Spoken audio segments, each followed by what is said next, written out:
Hello, Robert. How you doing today, dude? I hope you're doing good.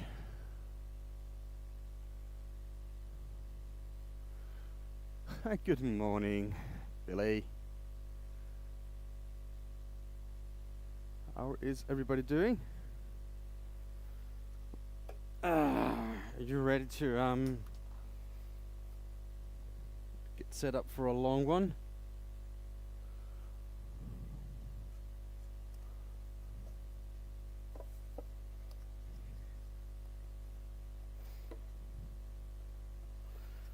I'm just trying to get that in there. I should probably start looking into some quick connectors, but you know, you're wishing you were tired and could sleep? Oh, I just woke up like a couple hours ago, so everything is good here, luckily. Okay, let's make some wants, right?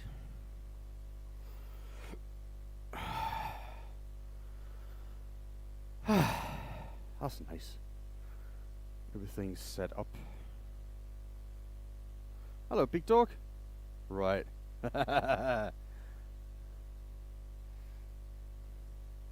Exactly, dude. How you doing, BM?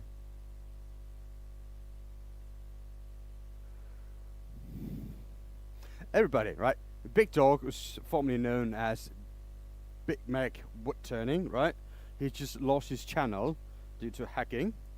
And if you all do me a huge favor and go to Big Dog's YouTube channel, give him a follow, so get him back up and running, that would just be awesome, right? He's a good dude and he kinda deserves it. He deserves it, yeah, not kinda, he does deserve it.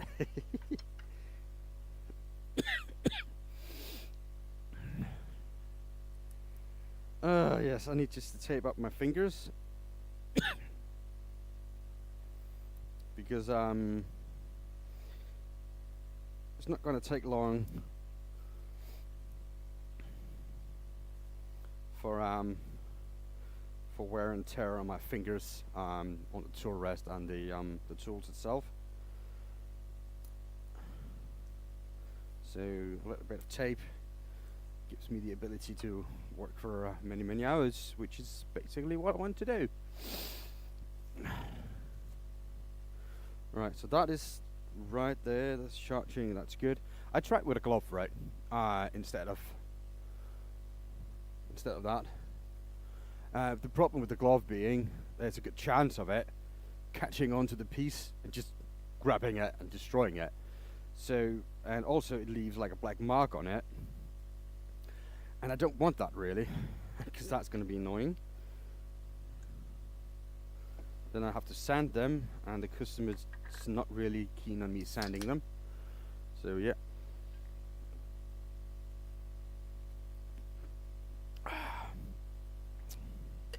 Good morning, Coke. Let's get this shoe on the road. Hello, Michael. Yes, I went early. Ouch.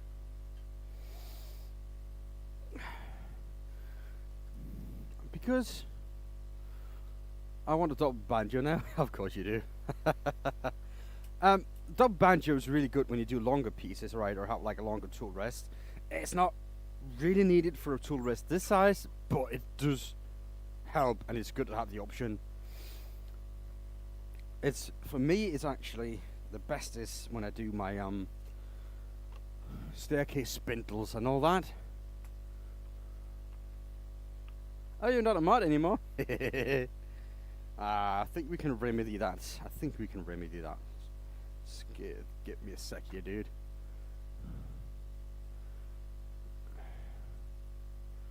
Let's see. This moderator.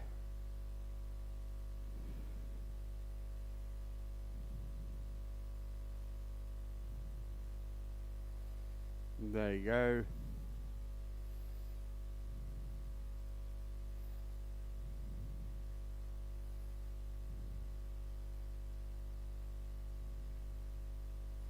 Team No Sleep. Thank you, Aaron.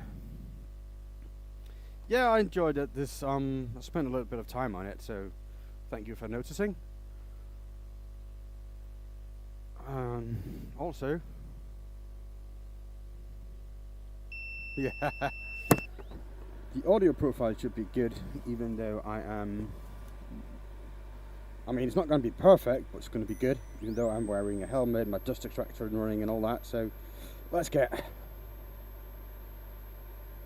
this all going, right?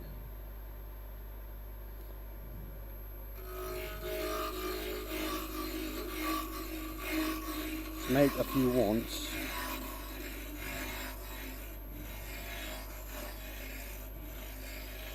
I was making wants, oops, the other day as well.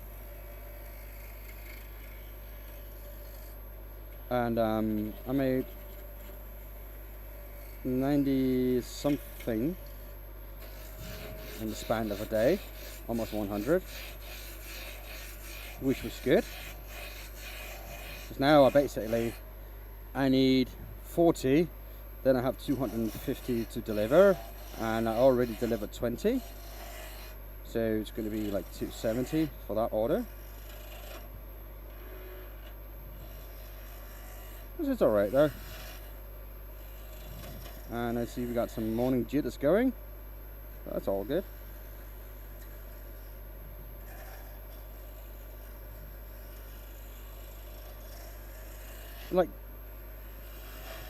It's like pancakes, right? The first one is always a bit weird.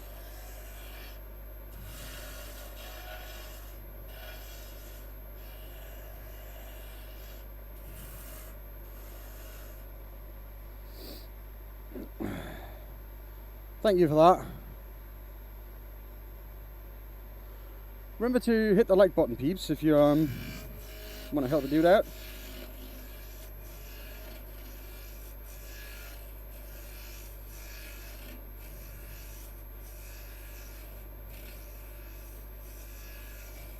But yeah, my plan is I'm going to be here for many hours. So click that like, yeah. Please do.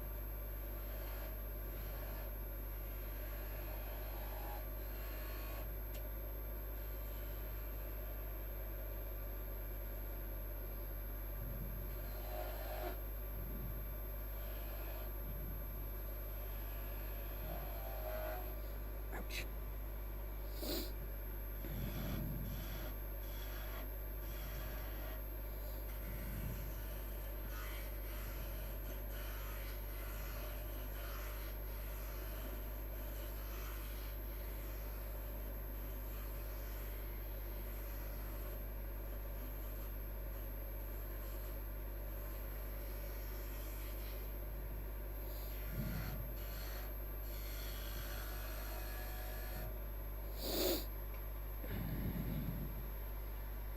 You're never able to sleep? That sucks, dude. I think I need to just get rid of some of that sawdust on the floor, because it feels like it's a little bit too high now.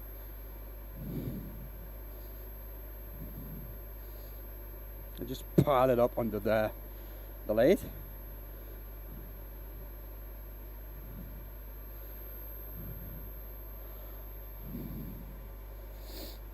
Right.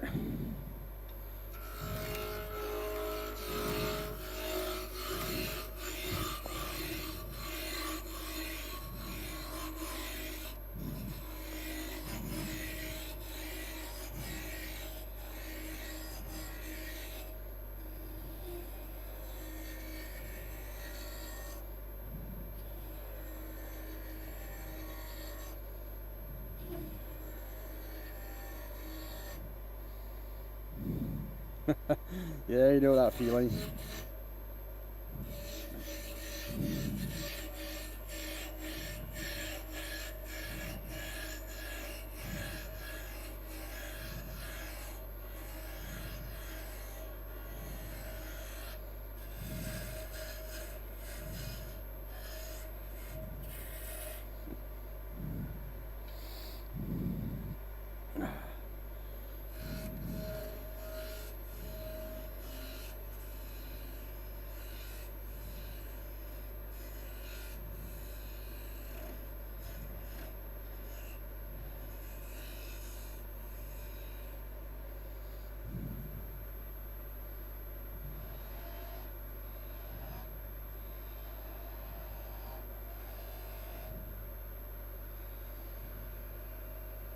That was actually a lot better, getting the lathe up a little bit higher by just removing some of that sawdust. That was well worth it. It feels better.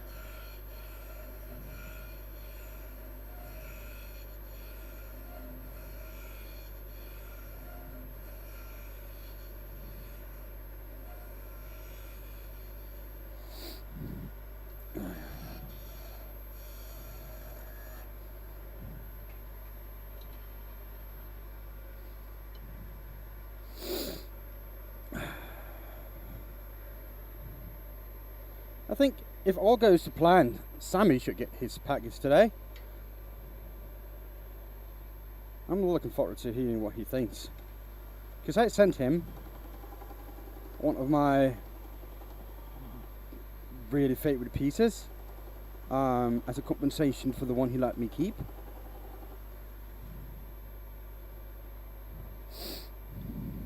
I think he will.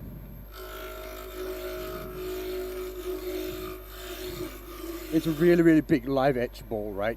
It's 40 centimeters, so it's 18 inches. 16 inches. It's about it's a bit more than that actually. I think it's about 20 inches actually, 20 inches US. And a live edge, so it's just a nice curve to it.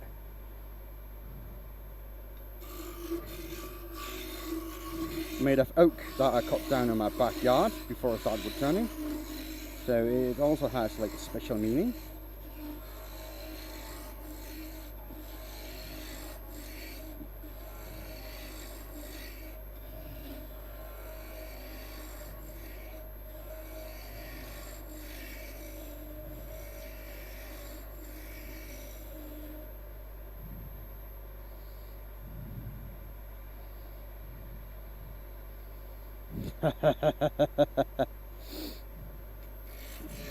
You should get some work done, Michael.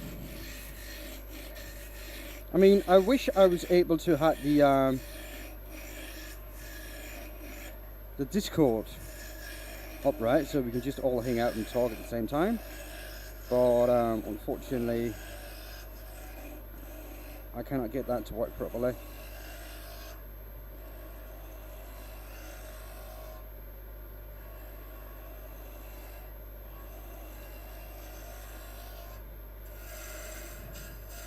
I mean, that would be cool anyway, wouldn't it?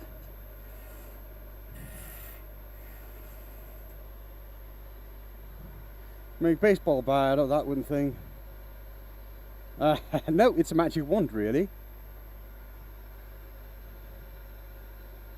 Something like this. I just need to make a couple of hundreds.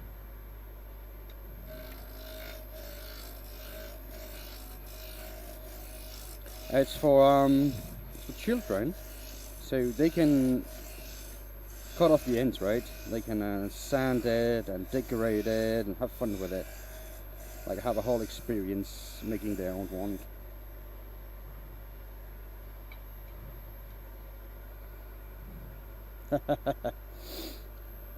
Good luck with that, Michael. I wish I was like, you know, I know that, you know, there's issues that you're not working alright and all that, but I wish that I was not have to make money like that. But unfortunately, the wife will not be happy. What was that?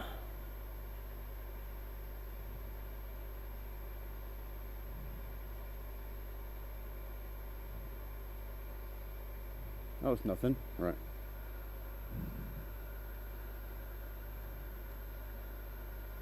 I don't know, what was he all about?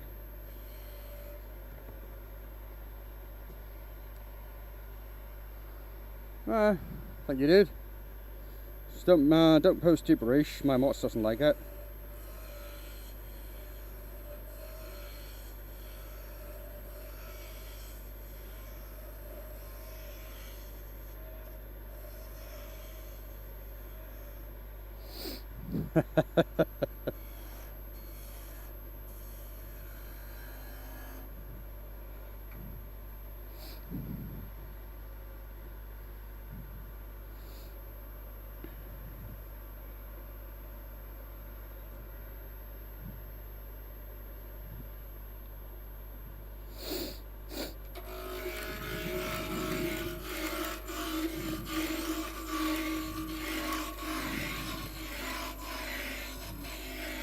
Do do do.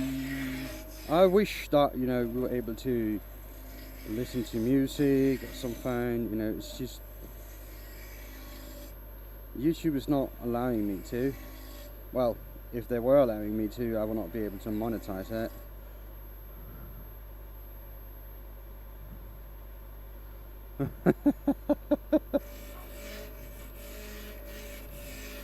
Like I said, my mods are vigilant.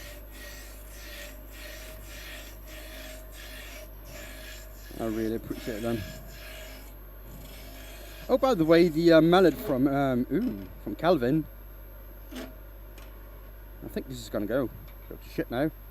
The mallet from Calvin, that's workshop, is supposed to arrive today. Unfortunately, it got caught up in customs, so they were not able to deliver it until I paid the bill. I paid it yesterday, so it should be arriving.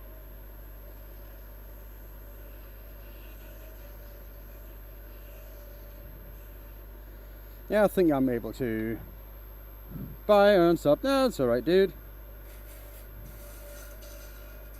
If you don't want to be here, that's alright. I can live without.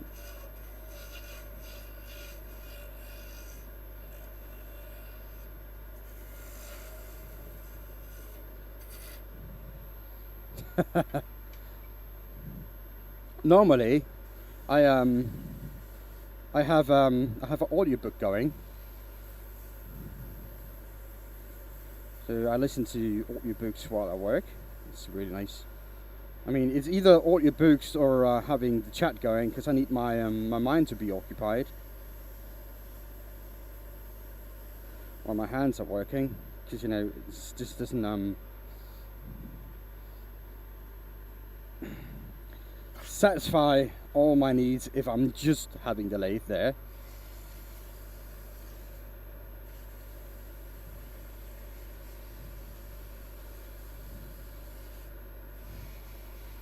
Alright, I think I was able to save that, even though that was probably not worth it, as I spent more time on it.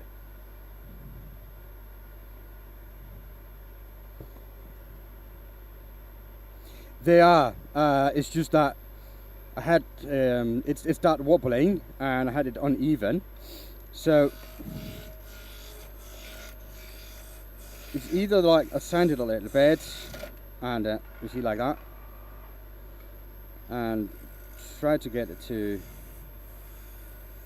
in a shape that's worth me sending out, or I have to discard it.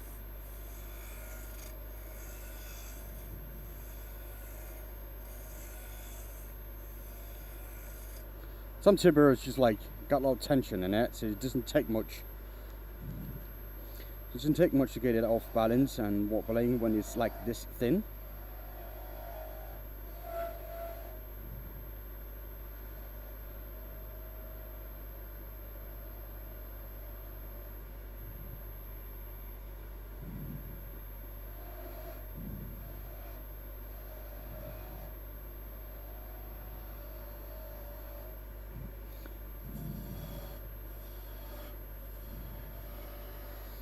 So it's either discarding it. Yes.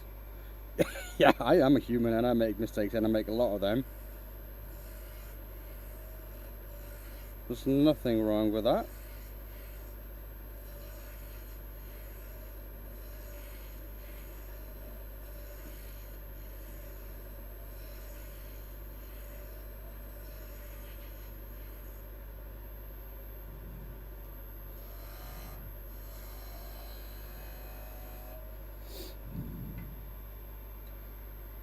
Yes, right.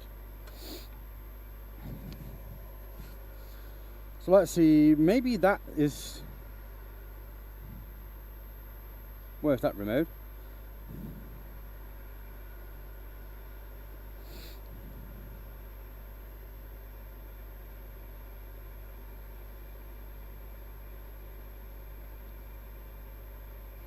Will that be better? We can try that for a few runs. See if it works. I have 200 ready, 220 and 24.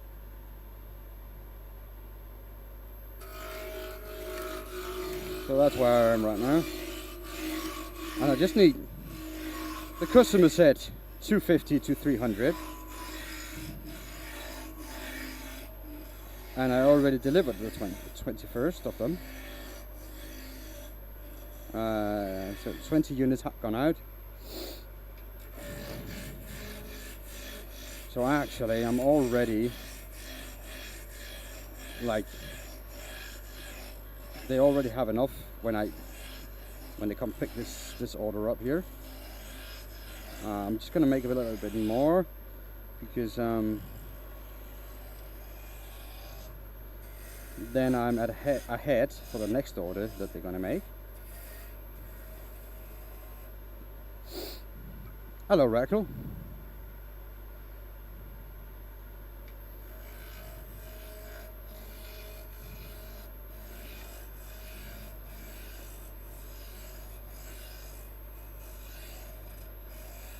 Oh, to Rachel?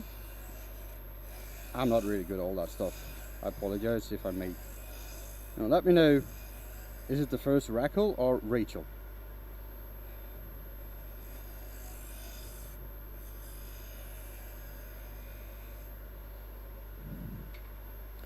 Now this is not working properly, right? This is too much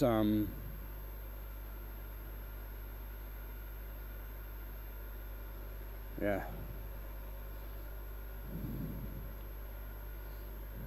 Yeah, the kids will be busy. I mean, that's the whole plan, isn't it?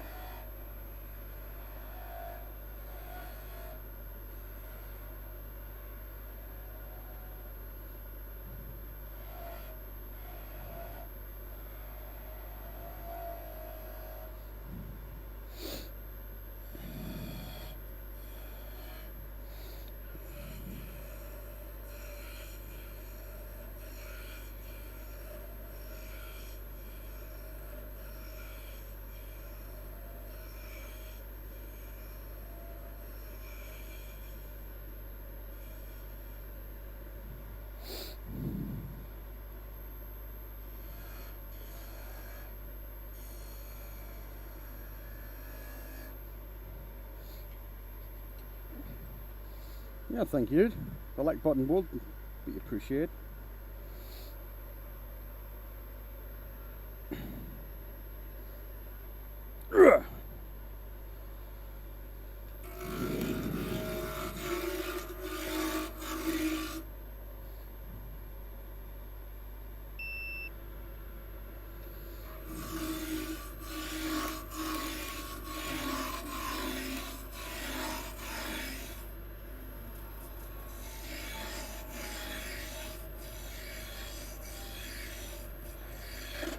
Oops.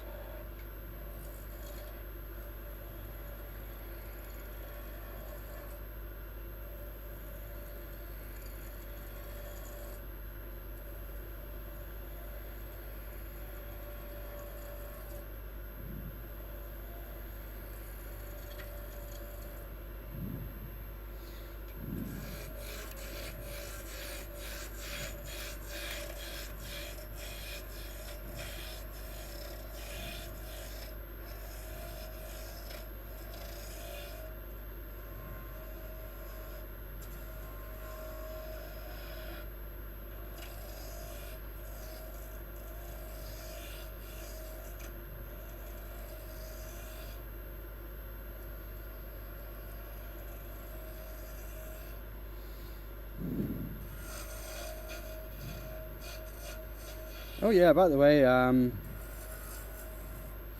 Bumbletude is supposed to be sending me some samples.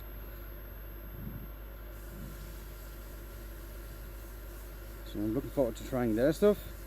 Because what I've seen you guys use, I mean, that looks really, really nice. So I'm looking forward to trying this stuff out. I think this is a little bit dull.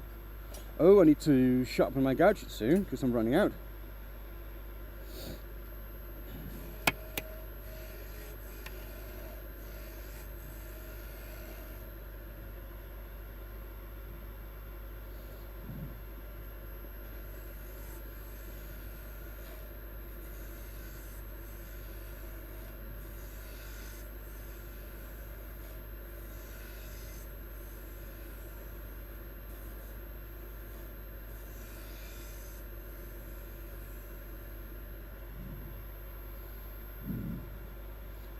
Ben is my name. Breath and eye protection. Yes, of course. Don't bring out the red.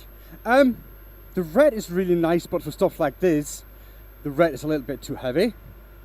Thank you, Ben. I appreciate that. And lovely name, by the way. My name is Benjamin as well.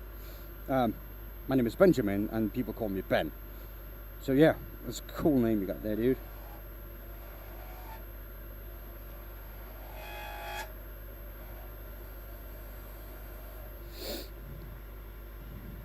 Ever built guitars? No, I haven't. I have the tools for it and all that, but you know, I had never ever built a guitar. I even have the CNC so I can make them a little bit easier if I needed to, but I never built one. Yeah, don't like bother me like that, BD. You know, it makes me self-conscious. Nah, that's alright, you're a good man, just keep on.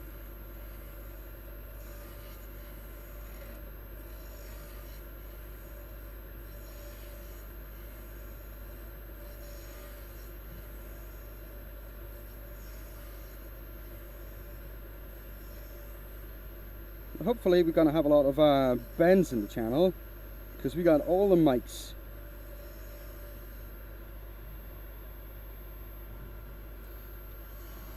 We got Big Dog, there's Mike, we got Michael Wilson, Ryan.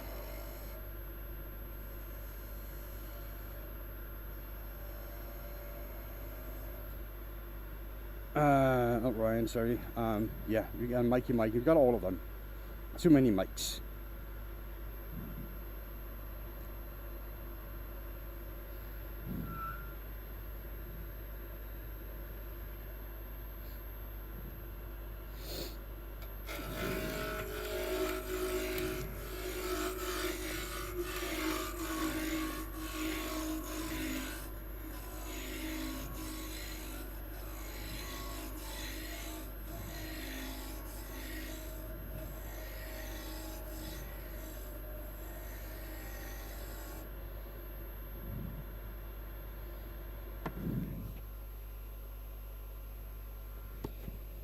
Native American flute.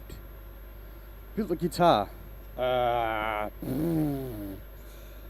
be honest, I could probably build a guitar, electric one, of course, but I wouldn't know how to use it.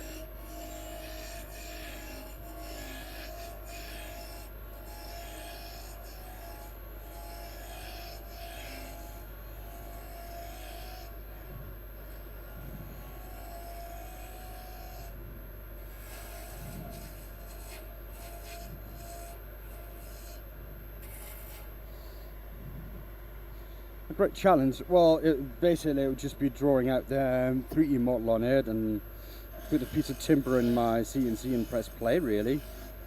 So it wouldn't be that hard. If you're talking about an acoustic guitar, hell nah. I would not have the patience to build one of those. Native flutes are awesome. What is a native flute?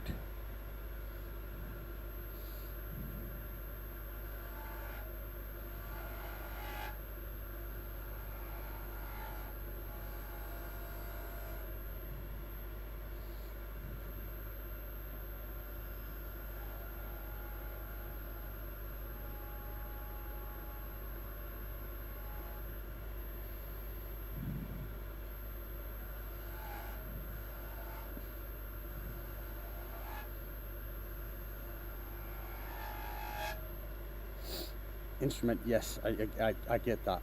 Yeah, I kind of got the word flute from it. Oh, wow. So you need to like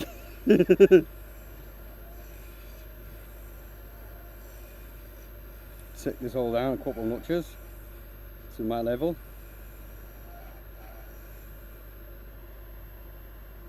Yeah, you had to. That's good.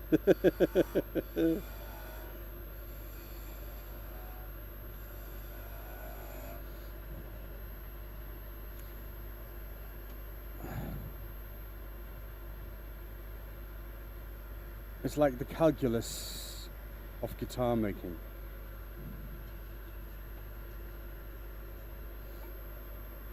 Yeah, I'm not gonna make that. That is for sure. I've seen how much work that goes into like making a violin or whatever, and that's a small piece.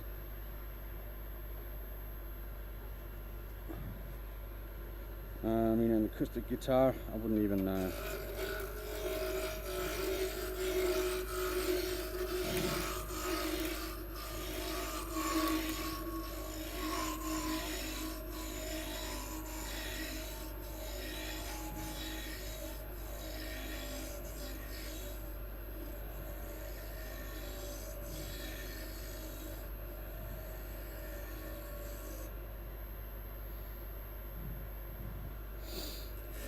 Yeah, I mean, I don't mind a challenge, but you know,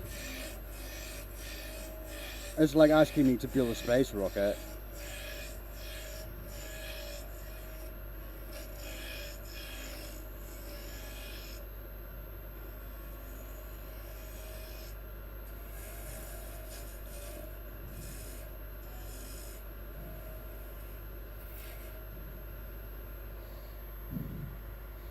Okay, if I can.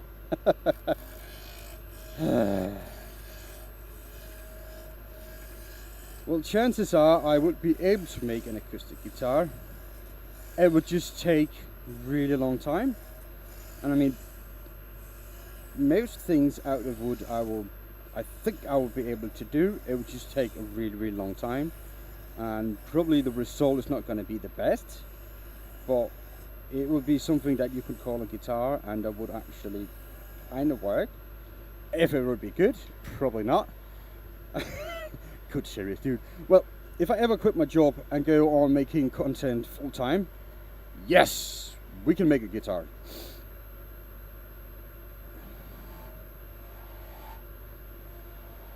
But other than that, I don't think that's going to happen, to be honest.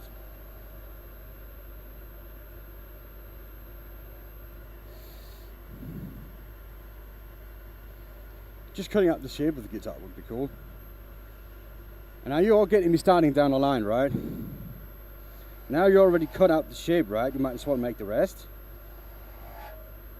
I know how stuff like, oh, that's bad. I know how stuff like that goes.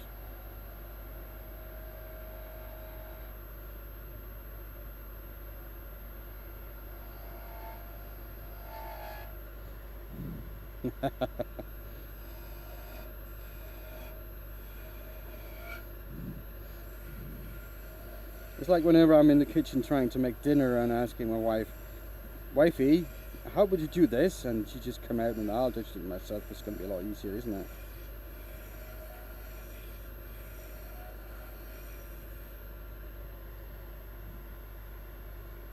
it? No, that's all right. As long as it's a nice, cool thing.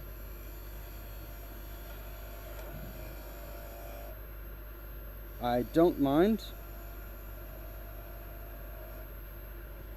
But I am not into making instruments.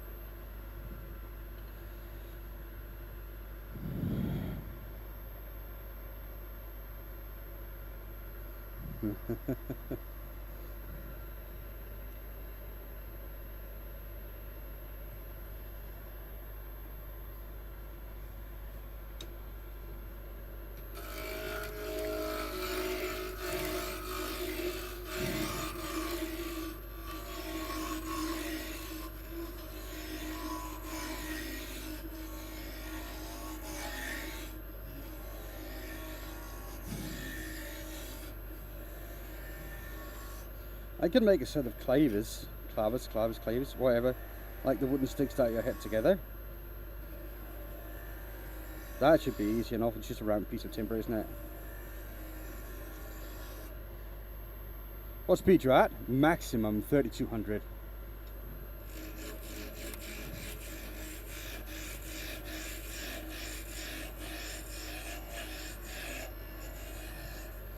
You want high speed for stuff like this. The faster the better.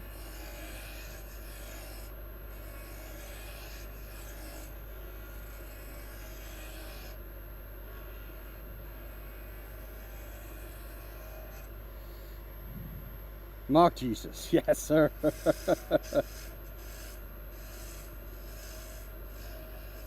It's at that speed, if something goes wrong, it's just gone. But the good thing is, if this comes flying off the lathe right now, it could get lodged in the ceiling.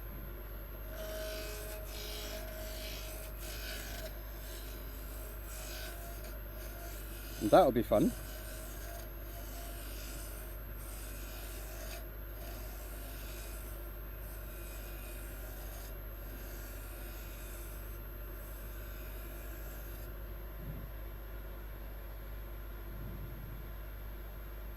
What sharpening machine do you use? I use the Robert Sorby Pro Edge, and between all the machines I tried using for sharpening, is by far the best one. It's just, I mean, just ahead of everybody else. I mean, yes, you need to buy a new belt once in a while, but you know, it's a good trade-off in my opinion.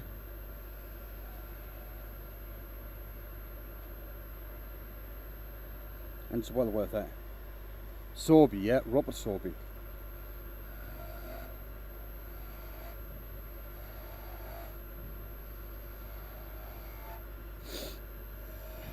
It's not cheap, but it's on par at cost with the Tormek T8. But I don't have time to use the Tormek. It just takes so long, really. Now I can sharpen all my gouges in less than 5 minutes. And I have 13. I think I have 13 though.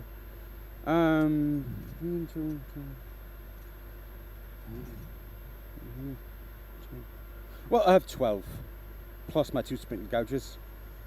Oh, actually 13 because I have one in the red handle. Yeah. By the way, I have this handle here. Look at that. It's beautiful, isn't it?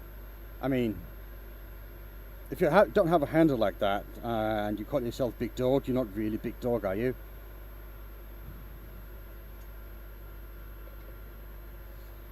I mean, it's just my perspective.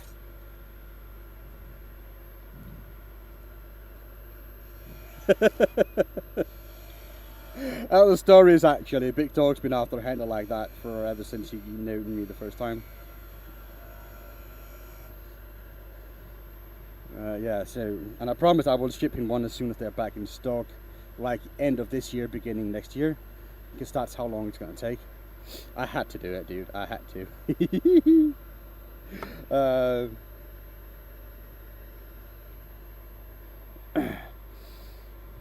Let me try and get this moved a little bit.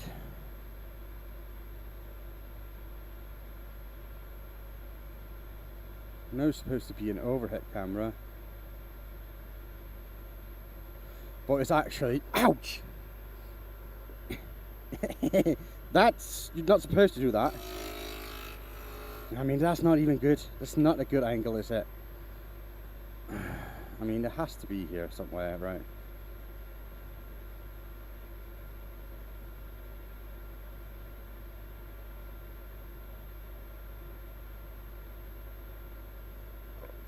Something like that.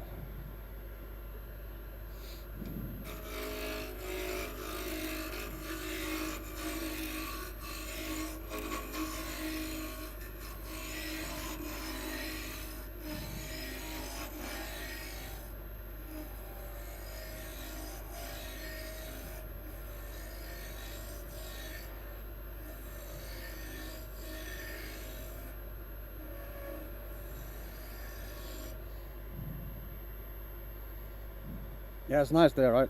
I think it's good.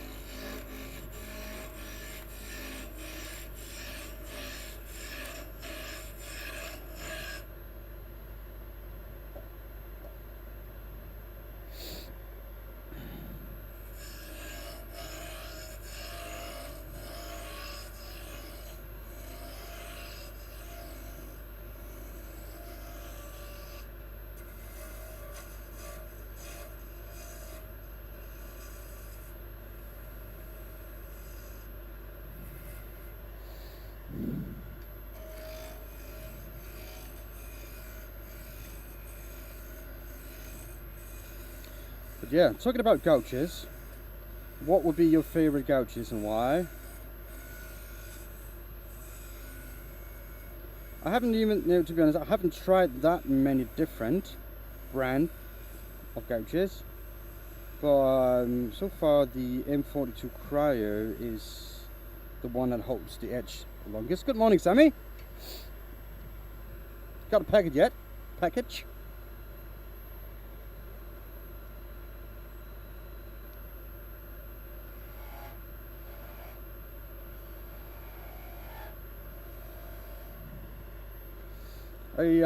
According to my shipping, it is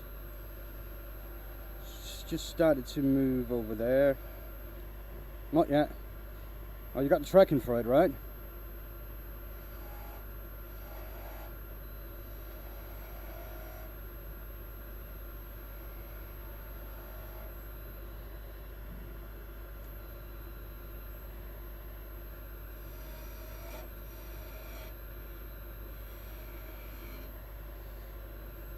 I hope you do have the tracking. It's supposed to come to you by email or whatnot.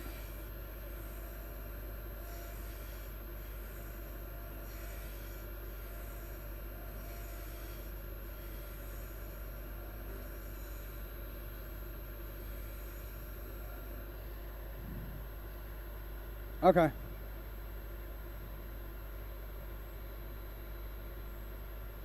I'm trying to get the ball guards down. I found... Oh, that's nice. Robert Knight, thank you for the subscription. I appreciate your support. And even if you just misclicked even, I still appreciate that.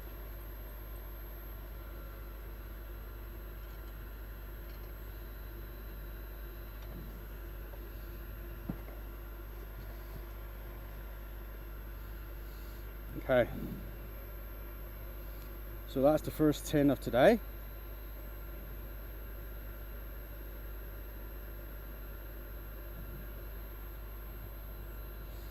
I've been live for 45 minutes. Yeah, I need to go faster. I would like to be able to make at least 15 per hour.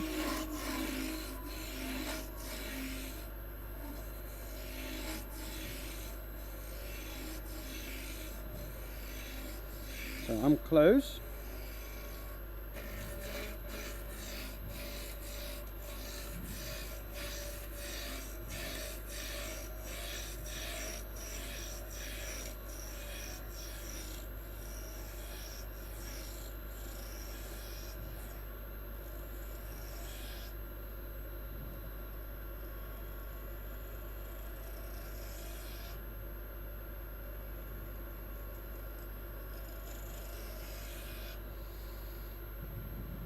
$15, not 50. 50 per hour is that's insane, isn't it? That's just over a minute per unit.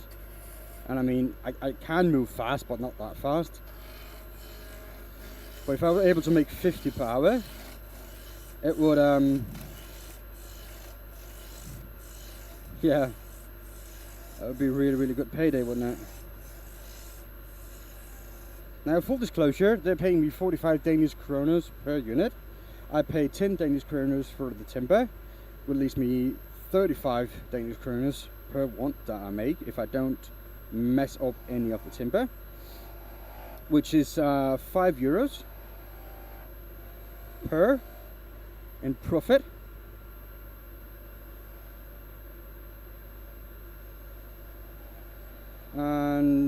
And of course I need to pay taxes and all that, and electricity bills and what have you. But yeah, it's not a bad income, this. Hello, Henry.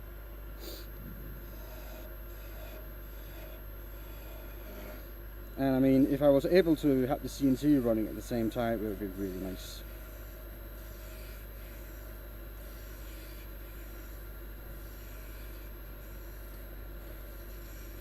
But those prices, I think you know why I need to move a little bit faster with this.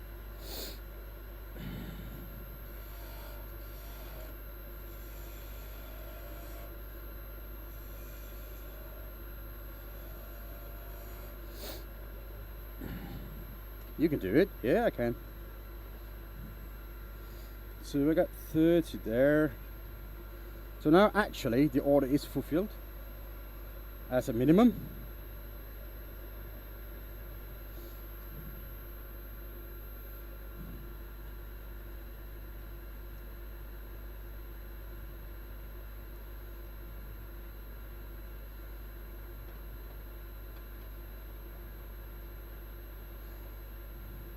Yeah, so that's 30.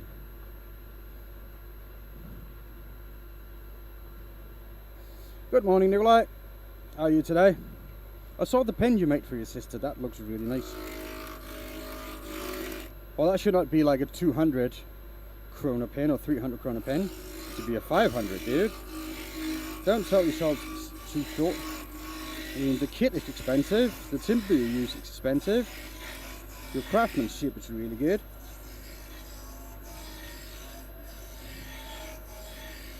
So it should be a 500 krona pen, not a 300, in my opinion.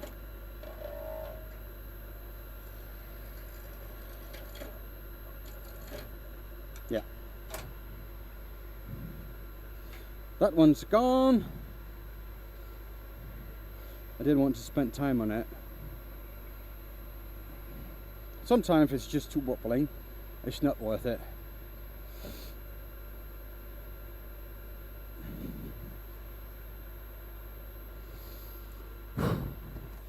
I feel the temperature rising down here.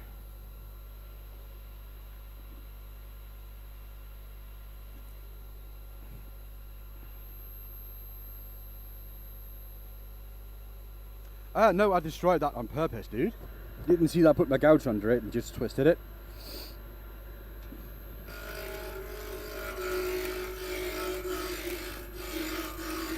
Or are you referring to Nikolai?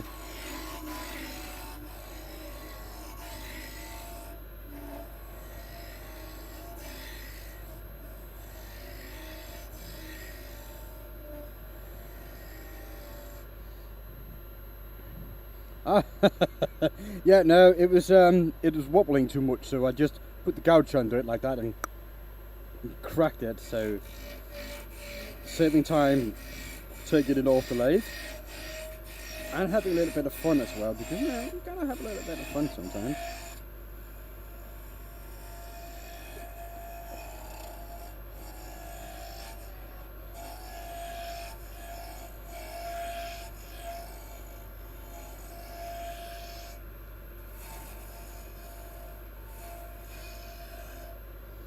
There you go.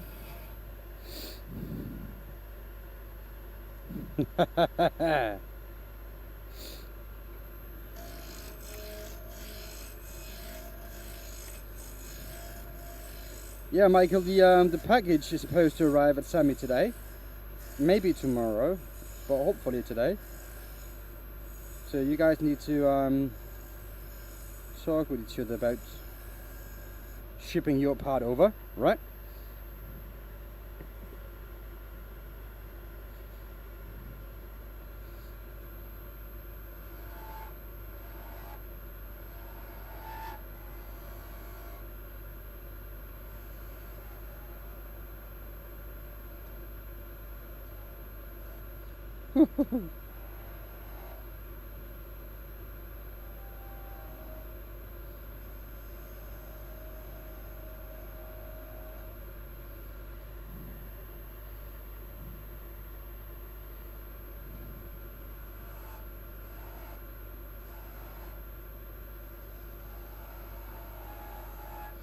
Remember, Michael, I need a short when you open it, right?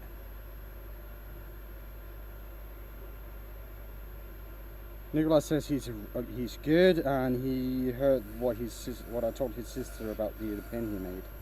All right. Now, if you don't know, it's the pen that he put in the show your work thing. I think it was the Knight Armor kit with the I think it was blackwood on it, wasn't it, Nikolai? It looked like blackwood, and it's a really, really nice piece of work. Carpentry RM hub. Alright, so there's a chance of it coming out.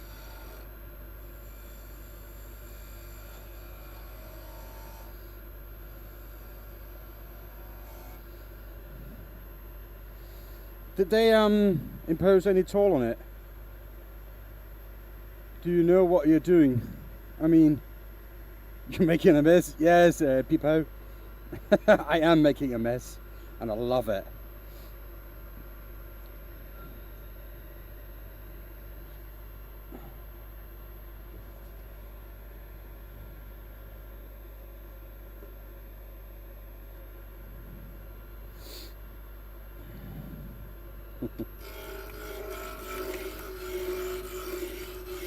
I mean, I've been doing this for a couple of years now, so yeah, I have a pretty good idea what's going on.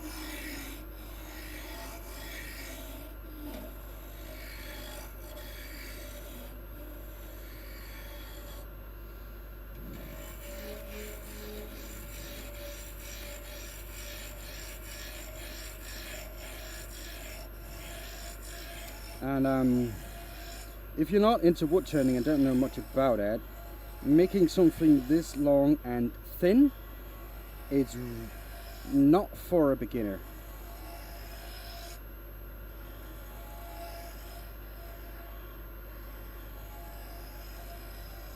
Because you need to have like perfect control of your tool.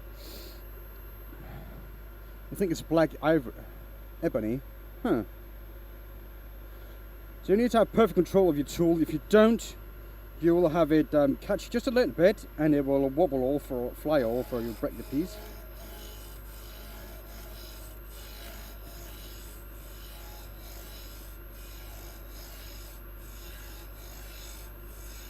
And yes, a lot of people would be able to make a wand like that, but not in 3 minutes. Okay, Michael, I'll see you in a bit.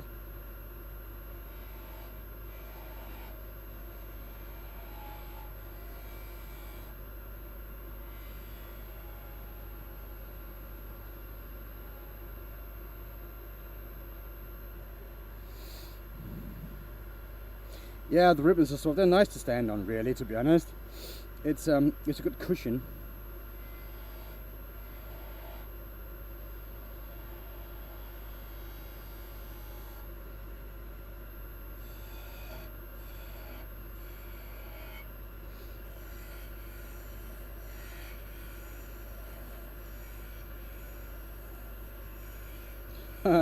Funny story, we had a customer come into my workplace.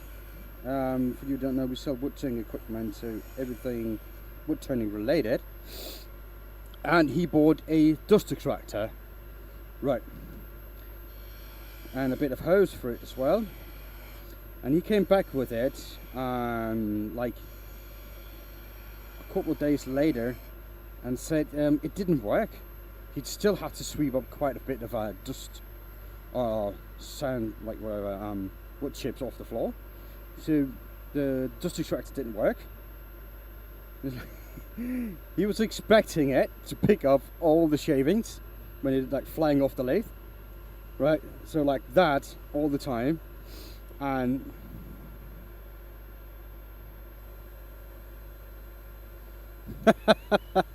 Nicholas says I need to take out one wand and enchant the rest of the timber so it doesn't wobble. So let's go wobbly wobbly wood, don't wobble nobly boop.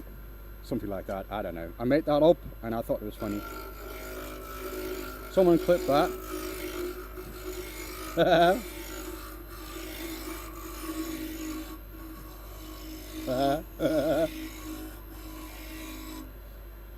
Ah, crabbo. I forgot to turn off my phone. So now the company phone is ringing. Let's just let that ring and go offline on that. So now I don't get any more disturbances.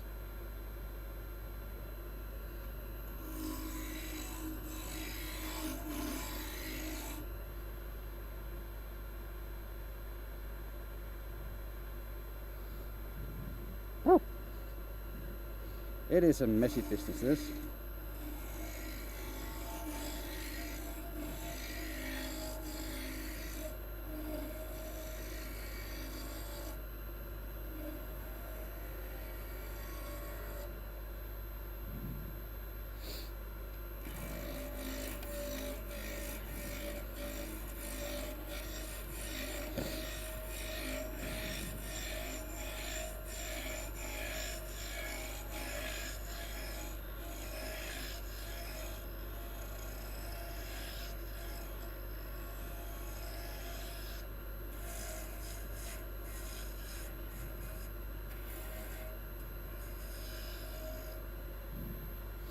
Doo-doo-doo.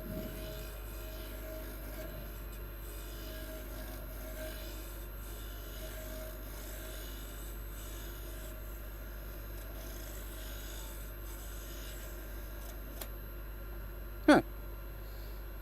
I guess the enchantment didn't work.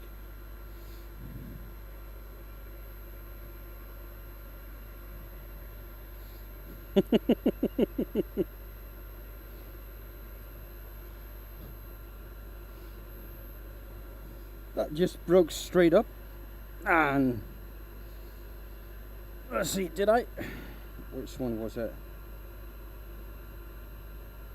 It's probably this one.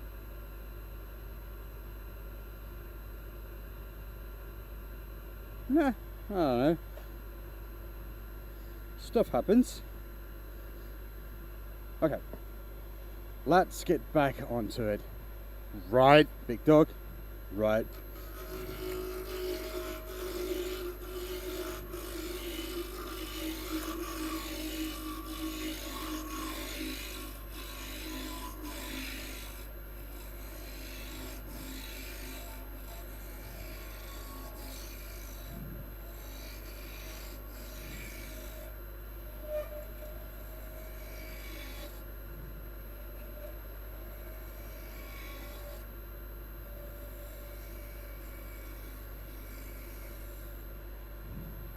Be gentle.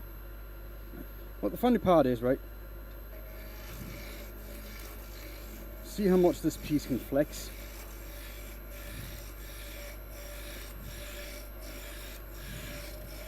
Without breaking. It can actually flex quite a bit, which is the good part about ash. It's highly flexible.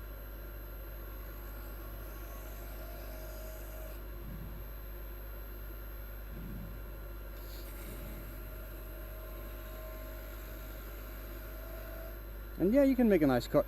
Oh, you cannot see that. That's a nice.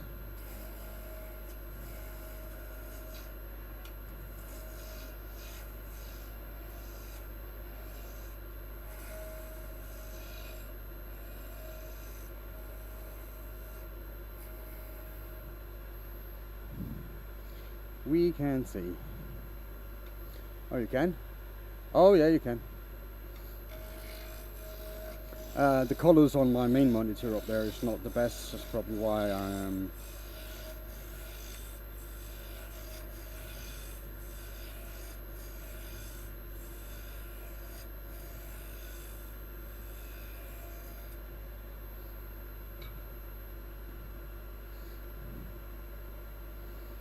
There's something. Probably need to change the belt on my grinder. I've been having that on for quite a while now, and I think it's. I think actually it is worn out. Not all my gouges are as sharp as I would like. This one is feeling good though.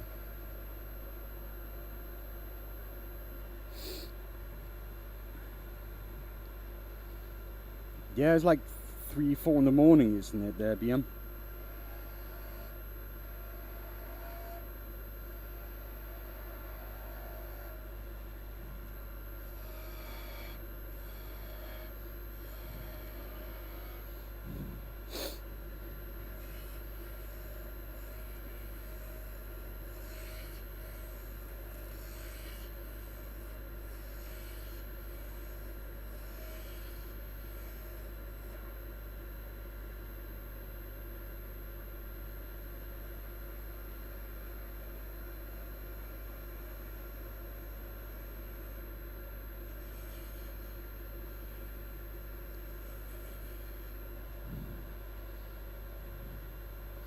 Yep. Why are you not sleeping, dude? You should be sleeping.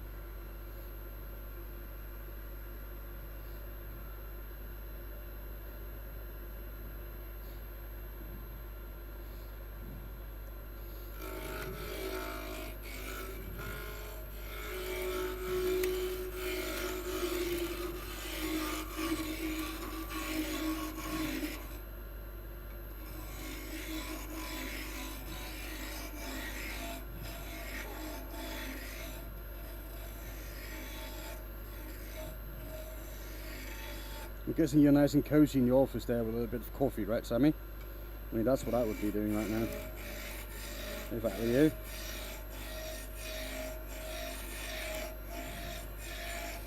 Just relaxing and having my coffee.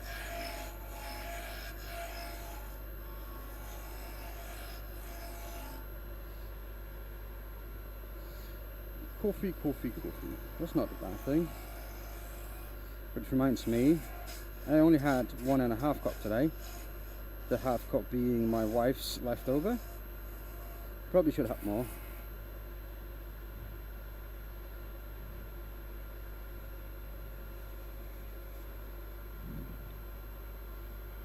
Yeah.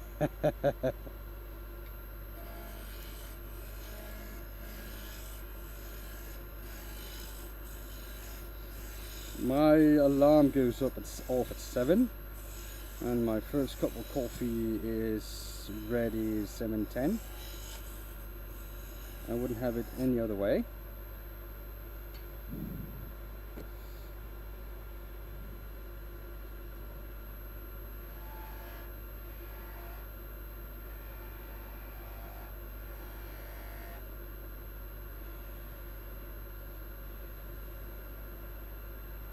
And that cup of coffee, I take that upstairs when I have a shower. Oh, you found the bushings for the salt and pepper set. That's nice. Yeah, she said you had a bit of a mess out there, so you're probably not going to be able to find it. I kind of had a laugh about it, because like 3 weeks ago we threw out the rest of that.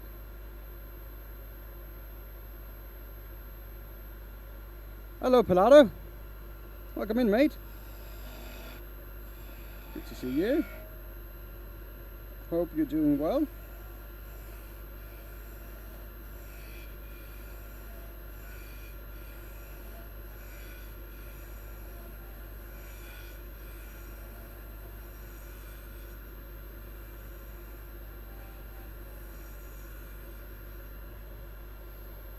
Should be sleeping. So should be Big Dog, right, what he like to call himself.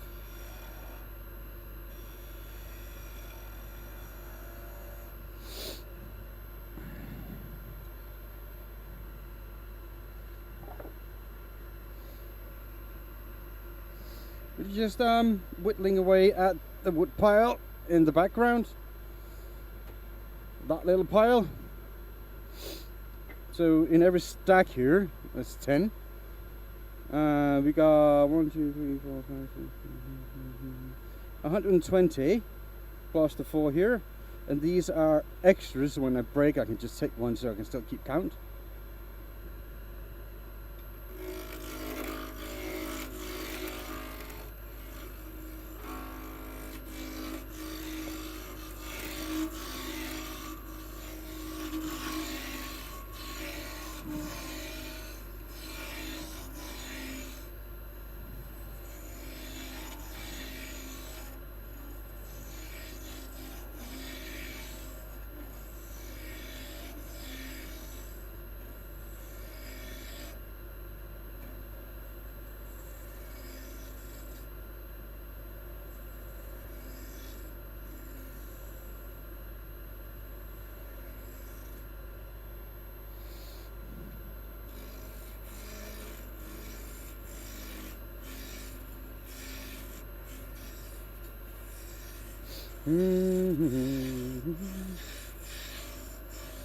Oh yeah, going back to the gouge a bit, I forgot all that earlier. I didn't really catch on there. So yeah, I would be happy with some M42 cryo gouges, but what I really want to try, because I've heard that the Robert Sorby Excelsior, the one with the yellow coating, actually hold on edge better than the M42 cryo.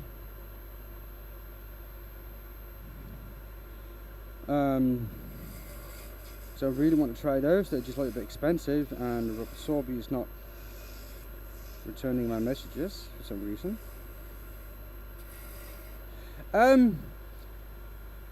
None of it, basically. Well, most of the dust does, and a little bit of shavings, but that's about it, really. So it's like really low percentage, but it just takes the dust. like most of it. So it's basically it's there to just improve air quality right now. You know, every little bit helps, right? Less dust in the air, less dust on the camera lenses, and like monitors, and I got the PC in the cabinet there. That door is open because it needs to cool. So I need to that's alright, Pete Dog. If you fall asleep, that's fine, you better. Just make sure you hit that like button before you go, dude. That's all I want, really. You should get some sleep because it's really late for you. So yeah, not a lot of dust makes it into that system, shavings anyway. Well, a lot of the fine particles are, at least when I'm doing this part here. But you know,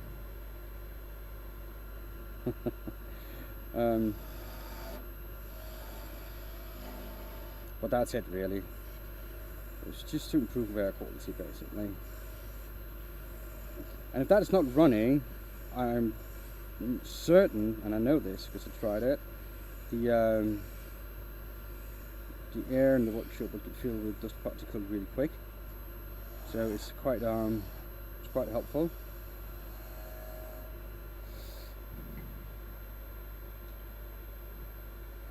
Yeah, it's better than leaving the dust in the air. And I mean, I tried with having one of those air filtration units up in this thing. It was just, yeah, it got overwhelmed really quickly. So that was not worth it for me. And I mean, the dust level on my workshop is actually low, like really low, compared to other shops I've seen. So maybe I don't even need my my mask. But it also protects my face from when stuff start to fly off, and you've all seen that, it happens.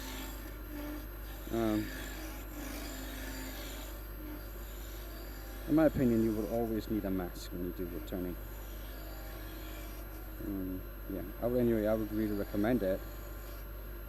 And if you've got option, get one with a battery and a motor.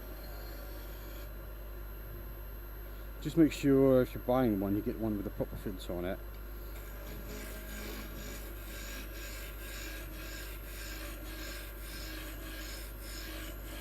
Like a proper cartridge filter. That would be just worth it.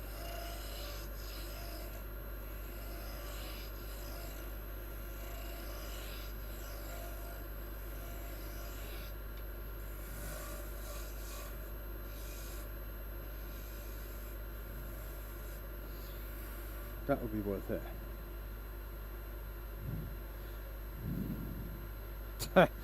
Well, yeah, but normally Nicola says I need a bigger workshop, one that a person can stand upright in. I could use that, Nicola, that's for sure, but normally I don't have giants come over and visit.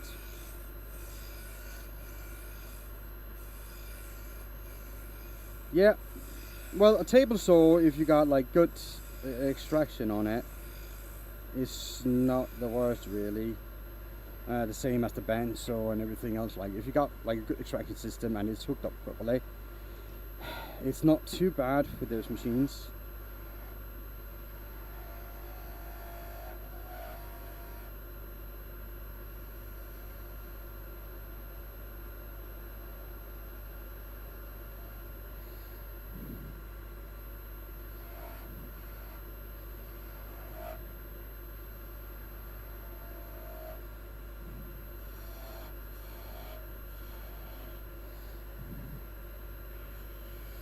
So, yep.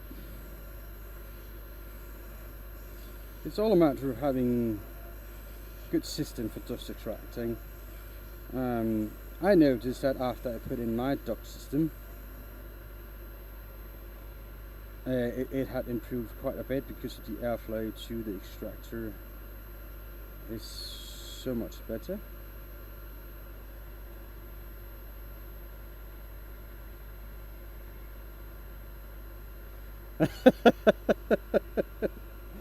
Well, yeah, I'm not the tallest person, but to be honest, I am 172 centimeters, I believe, in that range.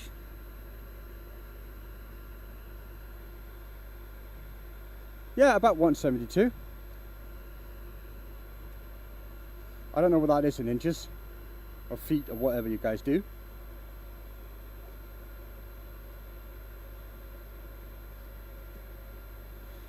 Your dust extractor on the table saw and sander, typical decent, except for your life the other night. I don't think I've seen your live, Palado. I kind of need to catch that one day.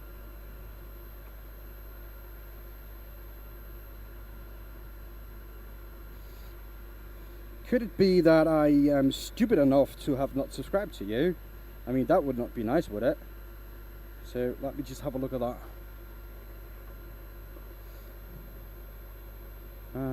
Pelado.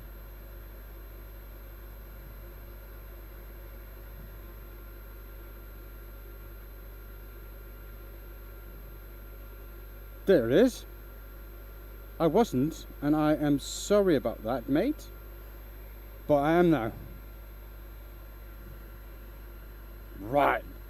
So let me next time you go live, there's a chance that I will catch you.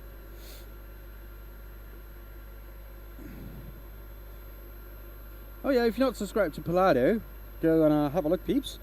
I mean, 81 peeps in here. That's not so bad. I think his channel is growing.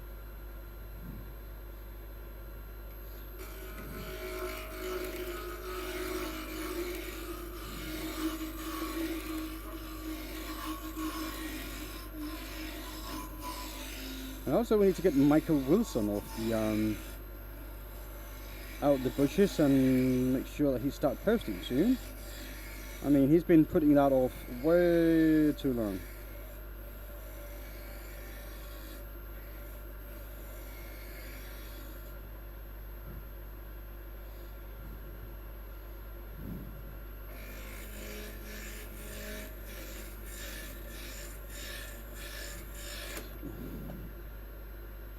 Huh.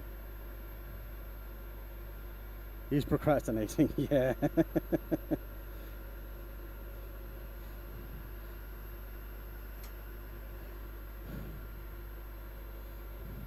That's 3. Oh, you're counting, dude.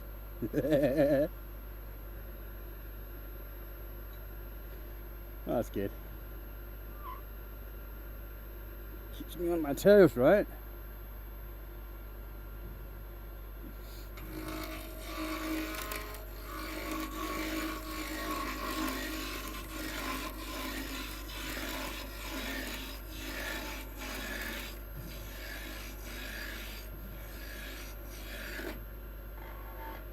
That was almost 4.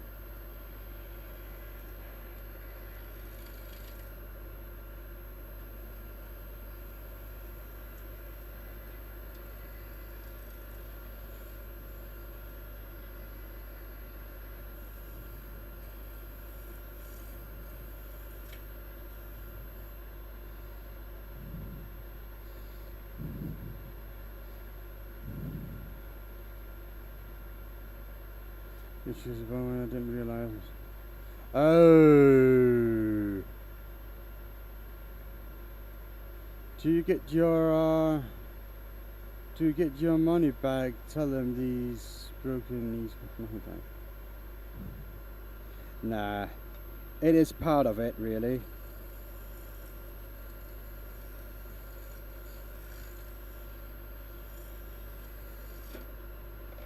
You see, this one is.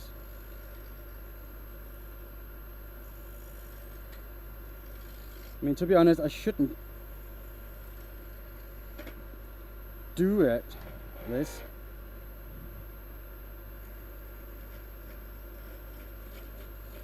Because the chances are it will break.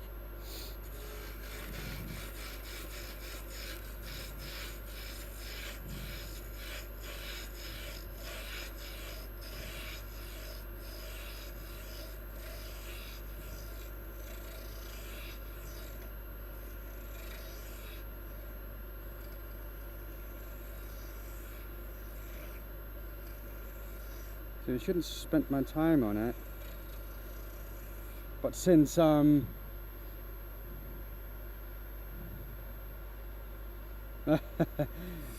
reason is I'm making wands, magic wands for children.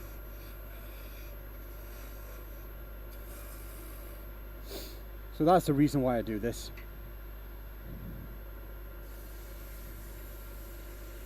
So the children can enjoy it and have fun.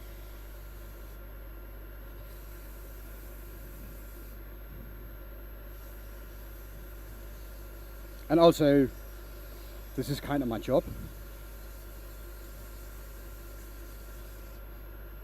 At least for some part of the year.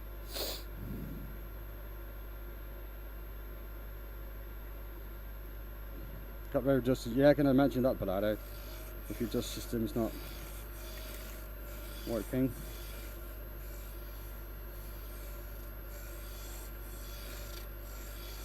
So yeah, if you just stick around a little bit longer there, Busty, you can see the end result.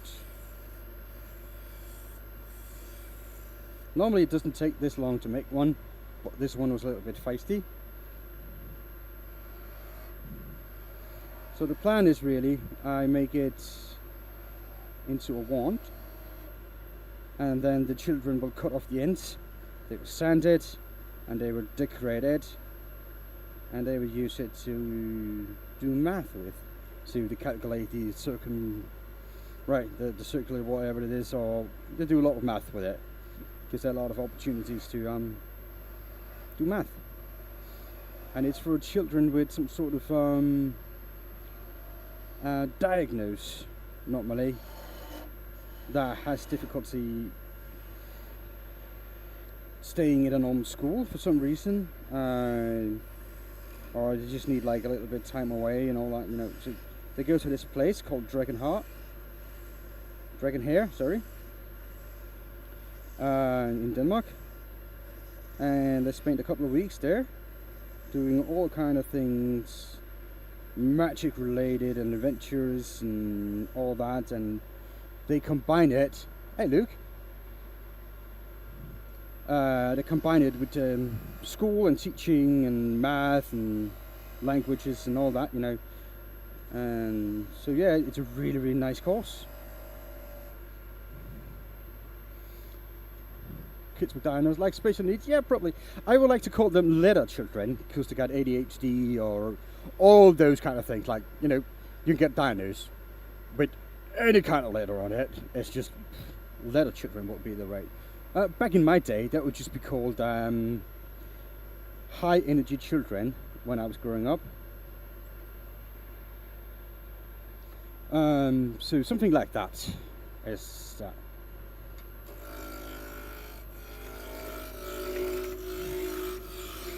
But they could be like more than just high energy children. They could be have a learning disability, or there could be other things, right? And they're having issues fitting in with the normal school system, so they can get some time there. And what the mottos there is: we do not get mad. So the teachers there, or the adults there, don't get mad at the children. It doesn't matter what they do. They, you know, what they have found, I saw an interview with the guys, and I've been talking to them as well, of course. What they found is, when they make this wand, and then they just leave the children with it, and sometimes they just sit there and look at it. If you were a normal person looking at a child just sitting there and doing nothing, you would think that this child was, I don't know, weird. Or maybe go and say, why don't you go and play outside and play? When in reality what happens is actually the child is having a fantasy in their head, and the whole fairy tale and story going on, and just by making a wand and colouring it, and then their like imagination started going off. So the adults doesn't interrupt them, they just leave them, right?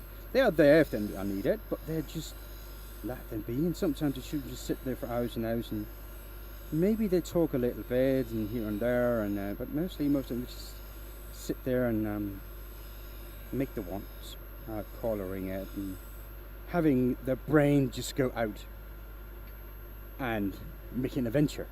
Because for them, that is the game. Not going out and playing magic and wizards and all that. The game is just imagining what you can do, or making the wand, or colouring it. That is the game. And a lot of people don't understand that, but they have they believe they have understood it. So I think that's really nice.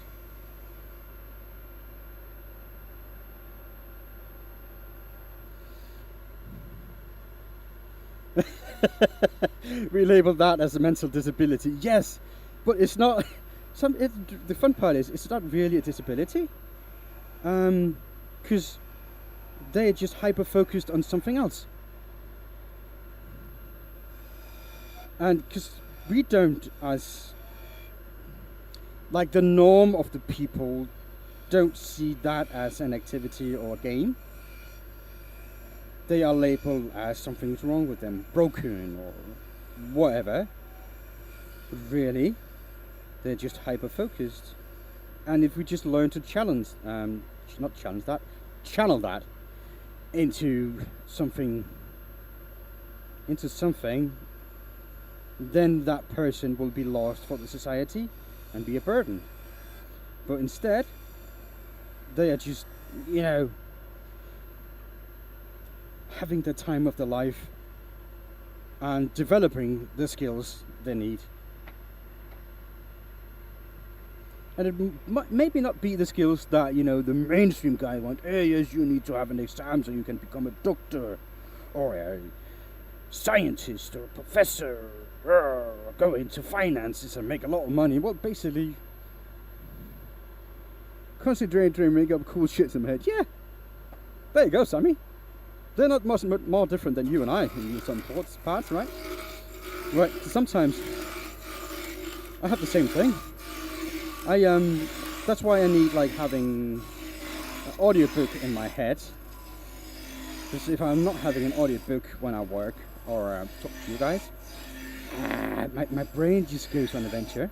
I mean, it's not bad, but I find myself not being able to work then. Because then I just stop and I need to have this adventure. So there you go. I need to have that adventure by myself.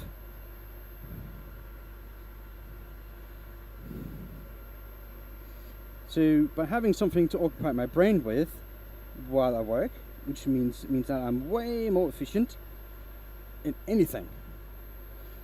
Alright, Palado, have a good sleep. Thank you for stopping by, dude. So yeah, so I found out that occupying my brain is something I need.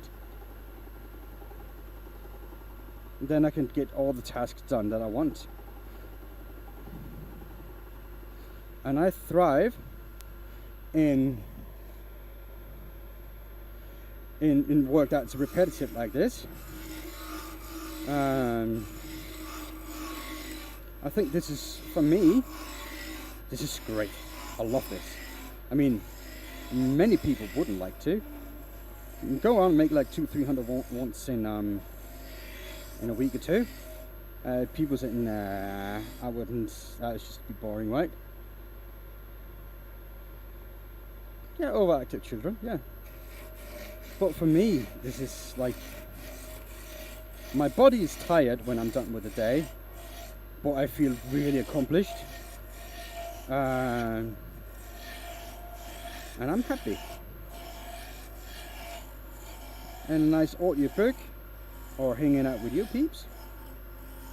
I mean, I can think about worse thing to do.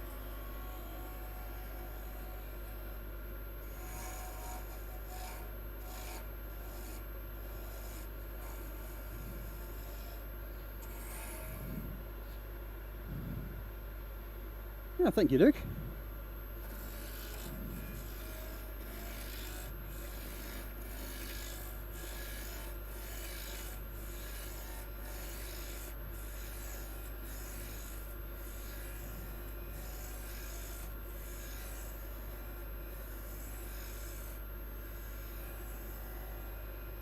By the way, for those of you people that follow my streams, normal stream on Sunday, this Sunday is going to be delayed again.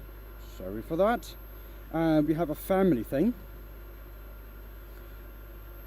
this entire weekend, and I'm really looking forward to spending time with them. But we're done there Sunday morning, about midday. I think we're going to leave, and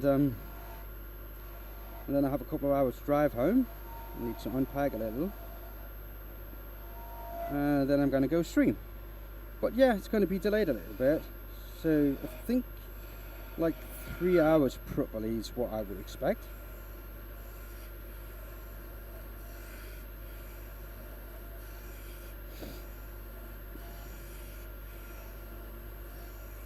But we're still going to have a stream.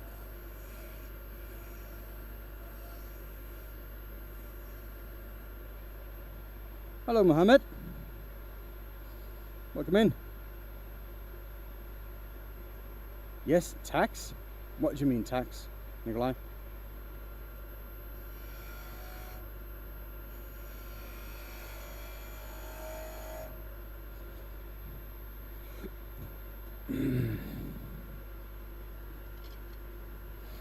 So that would be 240.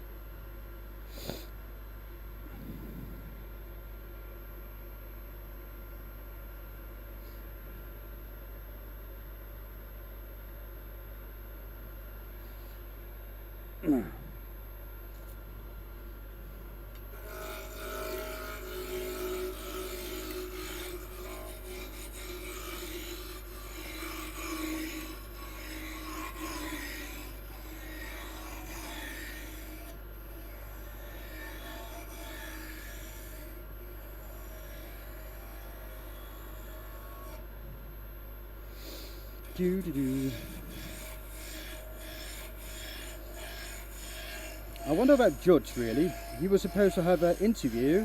I think it was yesterday, a job interview. So we'll see if he'll land himself a job. I mean, I hope he does.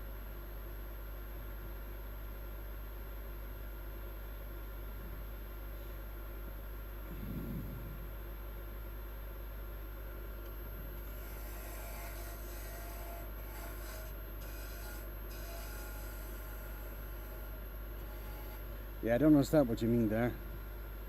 It says I'm making my tax. Well, yeah, this is for paying my taxes, of course.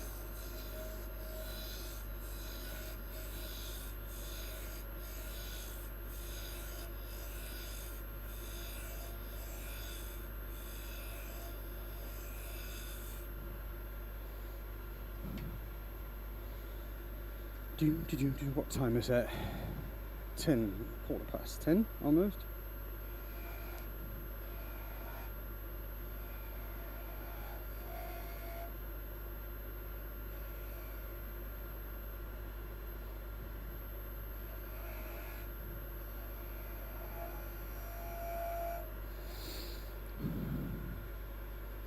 Let's see, maybe I can see the mallet from Day.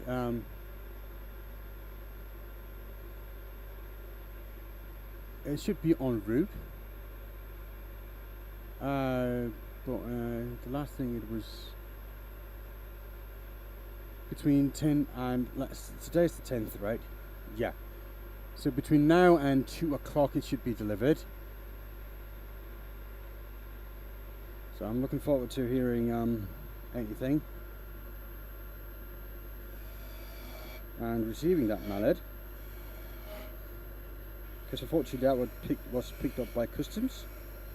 So it cost me 25 euros to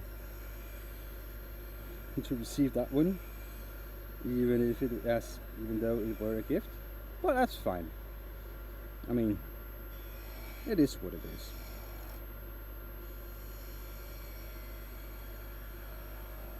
The guy spent time on making it. At least I can do is pay like a little bit of tax to receive it. and I'm really looking forward to having it and using it. See how well it holds up.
Trying to keep up the pace.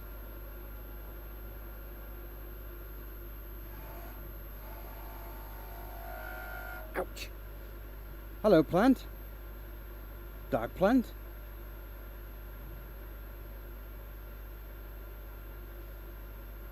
Alright, Shad. You love this? Oh, that's nice of you.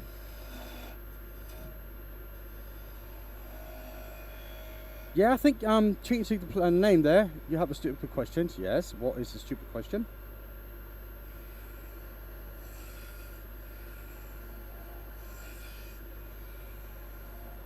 You wish you could do this? Most people are able to. I mean, as long as you got your hands, the mobility of it, you should be able to.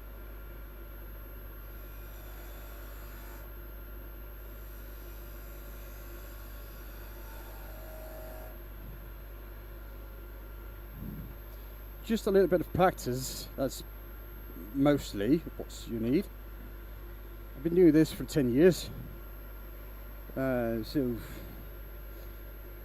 yeah, I tried a few things.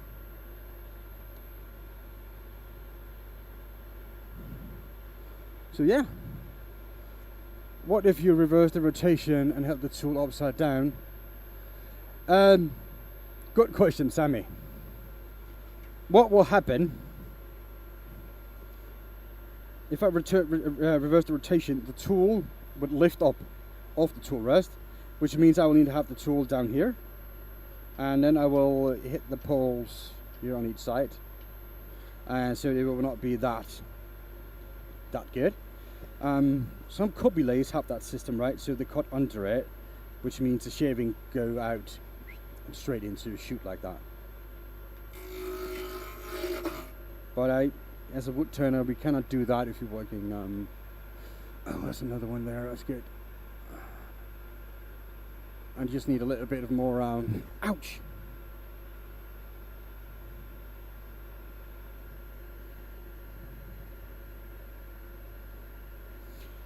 Yeah, the problem is I need to have the tool rest. Otherwise, you know, my tools will not be able to cut.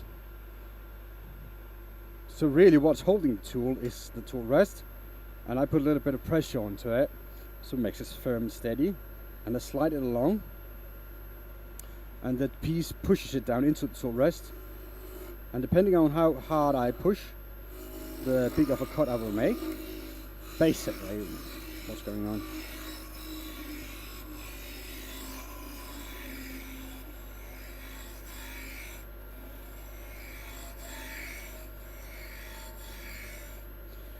So yeah. So dark plant. If you want to try wood turning, there should be wood turning clubs most part of the world that you can go visit and try out wood turning, see if it's something for you. After that, at some point you want to have a place that you can have your own lathe, your own tools and all that. So if you've got like a garage or place to have a workshop, that would be the best. But yeah,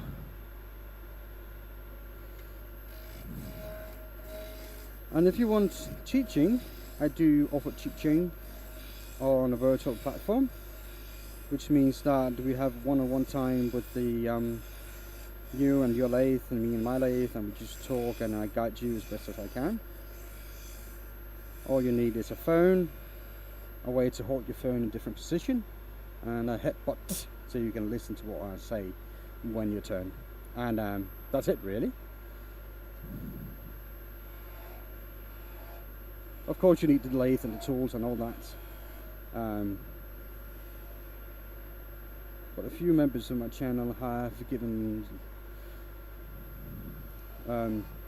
lessons too, and they all seem to like it, so I think it's good. But like I said, I've been turning for 10 years almost, and I've been teaching wood turning for the past 5 or 6, not as often as I would like, but a couple of times a year I have lessons. It's what it normally is. No worries. If you got any questions at all about the hobby, there's a Discord link in my channel info. Feel free to join that, and whenever you want to have a question answered or just talk with some of the awesome people in my community, there it is.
Now this little piece here is acting up a lot. So as soon as it starts bending like that or wobbling, it means that the fiber in the piece have been distorted, and it will probably not hold up that well to any kind of stress, which means I probably, if I'm gonna be able to save this, I mean, it's not worth it to be honest, but if I am going to save it, I need to be really careful and use my hand as a steady. Hello, the living nightmare. It also means that my hands are getting really nice and soft because I take away the calluses, or whatever you call it, the hard skin on my fingers due to this process.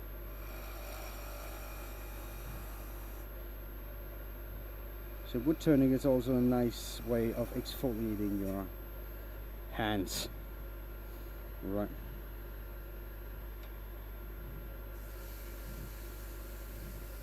So a little bit of sandpaper here should straighten this out and make this salvageable. How you doing, Living Nightmare? I hope you're doing well. I've seen you here before, haven't I?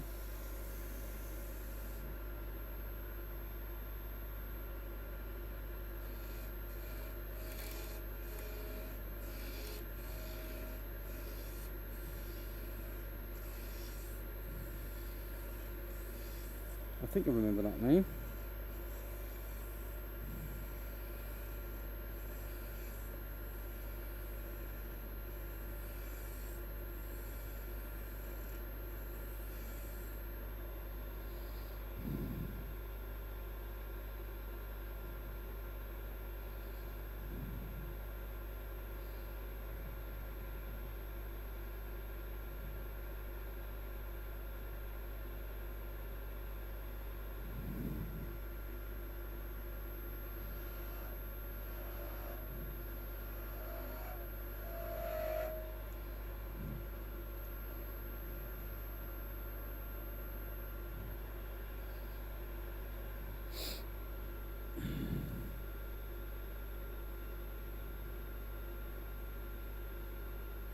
$28 likes. I mean, that's kind of low, isn't it?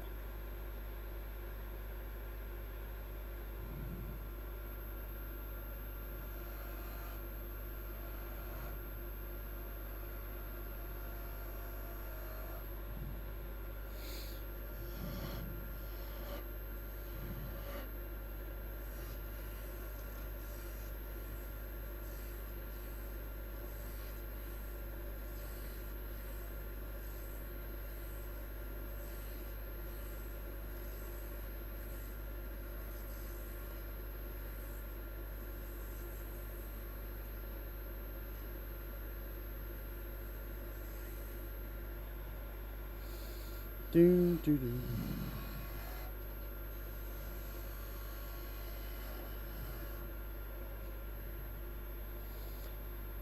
I salvaged it. It worked. It's not gone. Oh, that's good.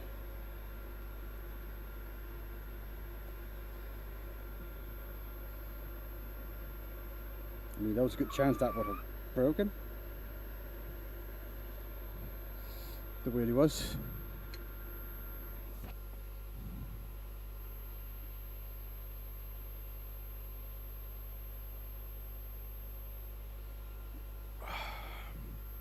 Oh, that was good.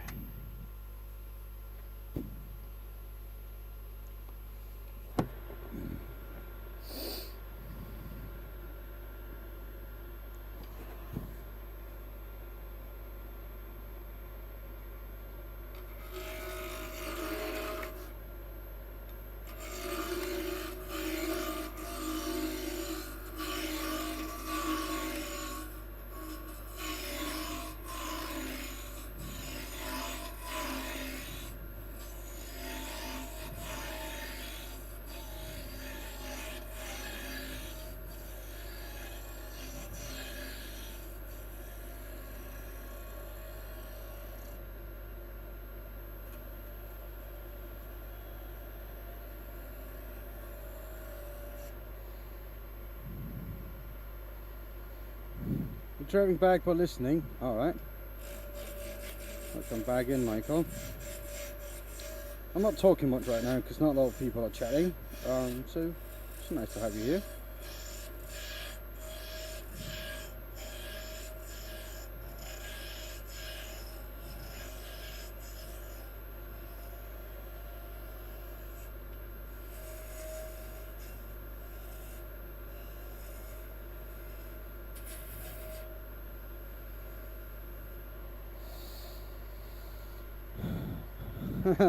Frugal Pat.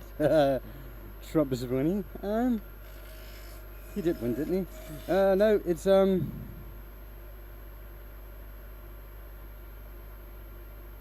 okay, that's nice. No, it's Magic Wands. It's for a children's experience called Dragon Hair. Sorry.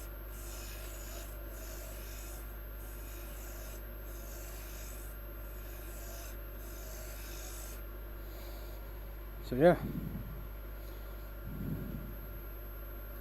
I hope the children will enjoy it. If not, I just wasted a lot of time.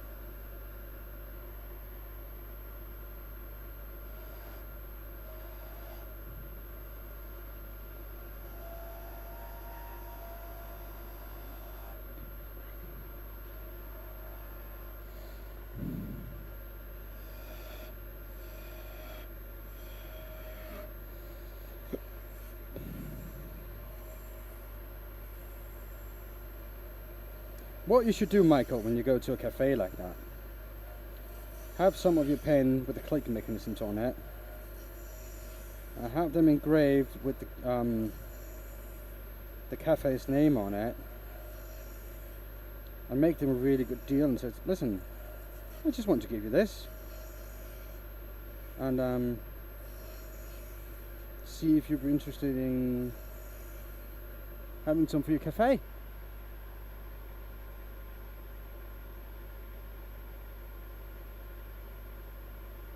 And just give them a really, really good deal on it.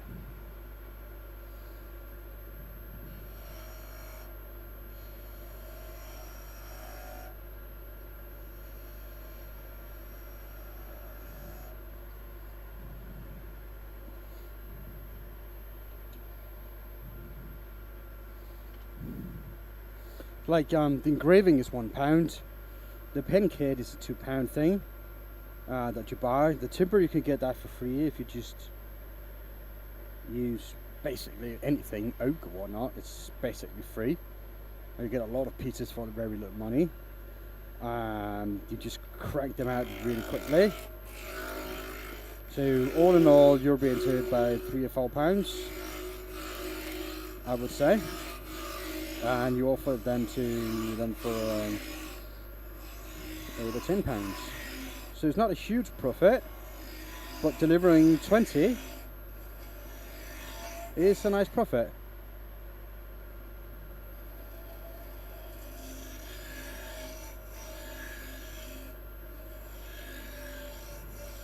Because basically, there's not a lot of money in single sales.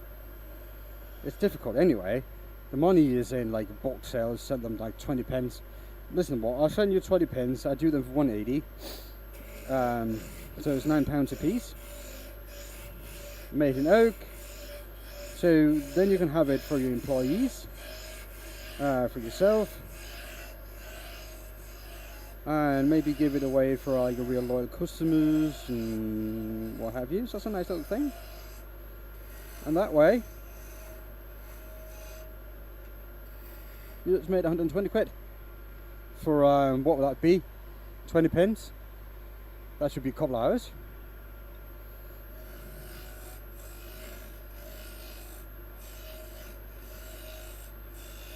So yeah.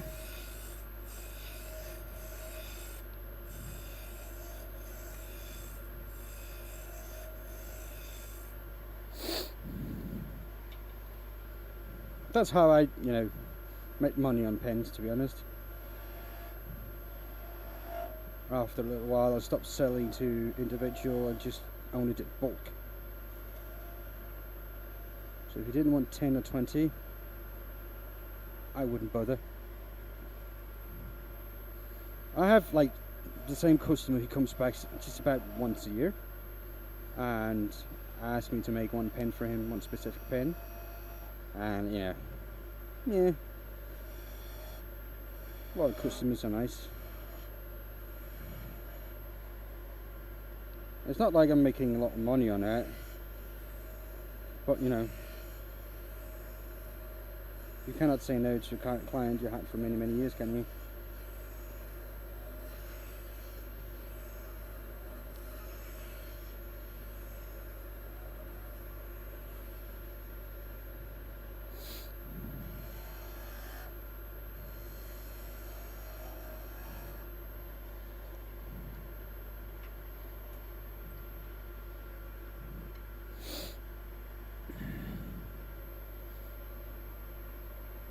Right, I'm going to go really quick and see if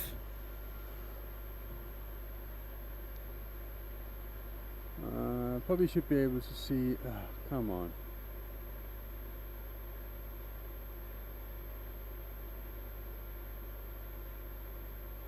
There you go.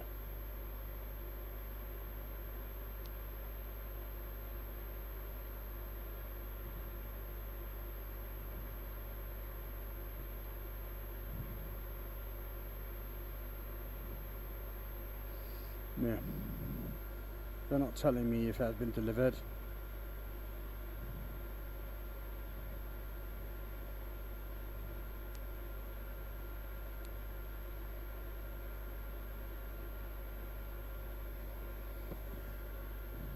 yeah, some like local timber, could be oak or what you have up there, maple. Wine barrels. Wine barrels are nice, of whiskey barrels. If you're able to get a hold of some staves for the distillery.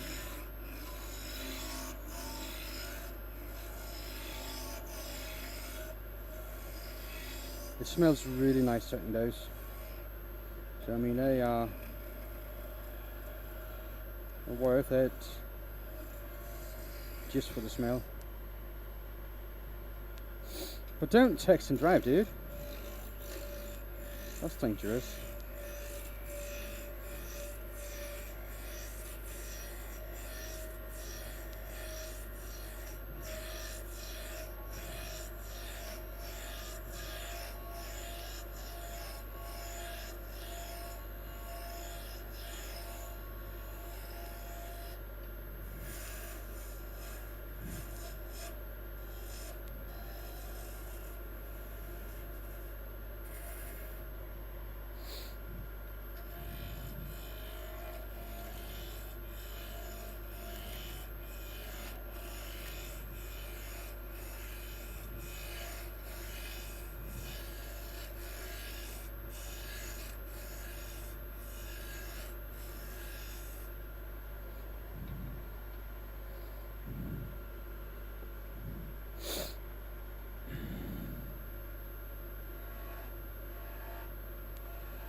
Offered a table at a whiskey festival.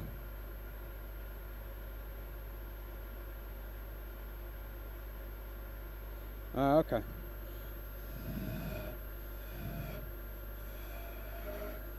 Yeah, I have some whiskey staves lying around. I've been making pens with.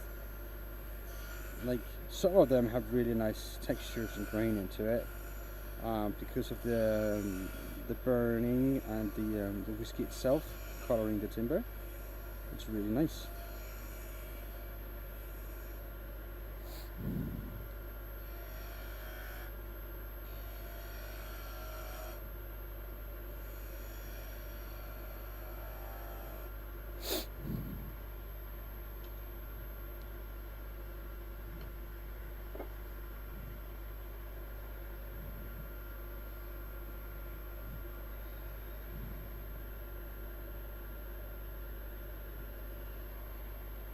Hello, Stephen. How are you doing, mate? How about as well? Welcome in.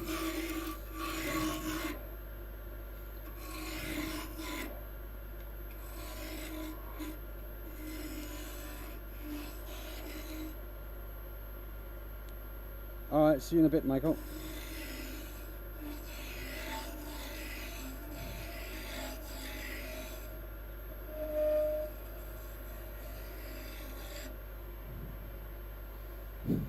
Yeah, appreciate that.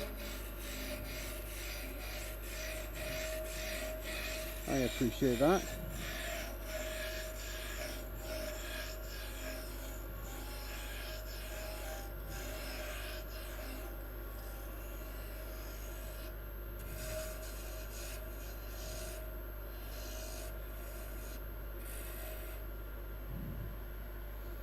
Do.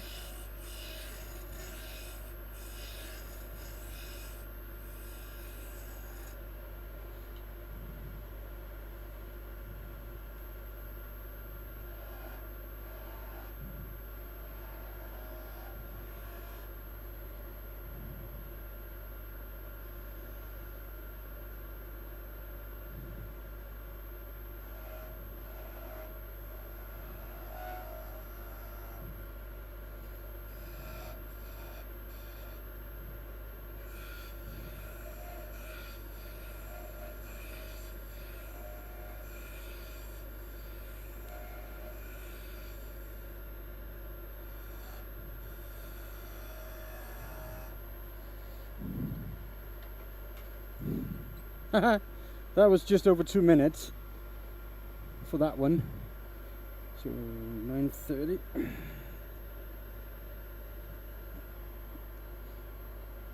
See if we can repeat that. That'll be fun.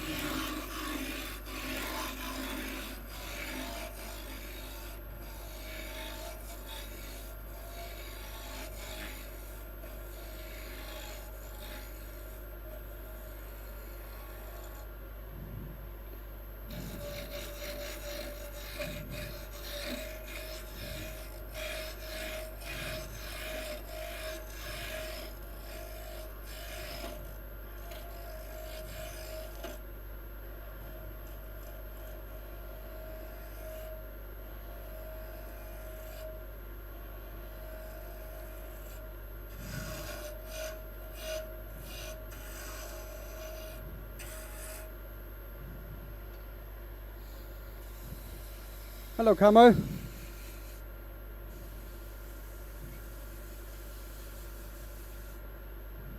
Welcome in.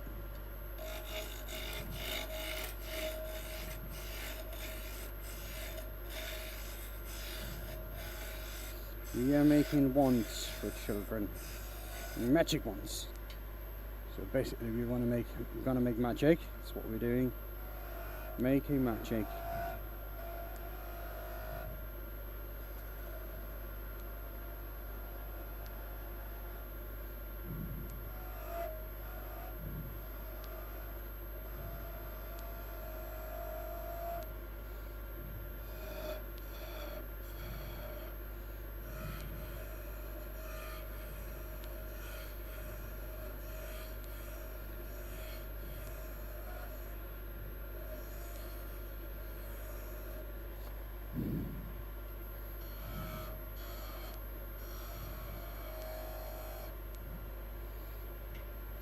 Two and a half minute.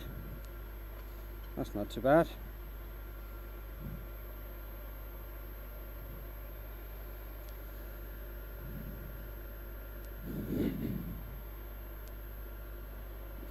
Let's see where we go. Bam, bam, bam. And just like take it over. And there you go.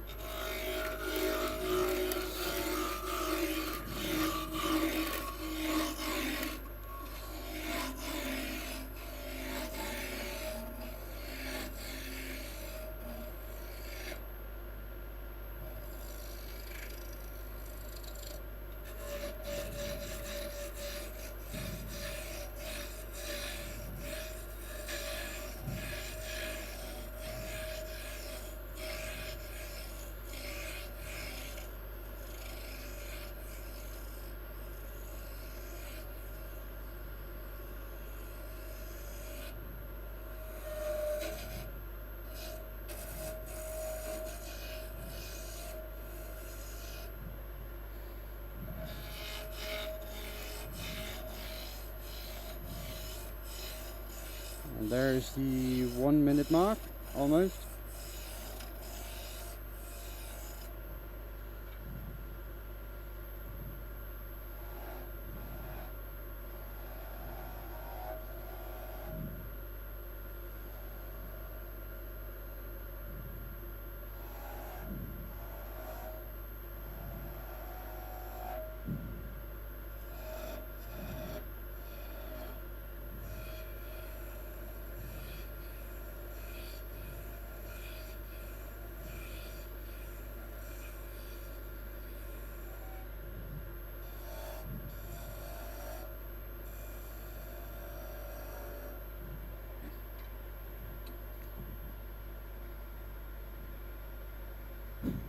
"956? What do you mean, Miguel?"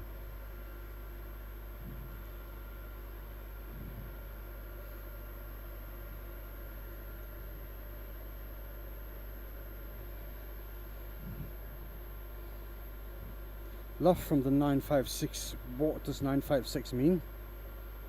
I mean, there's nothing wrong with love.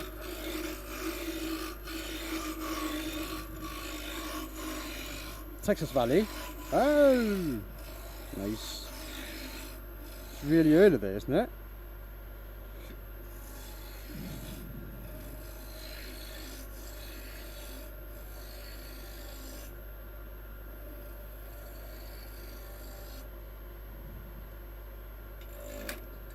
Oh, that happens.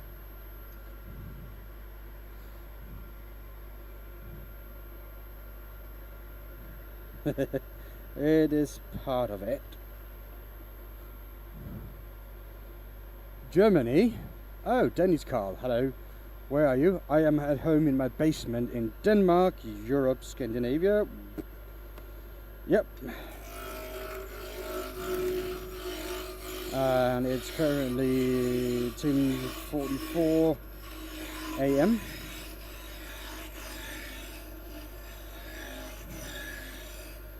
And Texas, it should be like 4 in the morning, right? 4 or 5 in the morning, and that something like that. Yeah.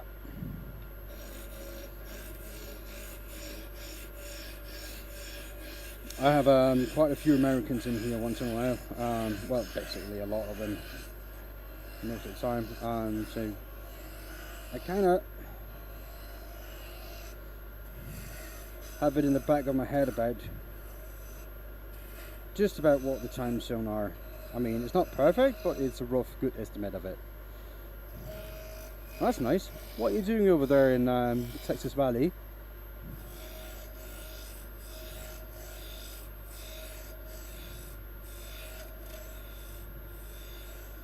Other than scrolling through YouTube Shorts and dropping into my channel, chilling, that's not too bad.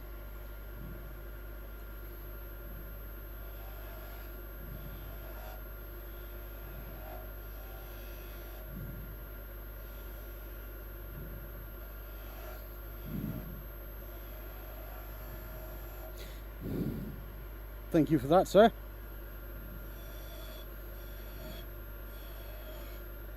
I appreciate that, and I hope you will have a good day as well.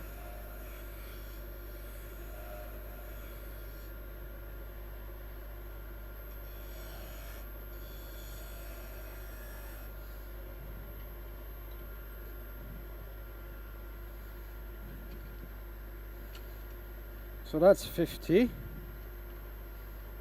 Right, so that will complete that order. I just need to put those in the back to the other 200. Just hold on for a second. Nice meeting you. Nice meeting you as well, dude. Do I have long hair? Yes, I do.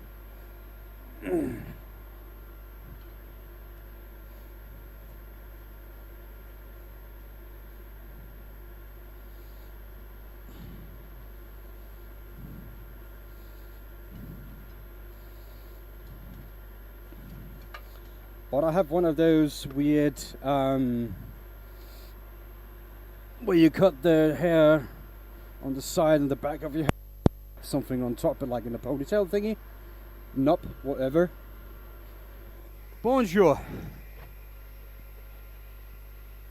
Hello, myself. Bonjour to you as well.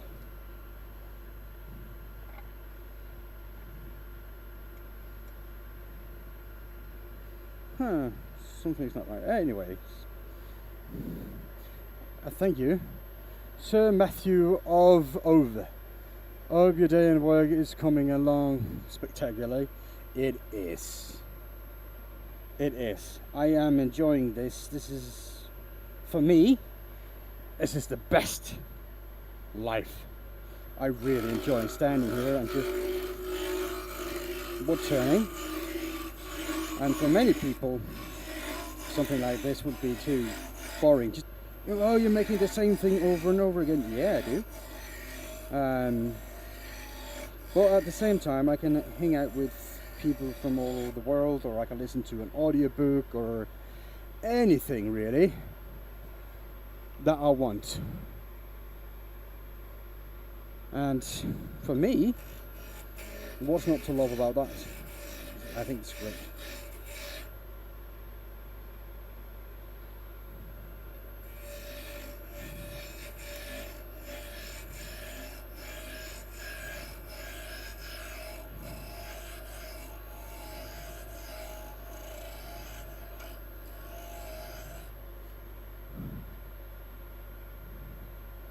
I spent a good chunk of my day doing the same, and now I'm watching when I'm not turning. Yeah, Thank you, Miguel. I wish you the best as well. I hope you get everything in life that you wish for and work for.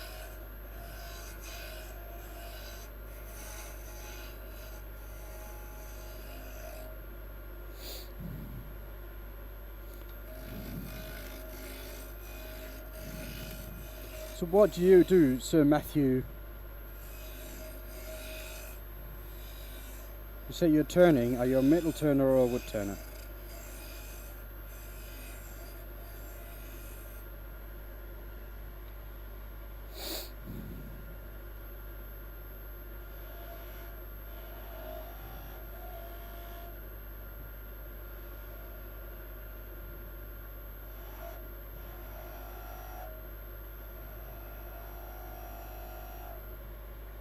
Wood. Oh, cool. Do you turn by hand or on a copy lathe or CNC or?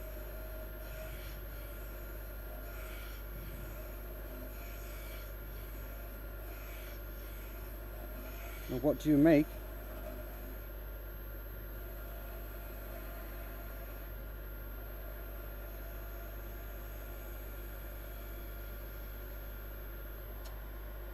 I turned a.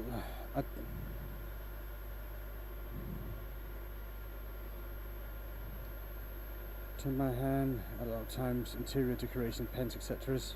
Pipes most of the time. Ooh, I never turned a pipe. So are you able to make a living from that, or is it just, are you retired and just having fun, or what's the deal?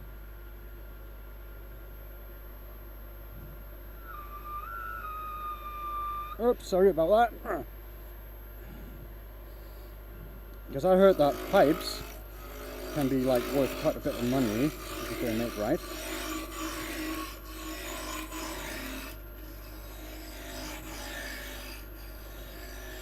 But it's a matter of getting your name out there.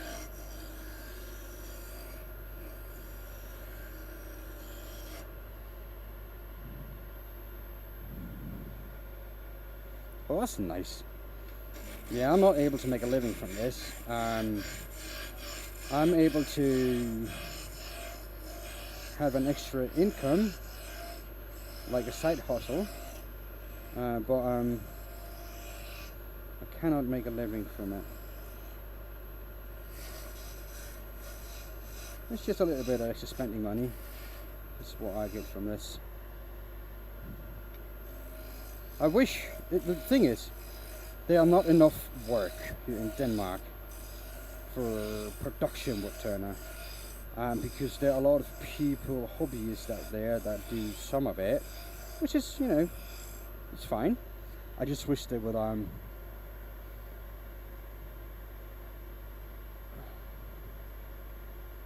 I wish they would like ask proper money for the work and not just materials and a little bit of tool. I am making once,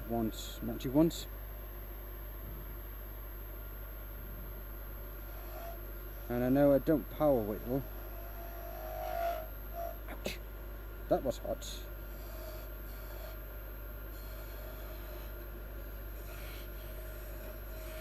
I do wood turning and hardly any carving whatsoever. I mean, I've been known to have the old Dremel out once in a while to decorate a piece of turned bowl or whatnot, but it's not something that happens very often.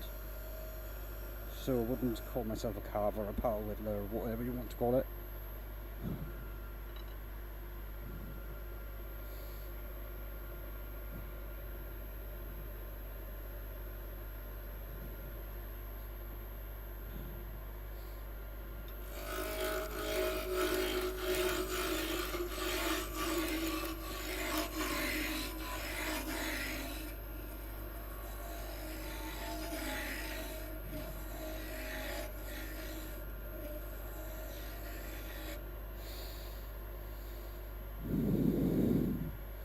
You don't make me feel so bad about my workshop having pile of wood. Nah, well, it is what it is, really. I mean, yeah. I can clean it out every day, and I like to. This is basically how it looks after a couple of hours.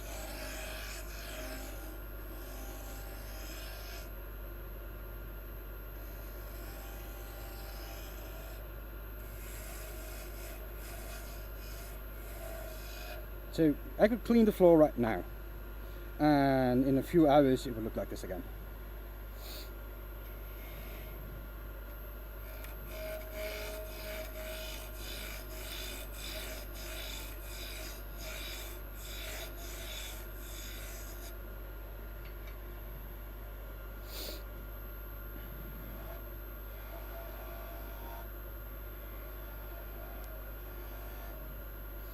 So yeah, of course you should clean your workspace. Type of wood, this is ash.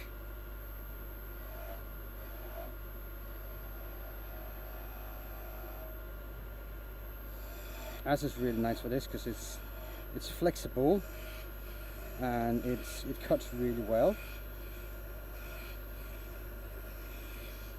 It's not too hard on my tools.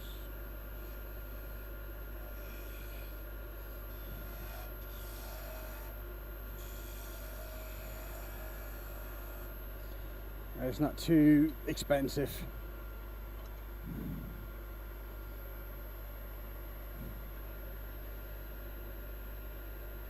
I think it's like €1.20 something, €1.30 per piece of timber. Yep. It depends on what I'm making. For staircase spindles and stuff like that, I like to use fir.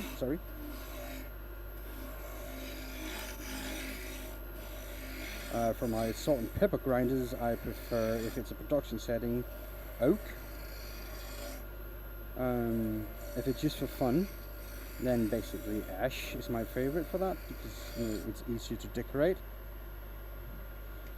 You can make like really good patterns on it. It's easy to make patterns on it with colours and a little bit of fire. So for that, ash is really nice as well. So yeah, Woodturning as well, Dope Boys production.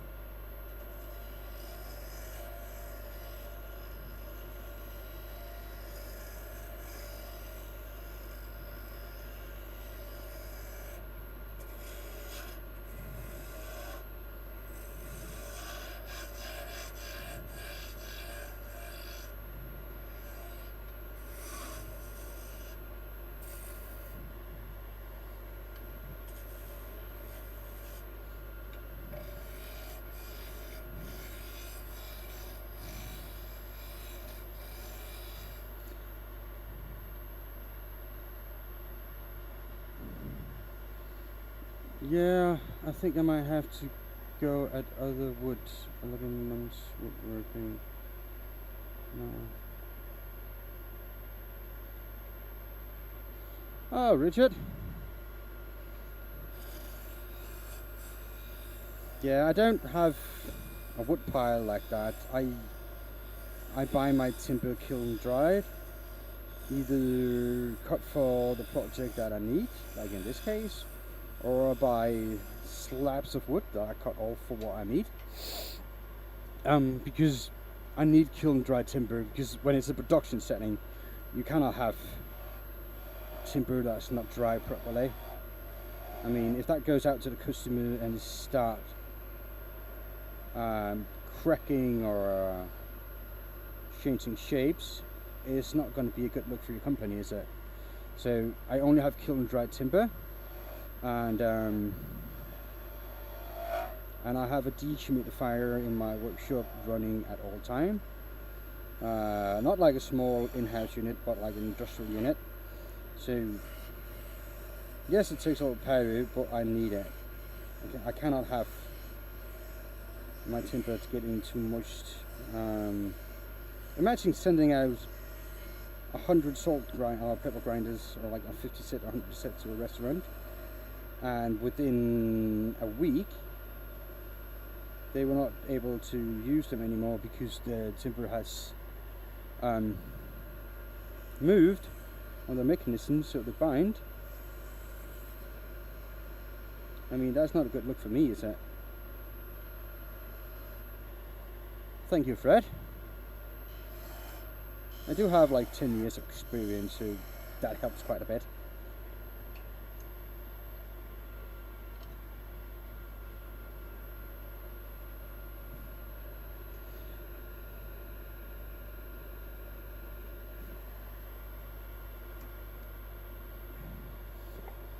But went to Bush, got a couple of pieces to practice with. Oh.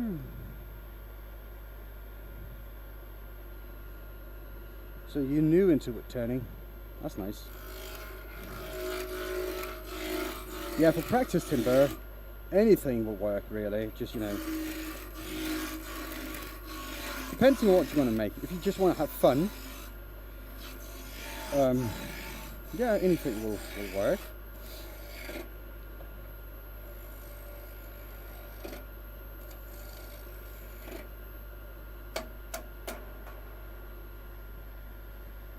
That's a loss.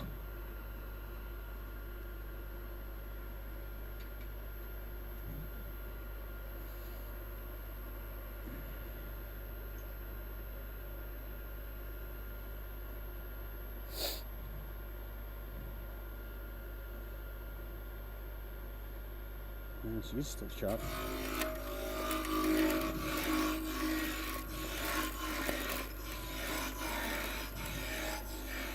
Just remember, wear a face shield when you do woodturning. And I would recommend a dust mask as well.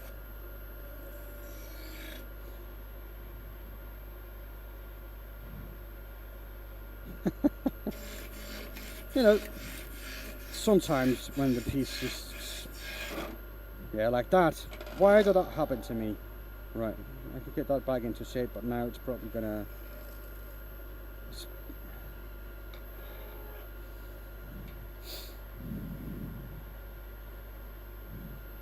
now this can be, the problem is when as soon as they start bending like that and start wobbling, the fibre is starting to get loose inside of it, and the chances of that repeating itself is like high. And it doesn't take much for that piece to start wobbling again. So now I had to get my hand exfoliated again. And now I'm not wearing this tape because I have cut myself. I wear this tape because hindering the gouts that much. Actually, as you can see there, it already cut through there and there. That's just because I hold my hands against the timber. But that's the gouge working your way through. And wearing a glove at a lathe is probably not the best idea, to be honest. So we want to try and avoid that.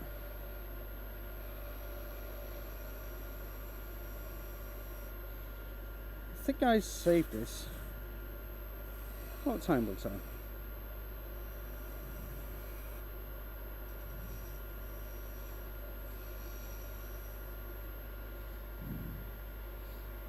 Hello all, mainly off grid. That's where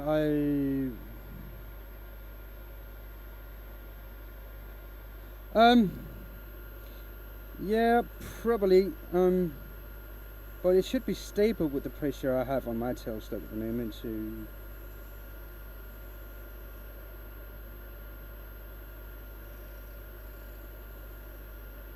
I am making ones today, mainly off grid.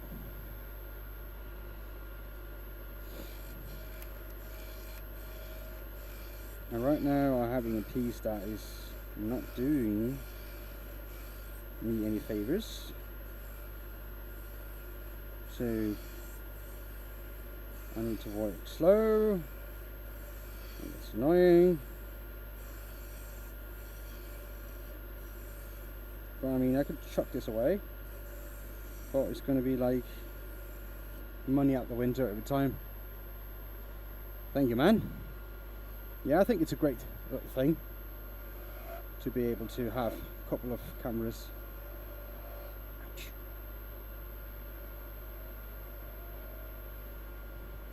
Actually, I have 3 cameras. There we go, that's the third. But I think this view is a little bit better, in my opinion.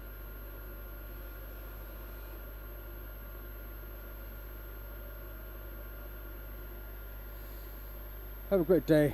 I appreciate you. Thank you. I appreciate you as well. It's nice of you to drop in and talk a little bit.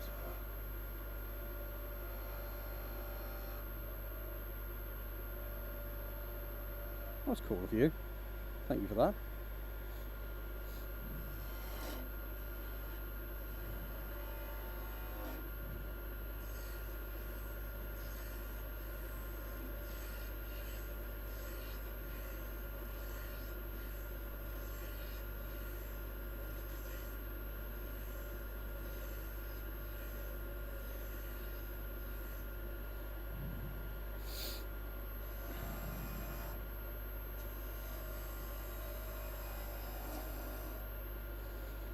So this one made it. I am surprised. I just need to sand off those marks there, because you know it's not really nice to see black marks on the ones, right? So now such you get in the duct. As you can see here, the dust goes straight into it right here when I'm sanding, and when I do most of these details down here, it goes straight into the duct as well. But you know, most of the shavings go straight on the ground.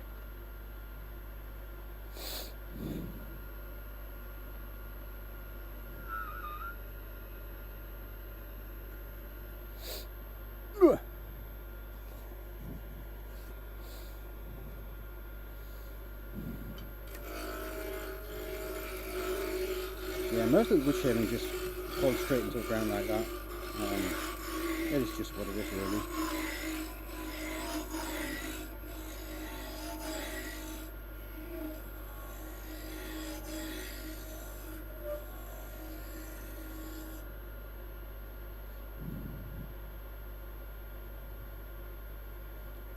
I have to get extra fat now.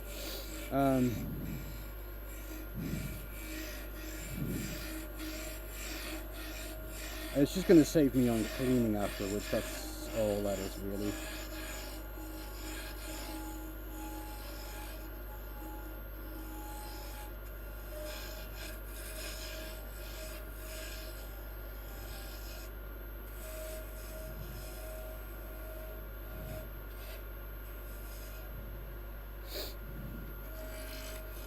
But we should make a point system.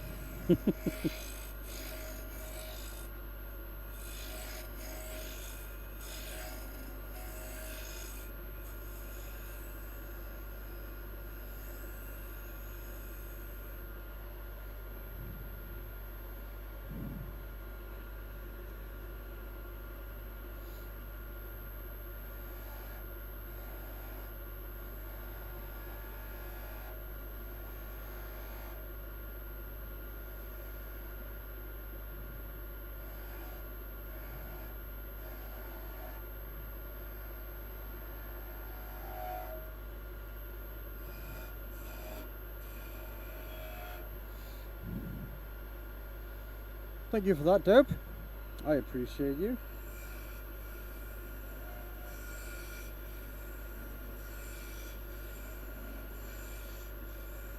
Now my bot doesn't pick up on everybody that subscribes, unfortunately.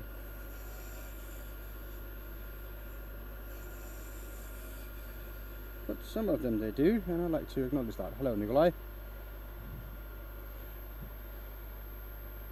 Russia. I probably butcher that, but there you go. I'll give it a try. Russia. Yeah. Welcome in.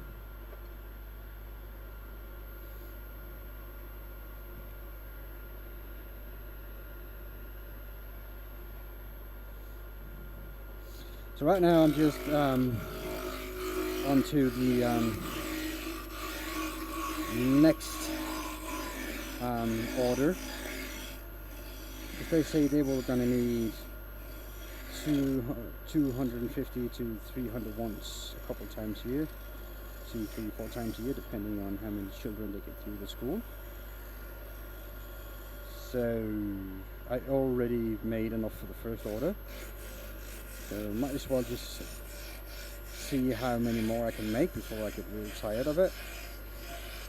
I still have a pile of timber behind me, and I have quite a bit more in storage.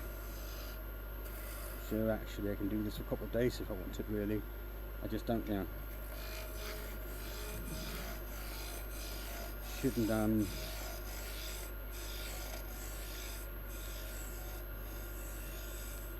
go too far ahead. And I mean, if they do cancel the next order for some reason, I have just some materials into it and a little bit of time. So probably, if they decide to cancel, I mean, I hope they don't, but if they do, there is an option for me to just sell the materials that I have. But if I make them all into once, I kind of have to try to sell them once.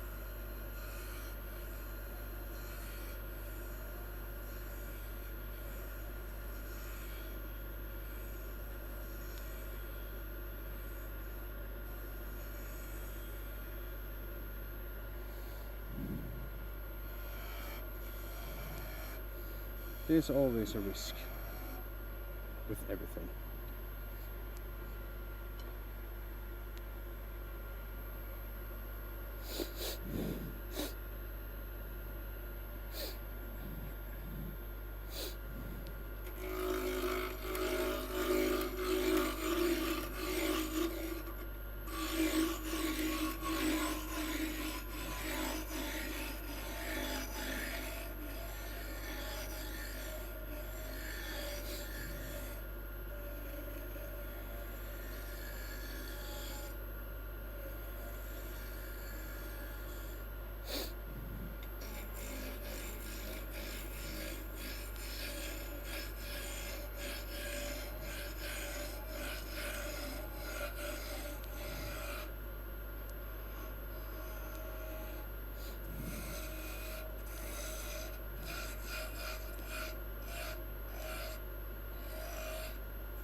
Alright, so it's up for delivery. It's nice. What about the one for Sammy? Are you still here, Sammy?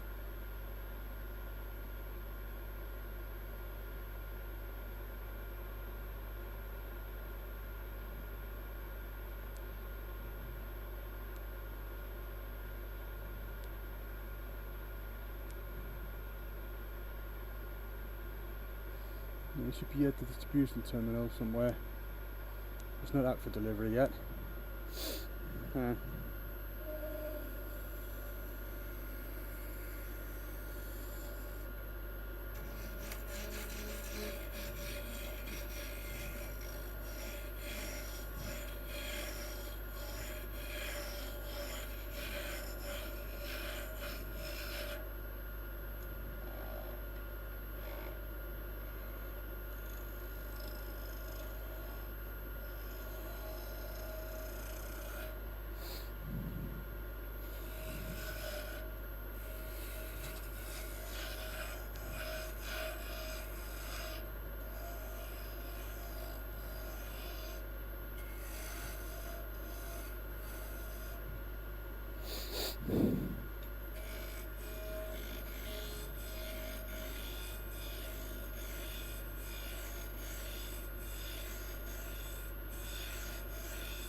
Thank you for that, Fred. I appreciate that. It's nice of you. Woo!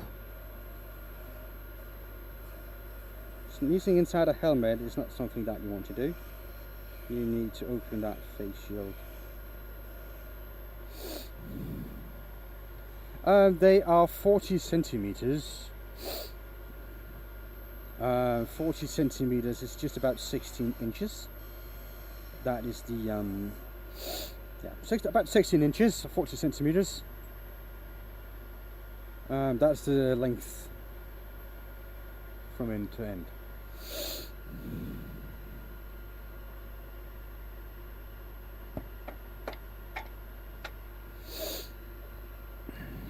Nicholas says that I need to have Santa costume on for Christmas streams.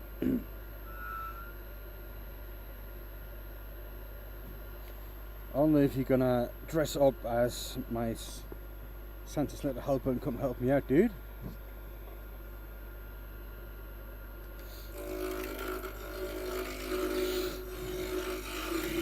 Can you imagine those clothes? How well wood shavings would stick to that?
Oh, it's 10.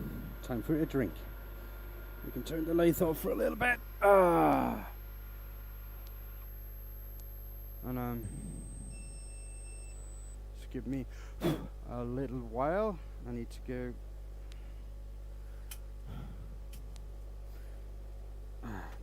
pick up another drink.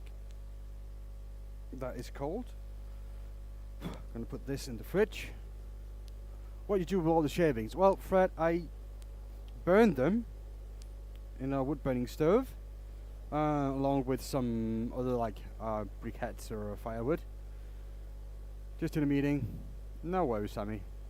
So I burn them like that, or I just put them in the flower beds outside, or just take them to the local recycling center, and they use that for heating up our homes for the town and the area.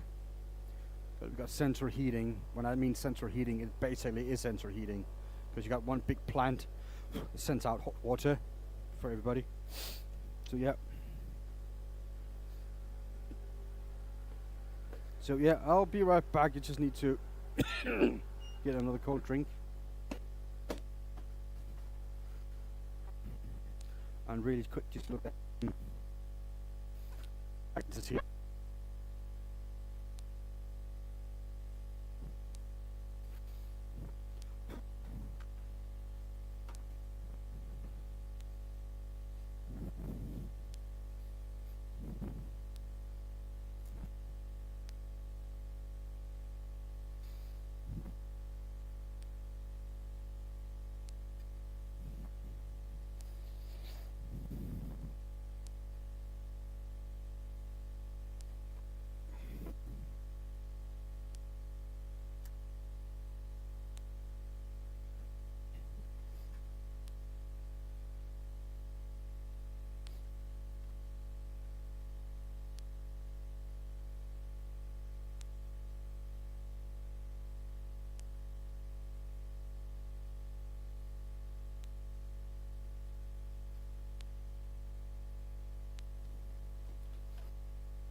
Alright, no package yet.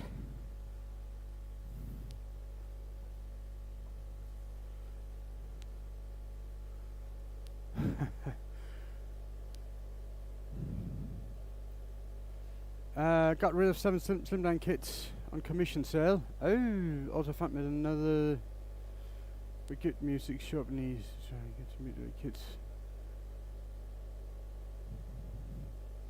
Okay.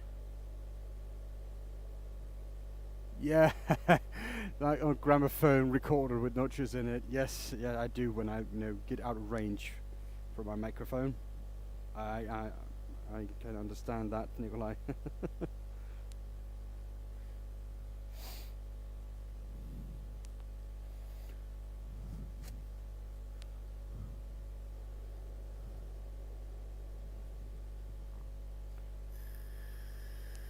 That's good to hear, Michael. So that was all well worth it.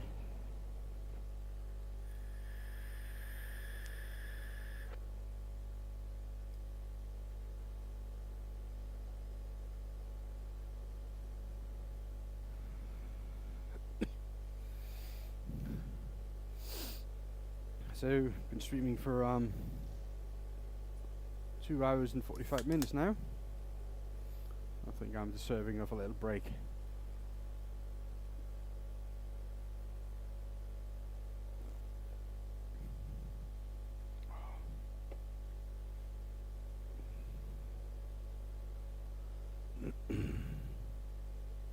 Don't you guys think? Oh, look at that. That's a dirty man. It's a dirty man, that's for sure. Just how it starts the music gets cheaper than... Yeah. They are expensive to buy from the supplier as well, Michael. So, just be prepared. They are among the more expensive kits you can buy.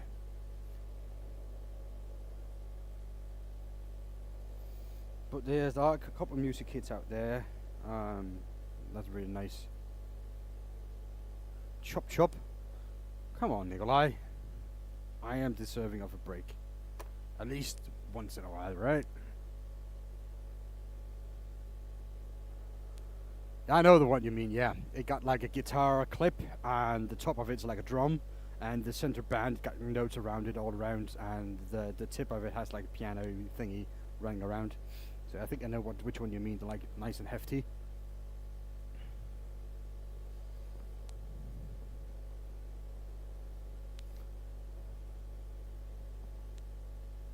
Yep, that's them.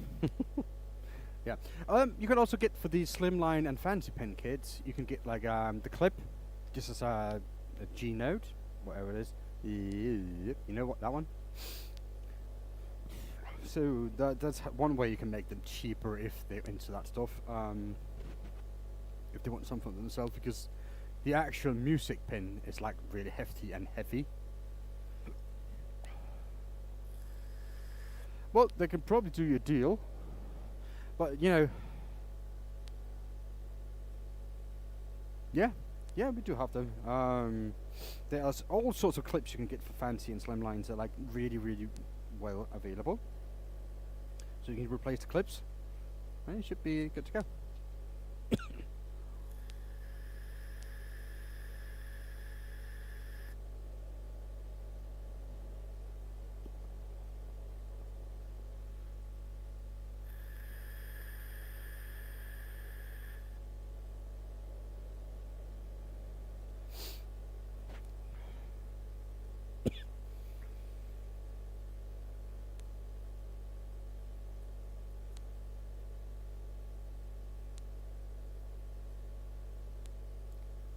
£75 per kid. Yeah, that sounds good. That sounds alright.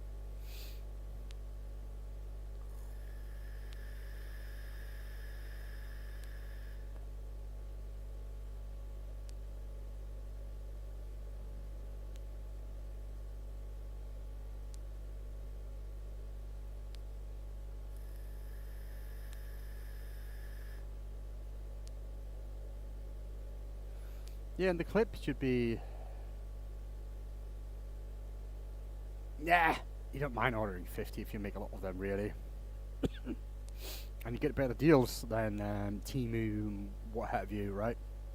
It just takes a little bit longer to ship out.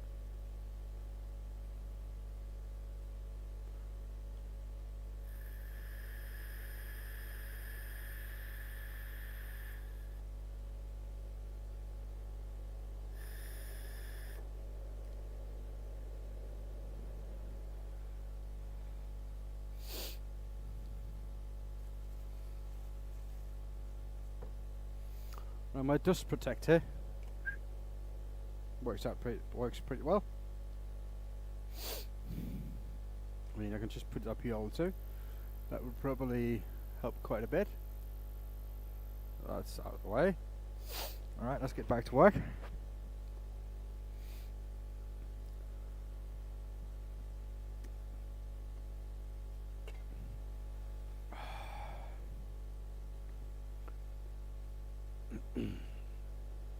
Two price points.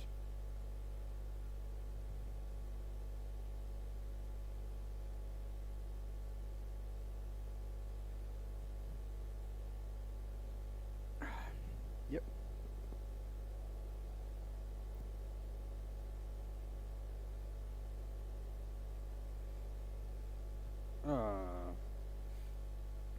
Round these earbuds here, they're really nice, but they kind of build up moisture in your ear.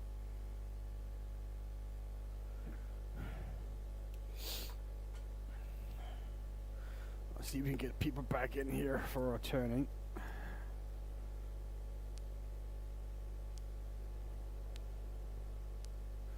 See, we got really low there, but you know, having a break will do that. Right.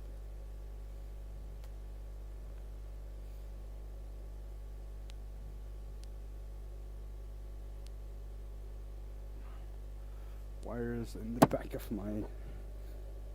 It's annoying.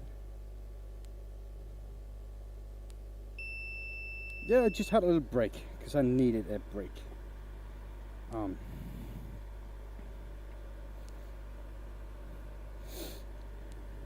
But now we're just getting back into it. Attitude bots, yes. The 3 out aware.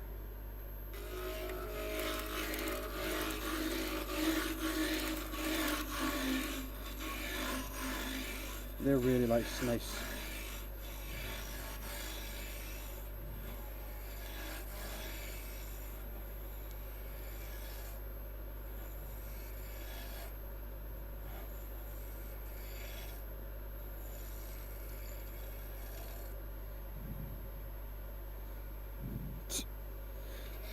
It's funny near the line.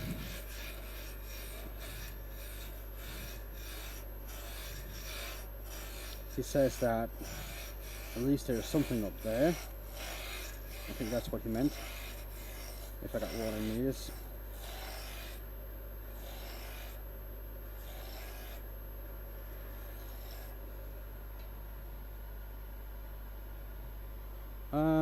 Is the volumes there? Yeah, that's working now. I think it was just love your eyes tune. Oh, they did. That's nice.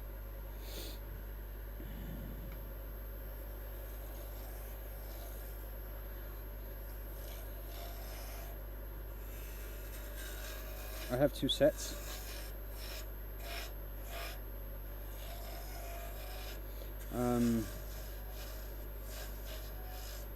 These are actually for sports. That's what they say anyway. And I have the yellow one. Where is it?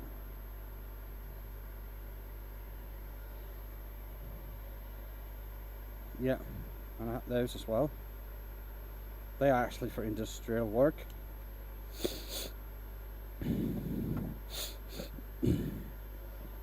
Sorry about that.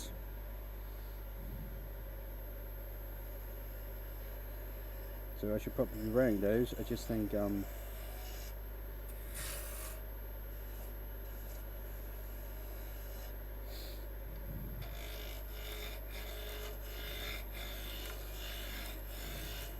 green I have is newer. So that's why I use them now more.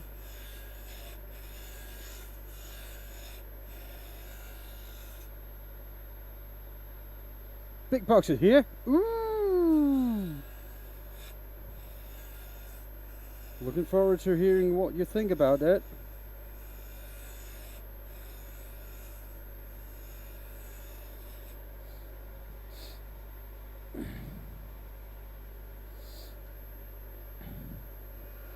Did you have to pay import taxes on it, or did it just send it right through?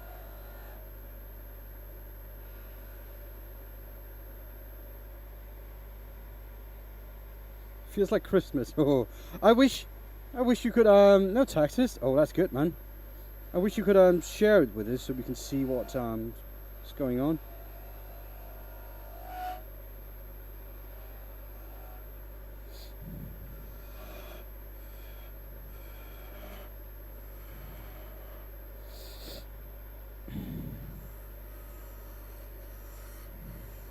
I hope everything turned out well with the box and nothing is broken.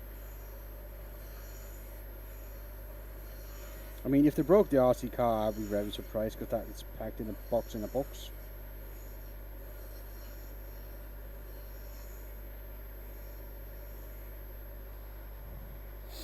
Hello, boys. 25 and 30. Minus 8 and 13.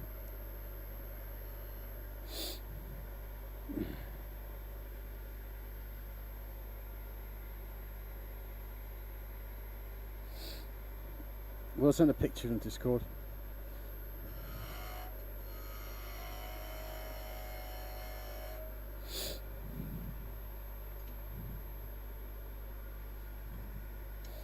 That big ball, by the way, Sammy, that probably needs a little bit of oil in the near future. I didn't have time to put it on, and I didn't want to put oil on before I shipped it because it needs to have air to dry. So if you got any tongue oil or anything in that range, that would do it really, really well. Or any conditioner for wooden tables and oil for that stuff.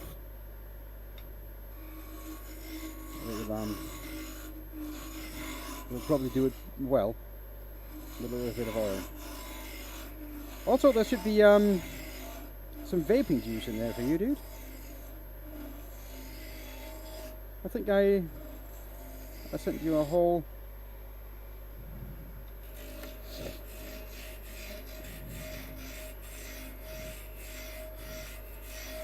bottle of it, yeah. I talked to my colleague, my friend, who also vapes, and he said 2% is like 20 milligram. So if you want 2%, you're going to need a lot more nicotine in it. But you can try it out as it is, right? And if you need more nicotine, you can just add it.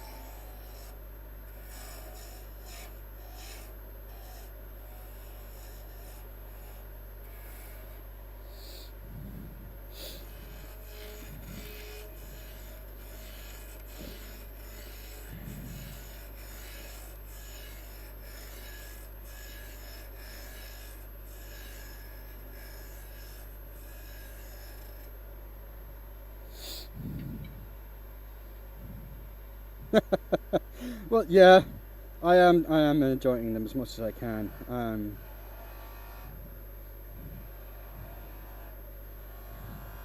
They're good boys, so it's compared to some of the other kids I see around town. I mean, that holy shit. We was at the Boy Scout yesterday, and they needed help because one of the instructors was sick, so I volunteered to help out. And one of the kids there, he was not listening to anything anybody says.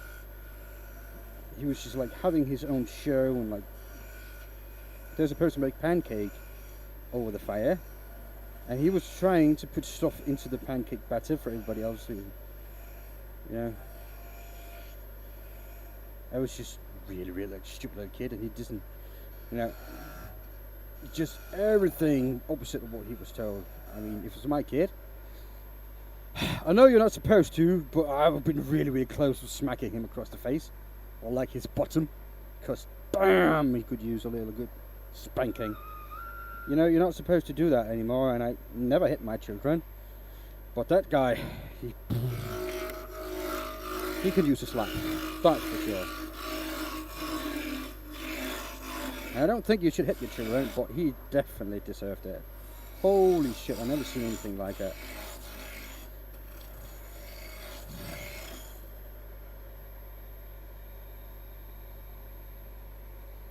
Timothy, that's fine. I mean, this is how it looks after, like, what's that, 4 or 5 hours?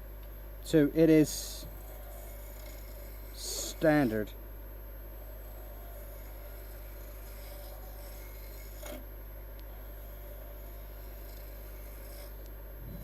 If I need to stop and clean every time I have an inch thick of sawdust under my lathe, I would not get anything done.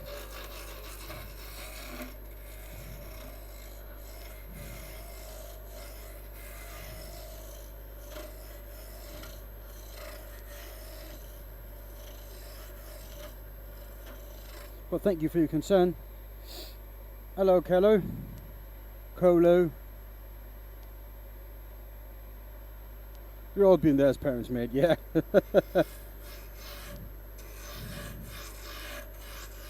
Luckily, my kids are normally not like that. They respect other people, and if someone that's a higher authority than them, aka an adult, they will do as the adult tells them when they tells them, because that's how they are brought up. And I mean, I would expect them to do that.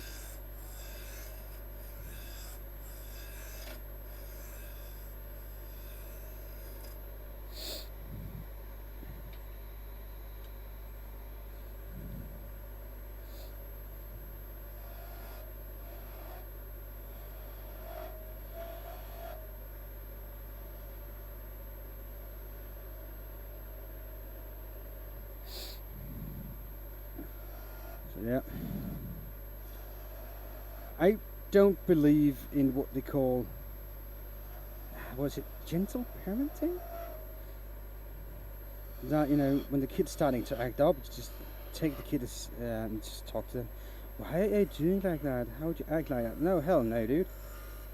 If my kid would throw around the food at dinner or anything, I would get so mad. They would be scared that I would hit them. I never hit my children, and I never will. But they will be scared as fuck. And I mean, that would be, you know, teaching by fear, but it's also be parenting by consequence, in my opinion.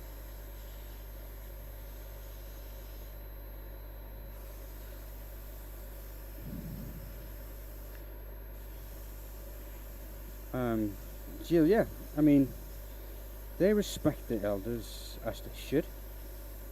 They're nice and polite, and they know I can get mad, and I can get really mad if they misbehave. I mean, different kinds of misbehave, of course. I don't just go off a tantrum just because they like drop the milk or what have you. But if they deliberately throw the milk carton on the floor and start screaming and having a tantrum, oh boy, that's not something I accept.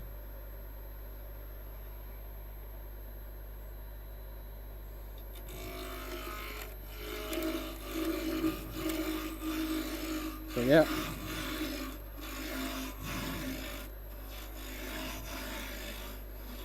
I also try and teach my children not to lie. So if they mess up, I expect them to come and tell me I did that. And of course they'll get in trouble for what they did.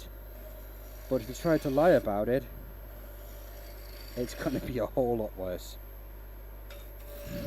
So yeah, you shouldn't lie. That's the worst thing you can do. And they know it. Now they'd be scared to come tell me that they messed up. And of course, because they know they're going to get in trouble. But if they lie about it, it's going to be grounded for half a year, not half a year, grounded for weeks with no screen time, no special treats, but mostly a disappointed dad that doesn't trust them anymore. And they have both tried that, and they don't like it when I don't trust them, because I'm going to question everything they say until I feel I can trust them again. So that way they lied to me once and it's job done.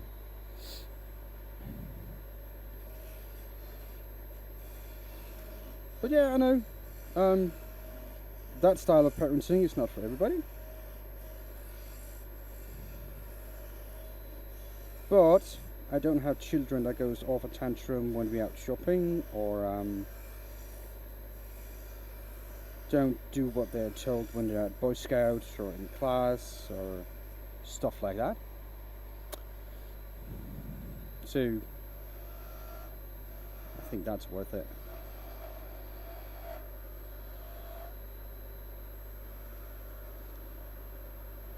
But yeah, I don't know why it's, people don't talk about parenting and raising children and all that stuff. It's like almost a taboo to talk about that stuff, and I don't think that should be a taboo, because I am not perfect, and my way of teaching is parenting is probably not the best. But you cannot argue with results. My 13-year-old, right? He is he's with a group of friends at his school, and one time they went outside in the vicinity of the school, and one of them had a vape pen, right? And I mean, 12, 13-year-olds with a vape pen, what can you expect? He was he just took a few steps back and was just standing with them in the background. That's the story I got from the teachers anyway, and from him. And he was standing there in the background. He didn't participate. He didn't tell on his friends. I respect that. Because, yes, it's bad, but it's not like the end of the world bad. But he didn't tell on his friends, and he didn't participate in it. So, I mean, what's not to like about that? There's another episode as well when that group of friends threatened another child in school that they will find him after class and have a fight with him. And my son just took a step back and didn't want to have any part of it. I mean, yeah, he didn't stand up for the kid. Probably should have.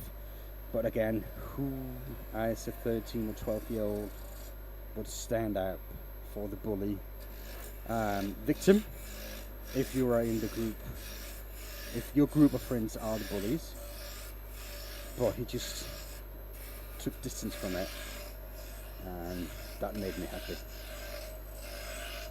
and I respect him for that.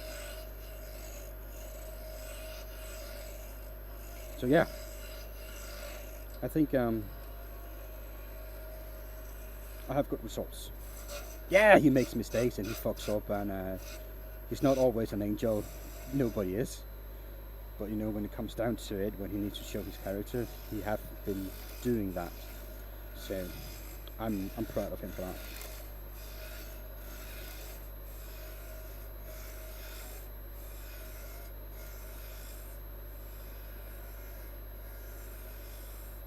Nobody's perfect, except my wife, of course. But that's it.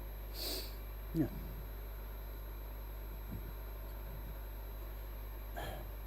So what do you think about the crate, Sammy? Did you look through it all now? Or did you have to stay doing your job?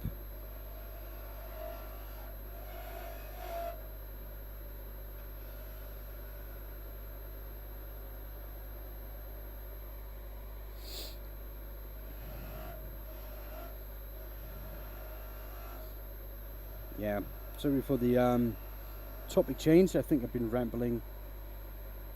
Just something, Ben. You're welcome, mate.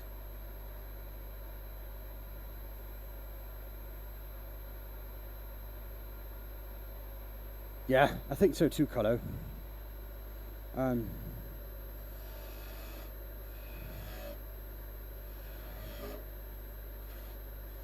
send me if you could give that a little bit of oil at some point. That big ball, right? Did that came out in one piece? All the bark is still attached?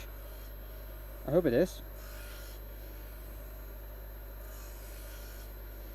Any kind of oil that we use for your wooden furnitures and what have you, that will do it just fine.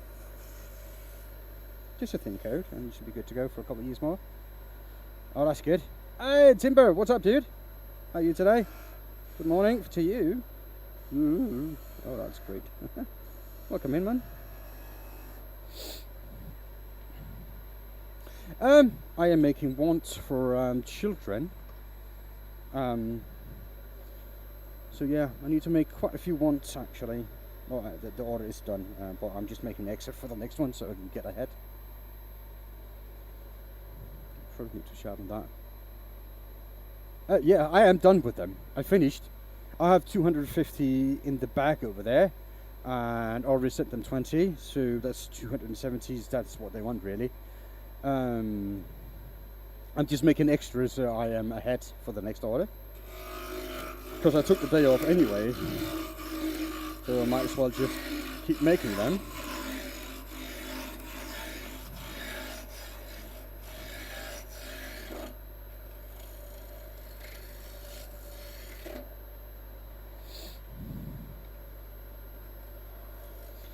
Yeah, it's a whole initiative.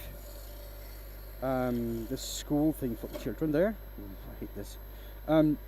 It is for kids that have disabilities in some kind of way.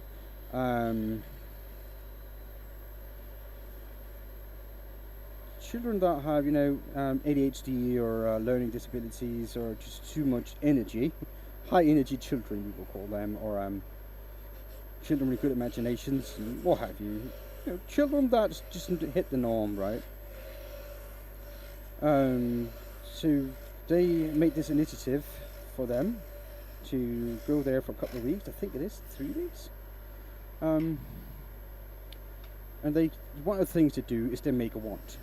So the ones I'm making, they cut off the ends, sand it, color it, and they use it for math or make up fairy tales, or just let the children be themselves. in an environment that doesn't judge them for being different. I just like the children play and enjoy themselves the way they want to enjoy themselves. And playing for these children is not always just go outside and play something or a wizard or whatever. It can be just making the ones. Can you make me a wooden dildo? I can.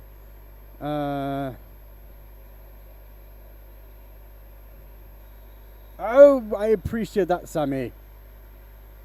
I appreciate that, Sammy. I didn't see that, sorry. Yeah, if the wife approves, that's good.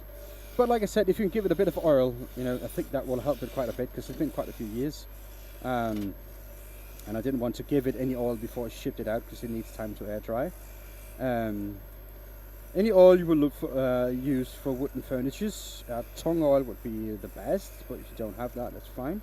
Just a thin coat, and that should start popping again, the grain and all that in it.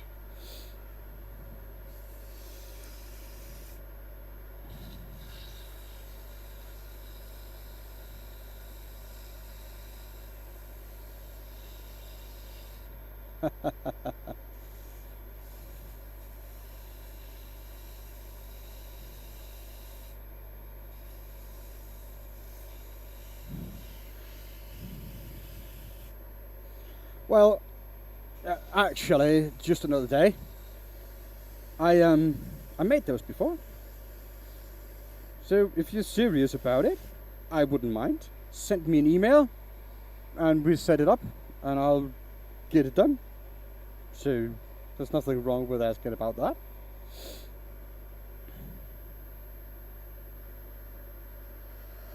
I have done weirder things on a lathe than that.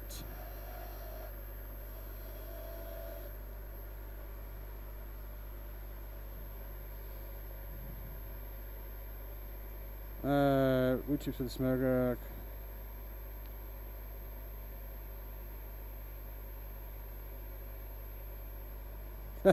That's funny.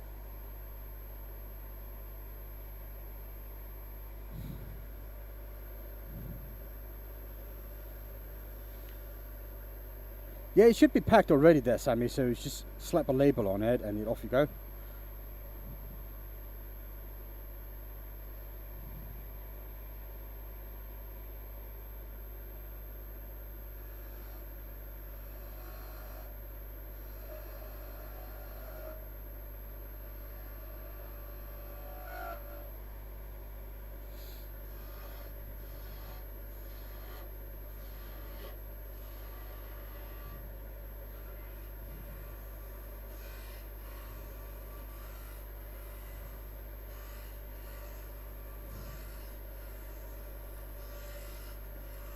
Do you think your son will be happy about the RC car?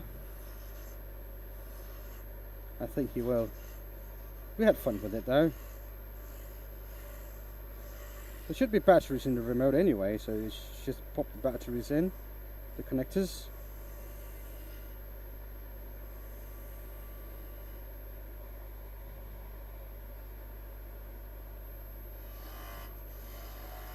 And it should be ready to use.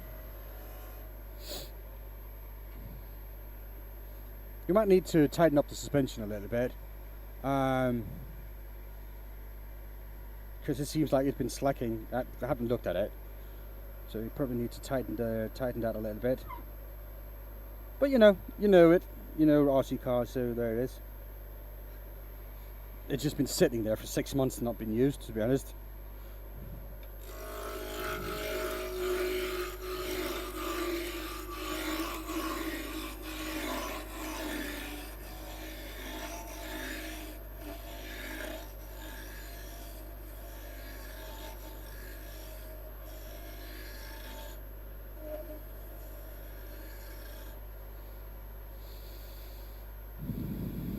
So today I have a whole airbrush set up here.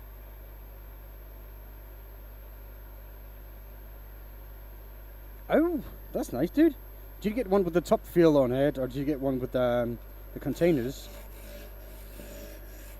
Because to be honest, for what we do, the containers like the siphon fit is Could be worth the a little bit extra money.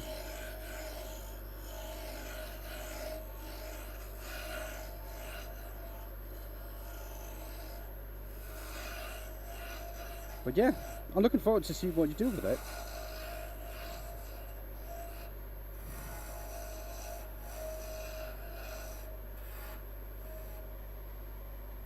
Took your advice there. Good, good, good. Do yourself a favour before you use the containers. Clean them thoroughly, because any residue in the tubes will gunk up and clog the airbrush. I had that problem and now I'm battling that stuff.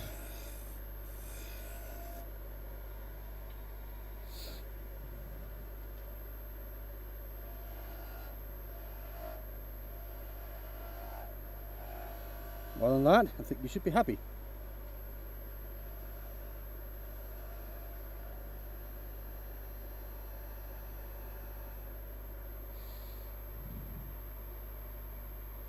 A cover ball. What is a cover ball?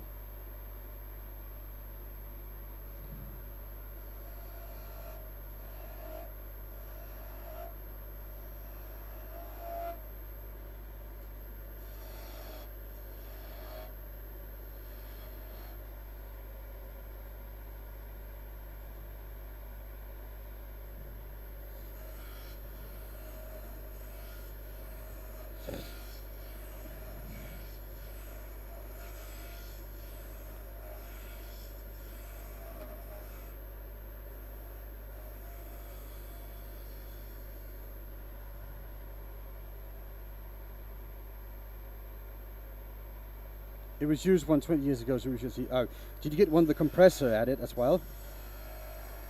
Or are you using your own compressor?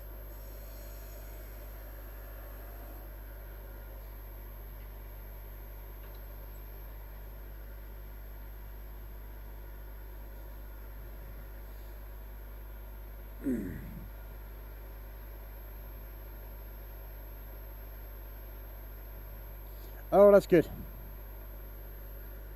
That's good. Just a thin layer, that's all it's need. It doesn't need a lot. I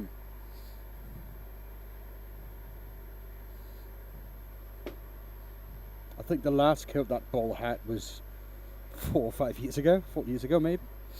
But yes, I mean, there's a big story behind that ball. I didn't tell you all of it, so let me just tell you about it if you have time.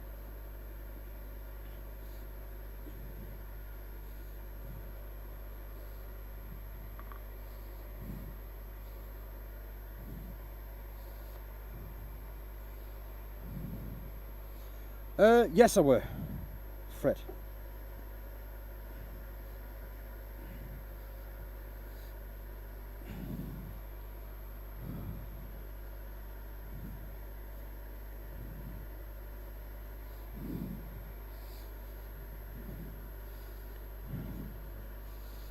Get some of this shavings a little bit away because it was starting to be a little bit much.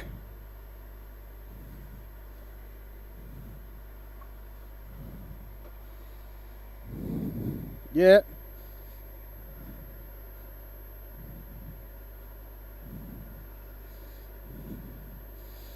The good part is, when it comes to cleaning it up, it's a you would use in the Pacific Islands to serve drinks called kava. Huh.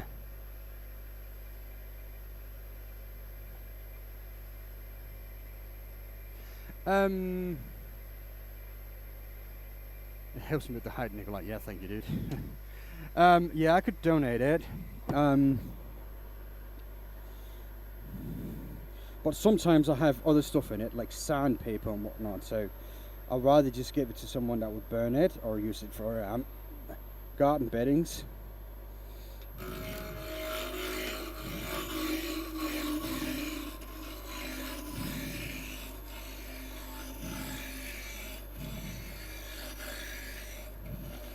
Because sometimes there may be sandpaper in it, or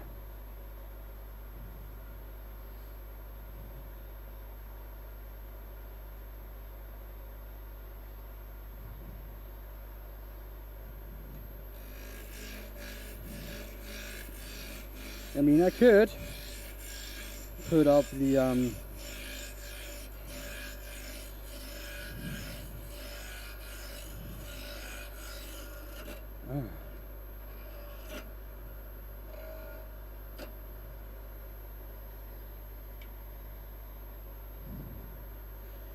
could put it up for sale, and but you know, I'd rather give it away, to be honest.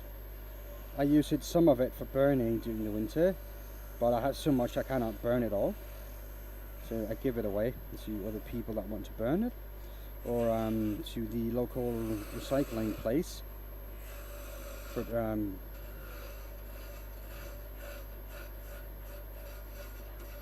they take stuff like this and put it in a big incinerator and make heating for the entire town. Oh, that's good for you, Edward. I'm happy. There's nothing more relaxing than a nice poo. Was it so bad that you need to wipe freckles off your face, or was it nice and solid?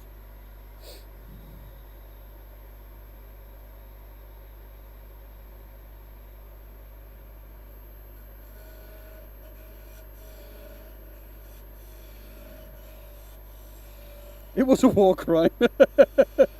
Yeah, well, I guess you feel relaxed in the stomach now, so good for you, man.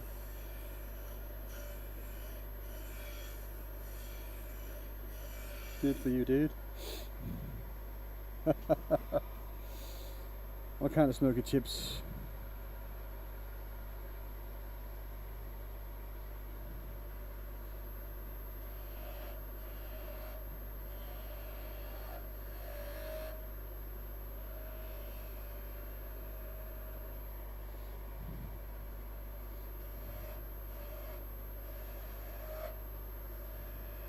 Well, I hope you enjoy the rest of your day if you're not sticking around, Edward.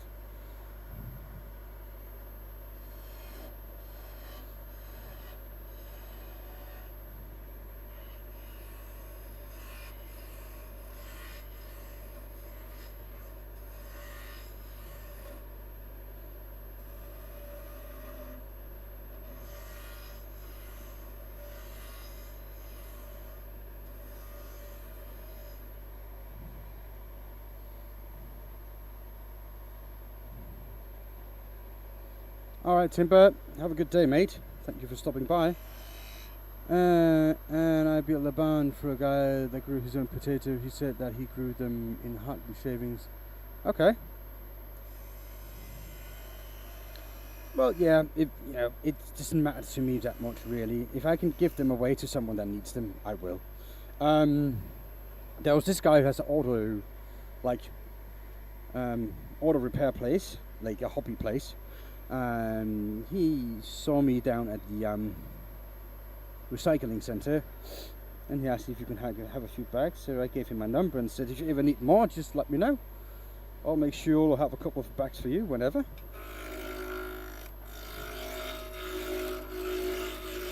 So that's how it is for me.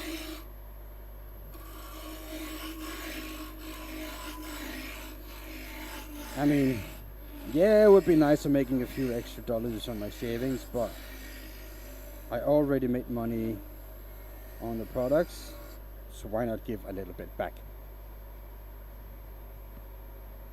Oh, go to sleep, dude. Sleep well. Thank you for stopping by and being here. I appreciate that, and thank you for the follow. Subscription?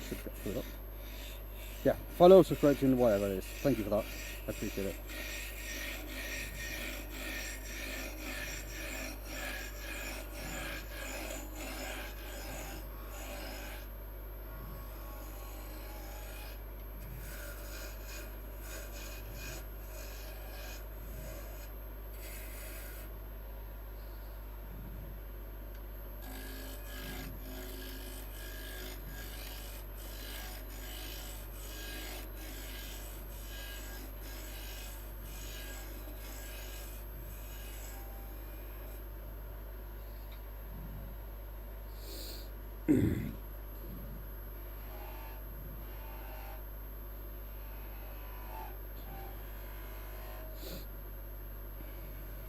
Oh yeah, by the way, Sammy, Are you listening? Because I'm going to tell you the story about behind that bowl. Did you try to cut something circular? Oh, I'm glad you like that, Sammy. Yeah, so that bowl has a nice story to it. When we bought the house before the one we had now, it was out in the country. It was a really big place in the middle of a forest thingy. But in the backyard there was this big oak. There was this big oak tree, right, that had been damaged at a storm a couple of 10 years earlier or something. So it was broken all the way down at the base. It used to have a twine. One of them was broken off and the other one was still there. And that was leaning over my workshop at that time, garage, because I didn't do any woodworking at all. So it was leaning over my garage. And as soon as we moved in, it was a beautiful, beautiful tree. As soon as we moved in, I decided to cut that tree down before it will fall by its own and destroy my workshop garage space. So we did that. Now, most of the timber was put away, given to the neighbors for firewood, but some of it I saved and then cut up to planks. I still have a few of those laying around. But another piece, I didn't know what to do with it, so I just put it aside. It was a big lock thingy. I didn't do anything about it, I just left it. So some years later I started woodturning, and I thought to myself, well, that's a nice piece of log. And I decided to split the log down in the middle, like you should do with woodturning blanks. And I glued up the ends of it and I left it because that piece was way too big for any lathe that I have to handle.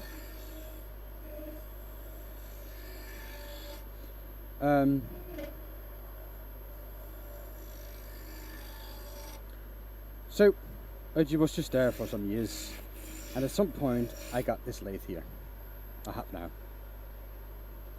and it was big enough to handle it, so I put it up and made it round, and I used the wood called ball saver on it. That's actually one of my oldest video. If you go way back down, there's actually me coring that ball out with the ball saver.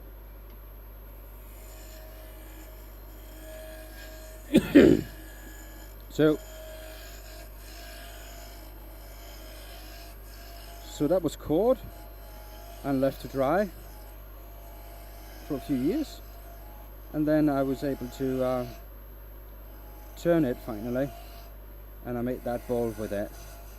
So that's one of the first big pieces I ever worked, and on this lathe specifically. So it had quite mean to me as well, but the story is really good.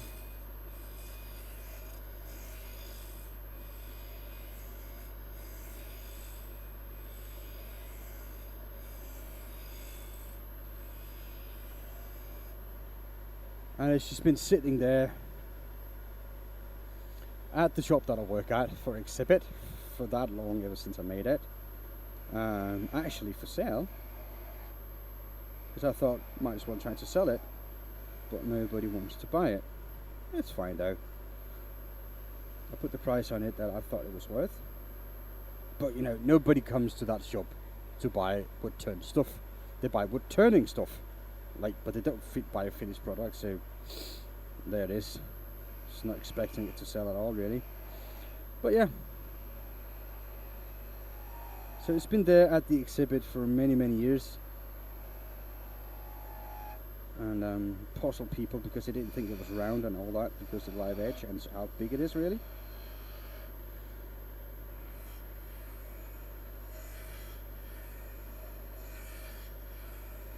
So yeah, and if you look really closely on the bark at some point of it, you can see there's still moss on it,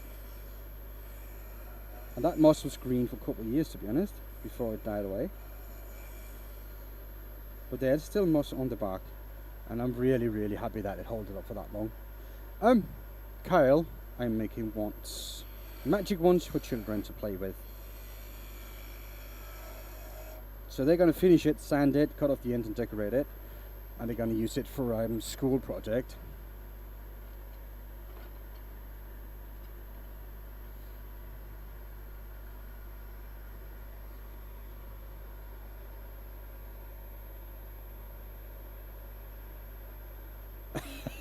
No, Michael, I wasn't. I started turning for almost 10 years ago. It was the first time I ever touched the lathe.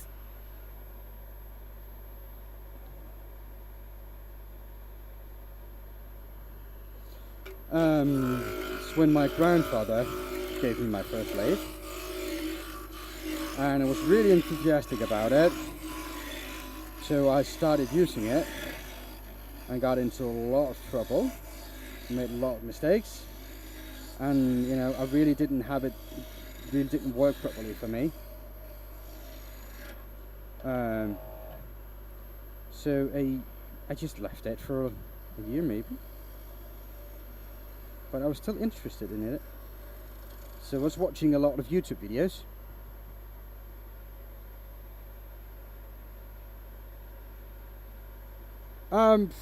In a normal work day, like in 6-7 hours, I can make about 100. After that, I'm getting tired.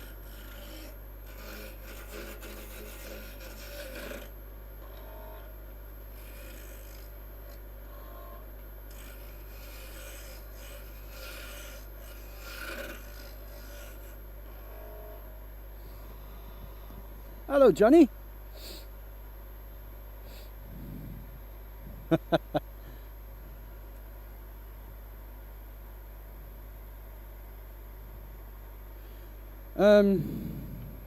So yeah, so it took me about a year to get back and really onto it again, and just but then I started to get a little bit of idea about what I was doing, and just watching those YouTube videos, trying to sort out the good from the bad. Back then, you just watch anything because you didn't know better. But yeah, after a while I started getting a hang of it, and I kept watching YouTube videos for many years and trying to improve my craft and my skills. And then about 7 years ago, I started working at the New Beginning Woodworks. Hello. About 7 years ago, I started working at the place that I am right now. It's a store here in Denmark that sells woodturning equipment, and that, helped quite a bit. Just talking with people all the time about woodturning and learning, like listening to what my boss said when he was talking to clients, that taught me so much about it.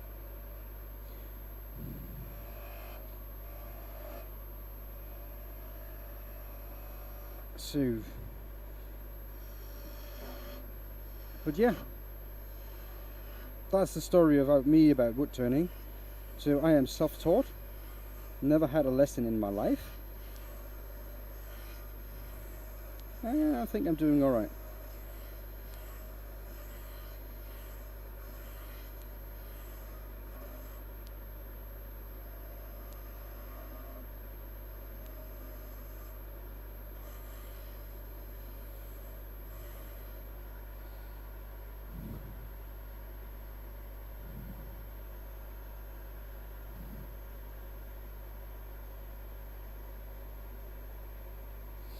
Yeah, Kyle, they are my own design.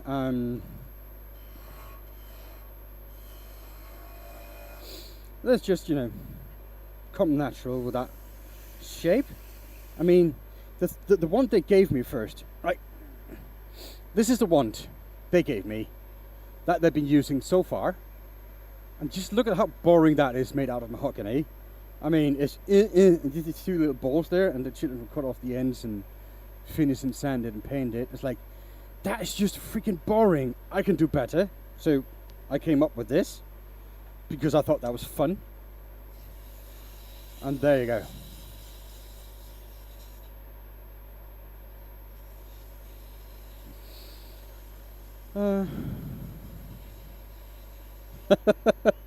That's not fun, you say? Why? I suppose you won't bore with the tools in your hand. Yeah, I can make like anything from 15 to 20 an hour, depending on how well stuff goes, so something like that. So you can just add that up. If I make 20 an hour, it's 5 hours of work.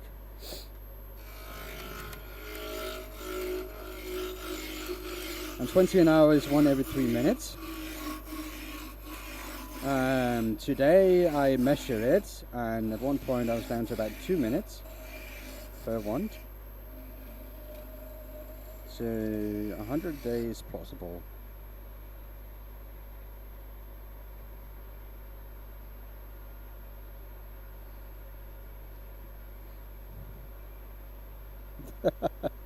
I mind you, of course I do.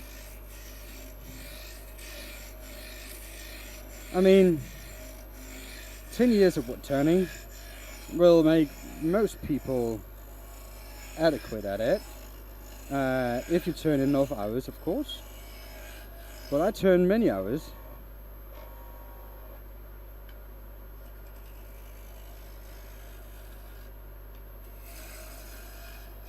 Because like 2 hours a week for 10 years is nothing. But 10 to 20 hours a week for 10 years is a lot. So there's a big difference.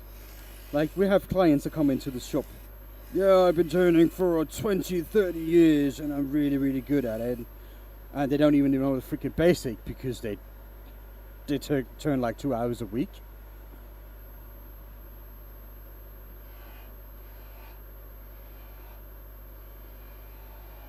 So they go to a club once a week and they turn there. And half the time they are there, the 2 hours they are there, they're spent by drinking coffee.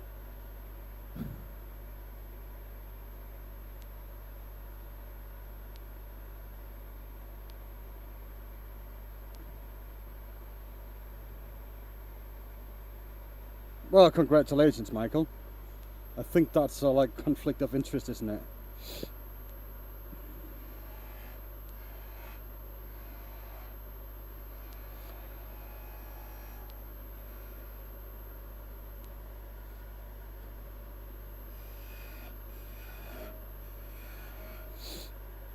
Hello, Jeffrey. Good morning to you too, sir. I hope you're doing well. Look at all the morning people. It is past noon here.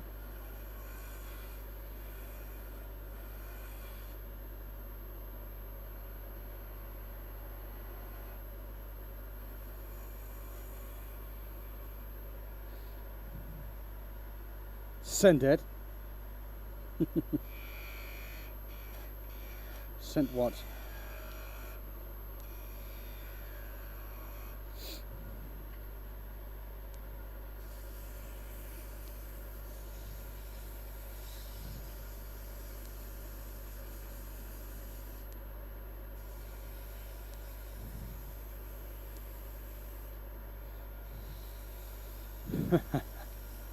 Running joke, sorry. Oh, okay.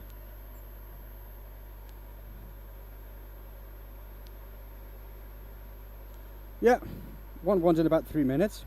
That's what I'm doing right now, so that's fine. So that should be 21 an hour.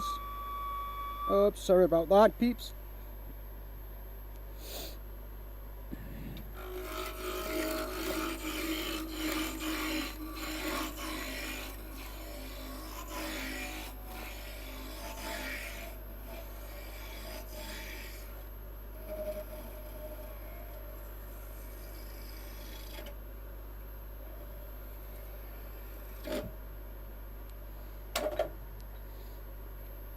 And another one bites the dust. Whoop. Do, do, do, do, do, do, do, do, do, do, do.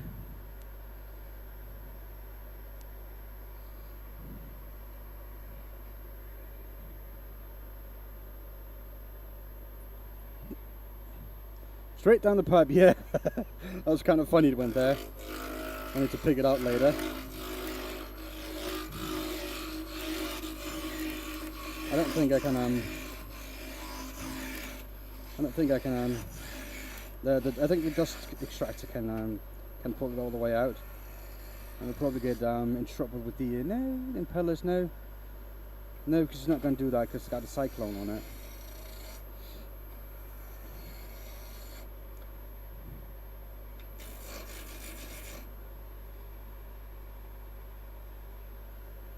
Do you guys hear me all right? I'm not too low.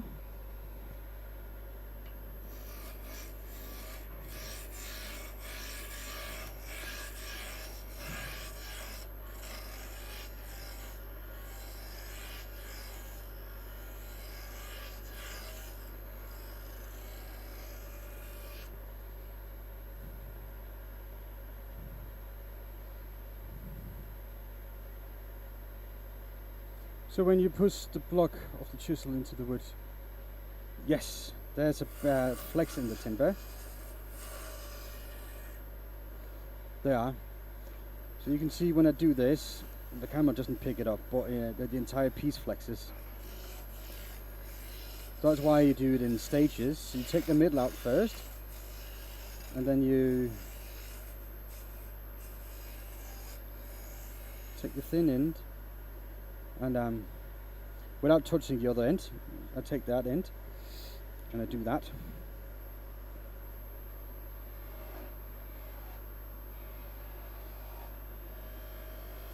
So that's where I get most material back up here, the handle, to trying to stabilize it a little bit.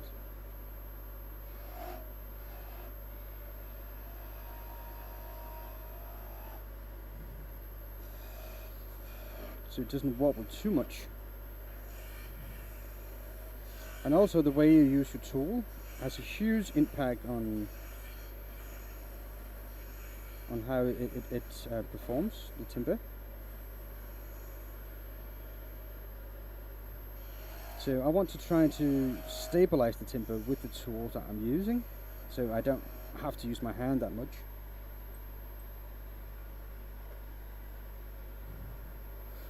So just give me a second, I just need to sharpen my couch because it's getting a little bit dull, it feels like. Ugh.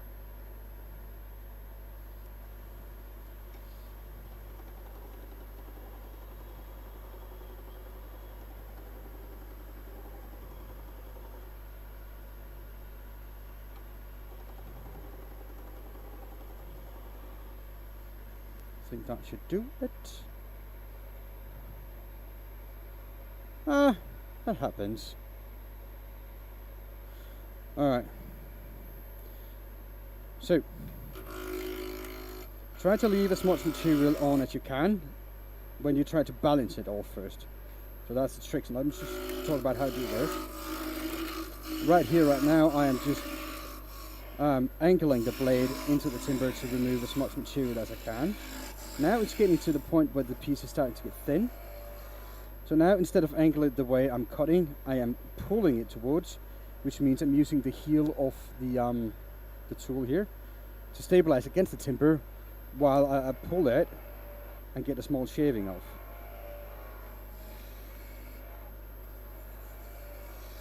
Now the trick is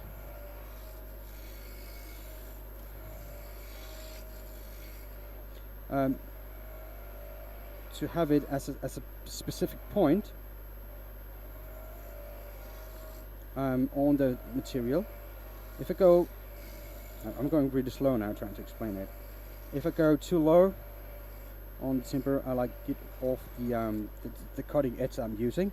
It will grab under it. It will grab under it, and it will make the timber vibrate and off balance. So what it will do also, it will make the fiber in the timber softer and not grabbing as well together, so it's more likely to start wobbling again like that.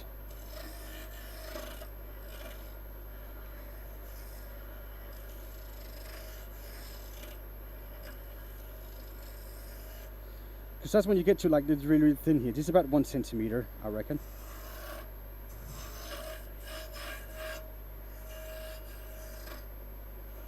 it's really delicate.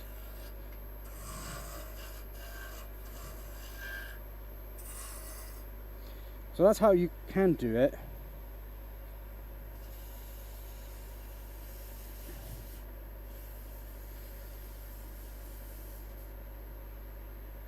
And I had a little bit of carrots there in the middle, which I'm just going to sand away. So now that's perfect.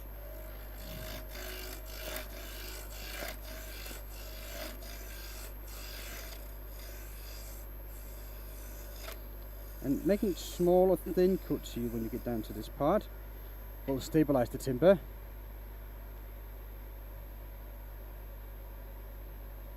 Yes! And I take up smaller pieces of material. So at the beginning I can take off like 4 to 5 millimeters of material. But at the end I'm down to like 1/2 millimeter or 1/4 millimeter. And 1 millimeter for you non-metric people, it is 1/25 of an inch, in that range.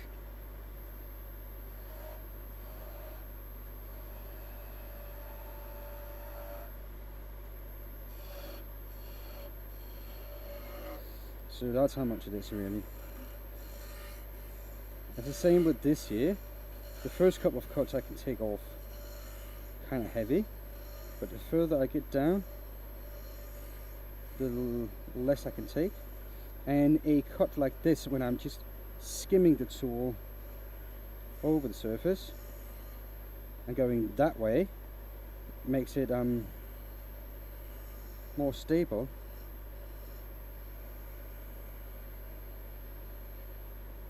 And you get really, really small little curls on it.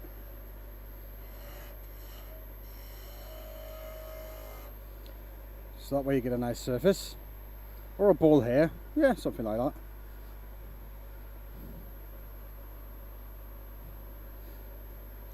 So yeah, that's basically how you do it. Now you just need to make it many more times and a lot faster if you want to make money. So it really is, it's a balance.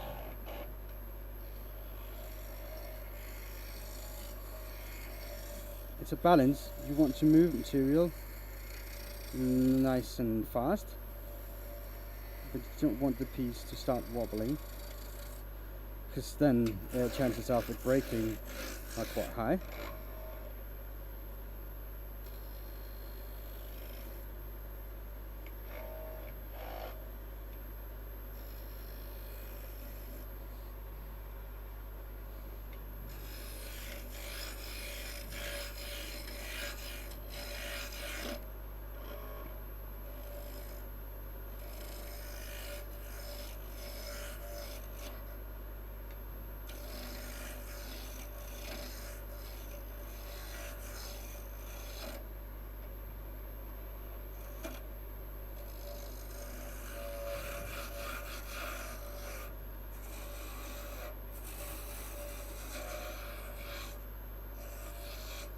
Now, and also this piece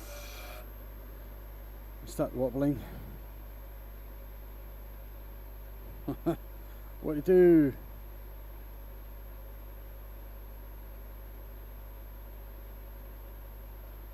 Roughing goes on the backhand.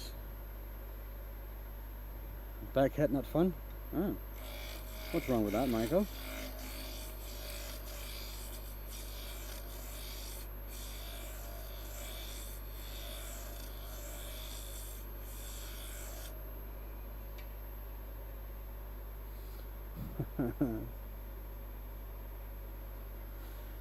Jenny's Leith Crath, you have a good day.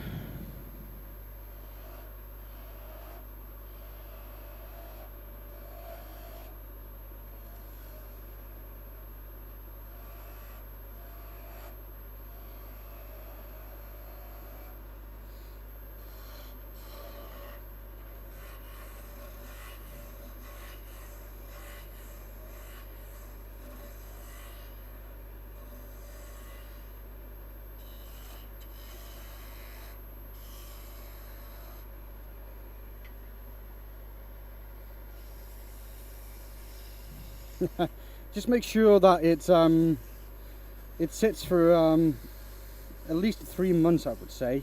I would recommend that.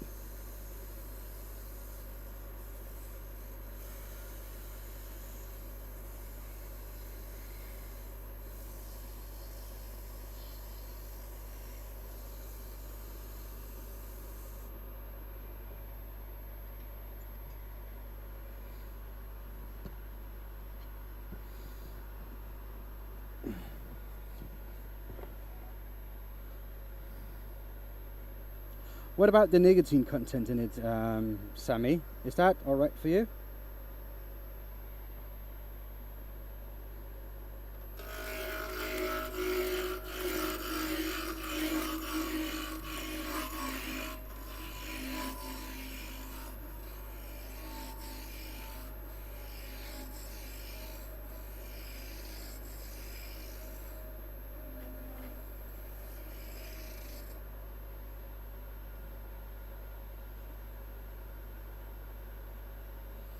For a couple of months. What? That dude, that lasts me a week, that one. That badge lasts me a week.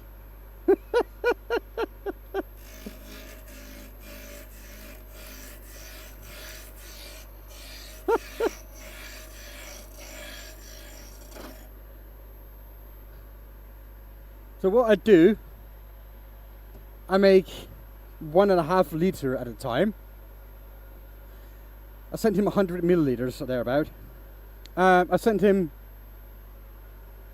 a bottle like this full. Yeah, exactly 100 milliliters.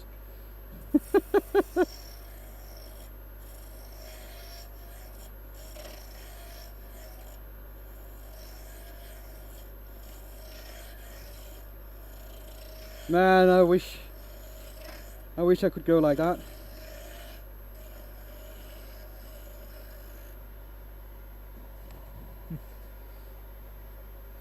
Using 2 chisels, is there another application you would use more than 2 chisels?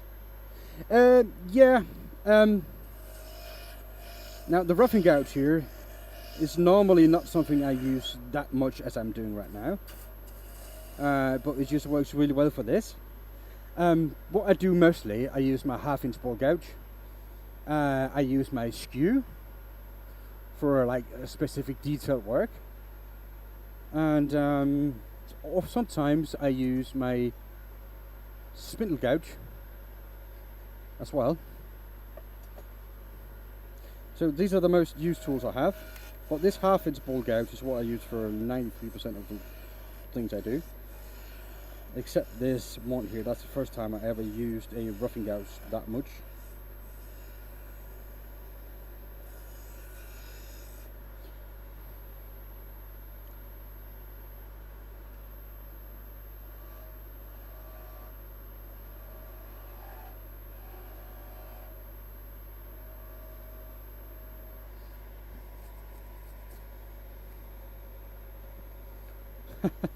No, it's the coil and the thing itself, right? So I have a mesh coil in mine that actually puts through quite a bit of that makes a huge cloud. So there's a lot of smoke coming through. Hence why the nicotine content of my vape is somewhat low.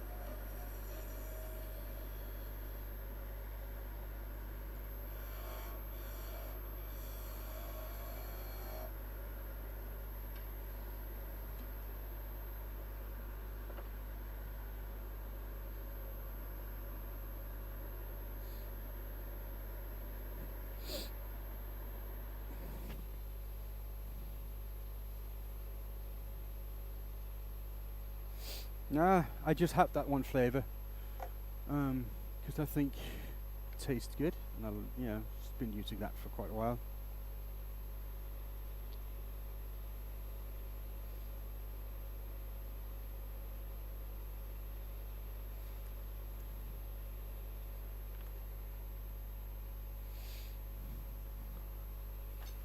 6 milligram.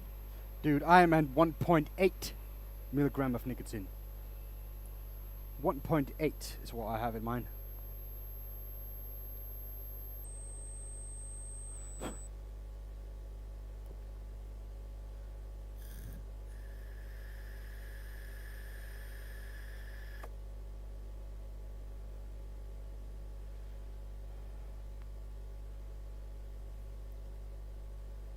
I got 25 watts on mine.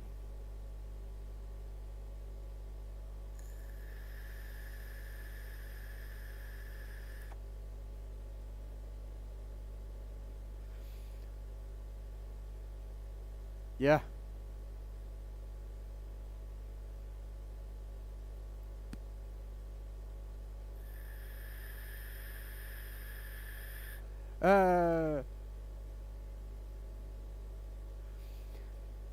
I have a mark here on my tool rest, like a little pencil mark.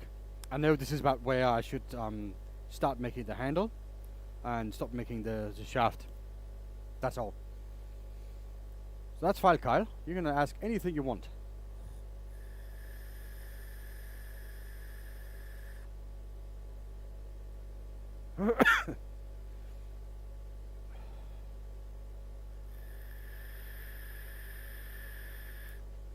Yeah, camel.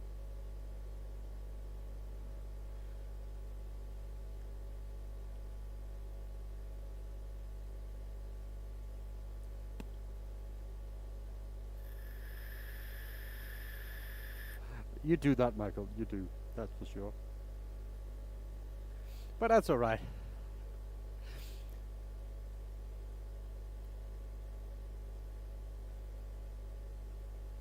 Yeah, I stopped smoking when my oldest was born. And I picked it up again 5 years later. 6 years later, I think. Stress related, I guess. But it just smelled bad, so I went to this.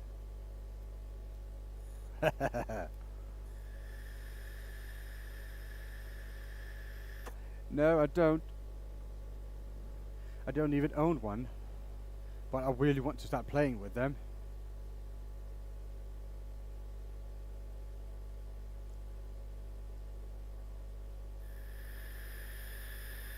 Yep. Carl, in the description on my channel, there's a link to Discord, right? That Discord, there is a big community of, like most of the people you see here as well. There's a lot of community of people who are interested in woodworking as well, wood turning and some wood turners, of course. And if you want to ask me any question at any time, you can just ask me there or send me a DM on Discord. I will answer as fast as I can. If I'm sleeping, I will not answer. But other than that, feel free to ask me any question wood turning related. I'll be happy to answer you. I can guide you with tools, lathe, and anything you want. It doesn't matter where you are in the world. I can find basically anything you need wherever you are. Locally, kinda. So yeah, I'll be happy to help you whatever you need. And if you really want it, I can set you up with the teaching lesson session when you got everything sorted. So don't worry.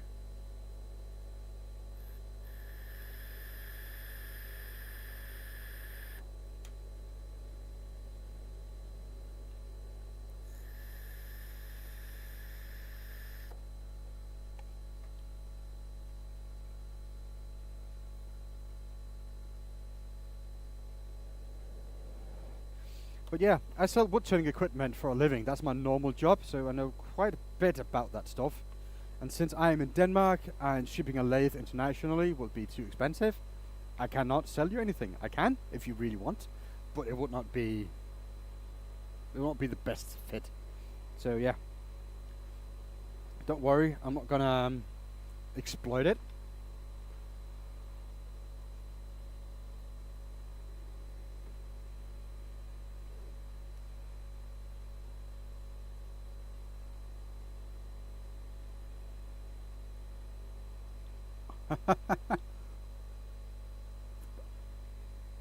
Thank you, Michael. Yeah, I know.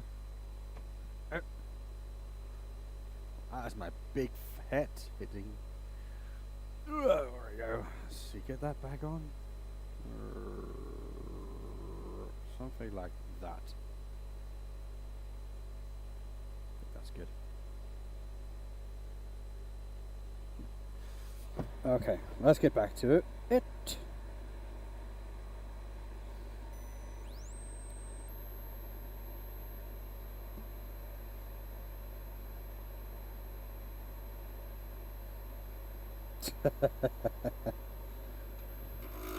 I mean, you're a beautiful man yourself there, Mike.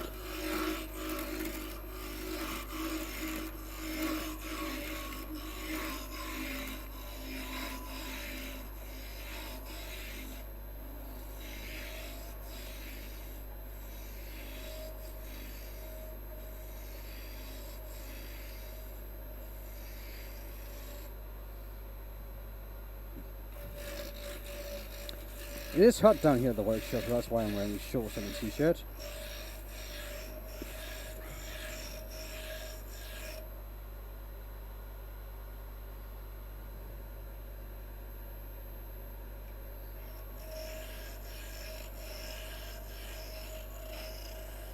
What did you send me, Nikolai?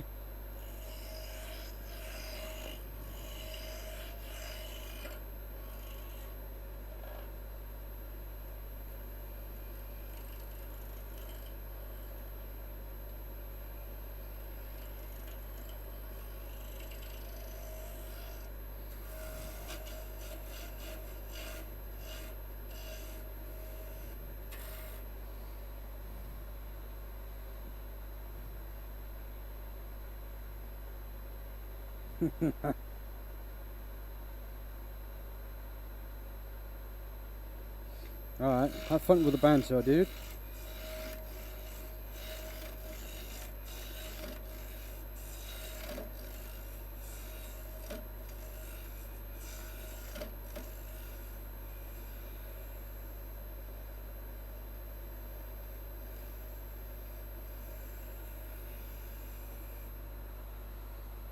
Oh, she made a one cork.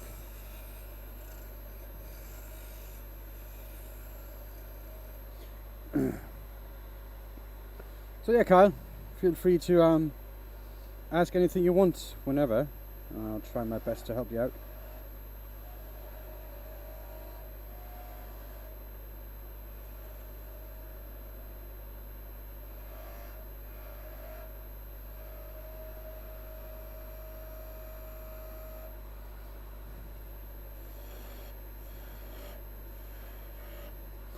Alright.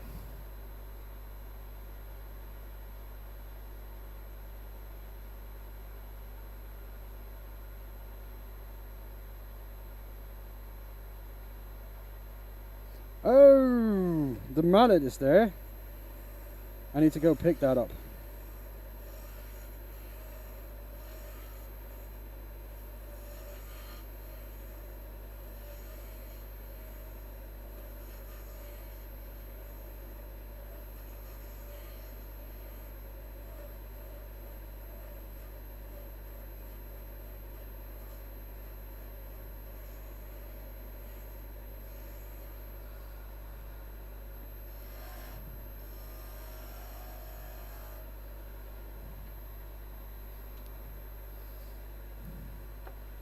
Alright, be right back. Oh, my mallet's here.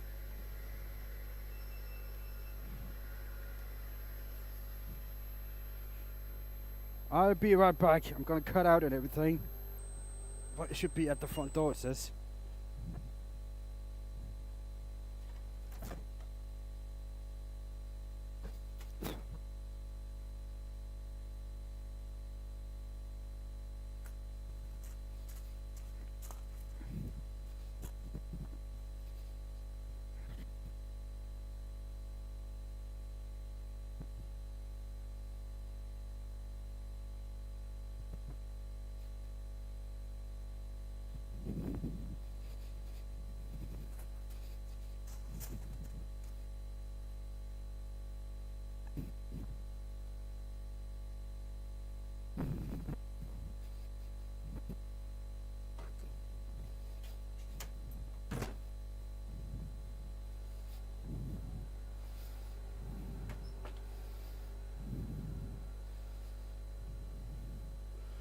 Okay, unboxing time.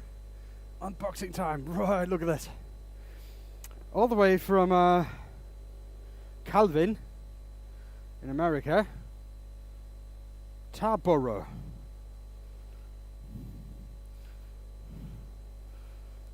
And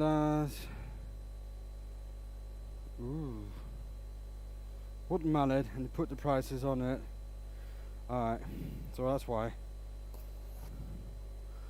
Let's see. Let's see. Unboxing live, right? This is from Dad's workshop, Calvin. If you don't know him, he makes a lot of stuff, like dimensional lumber and all that. But he makes a lot of stuff, and he also makes the mallet. And he made this especially for me, he said. So I'm really looking forward to it. That's a handle. I think it's made out of ash. And there you go. A little logo on it and a heart. Look at that. Look at that. That's nice. Right. I'm gonna use it. See how well it does. So thank you, dude.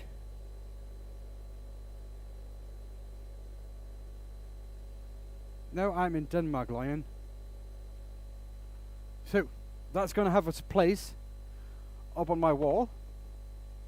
Somewhere I need to have a better space for it. But there it is.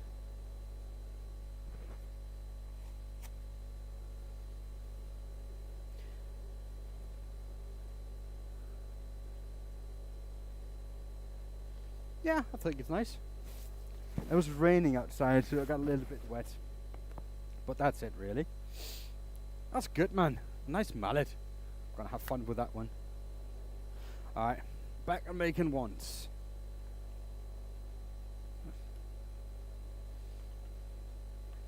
Calvin is a top bloke. Oh, you know him. Yeah, he's a nice guy.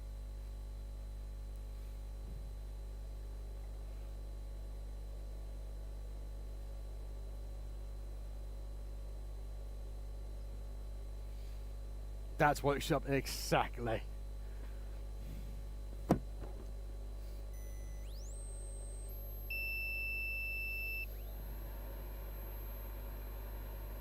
I think it's ash. I think he said it's ash. Because he asked me what I want, and I said I want ash. I like ash. Yeah, this is ash.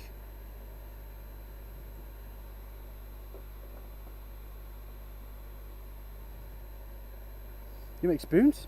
Ooh. I made a spoon the other day. I sent it over to Sammy because he wanted the raffle. And it's not a spoon actually, it's a ladle.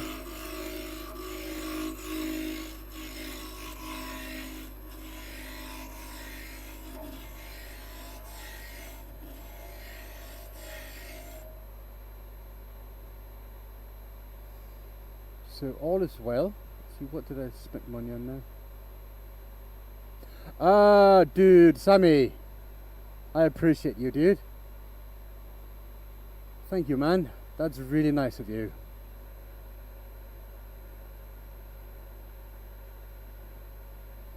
Sammy just sent me like a donation. It's really nice of him. That's a nice wine stopper there, Nikolai.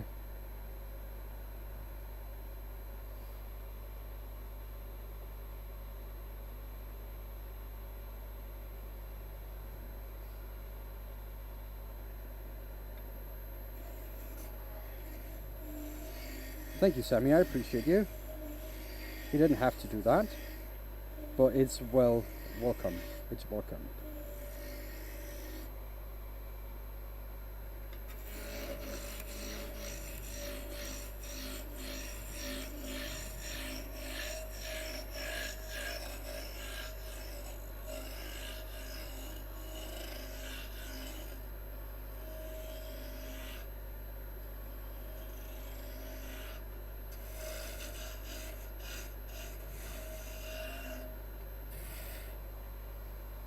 Oh, that's nice, Lion.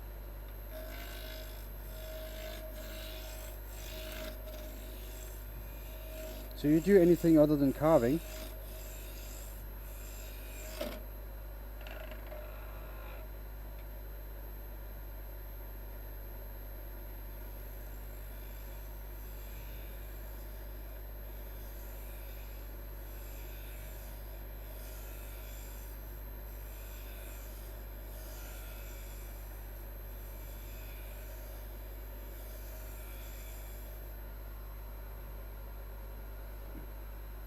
machinist welding, keep fish. Yeah, I got kind of the fish. Kind of guessed that one.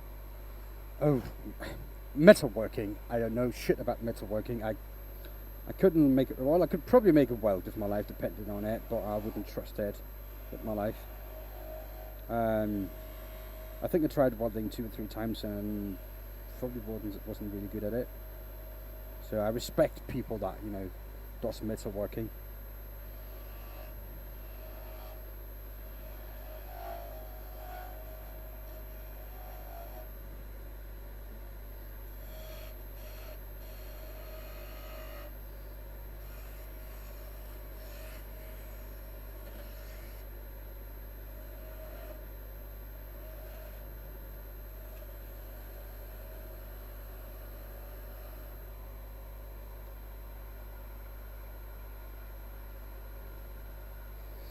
Yeah, probably. I mean, I could probably learn it, but I don't know if I, you know, be good at it like that. But maybe. I like wood. I like wood a little bit better than metal. But I want to learn it at one point, but you know, I just don't have time for it, to be honest.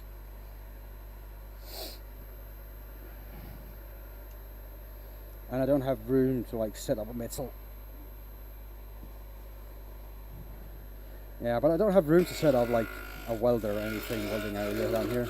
Everything is wood and flammable.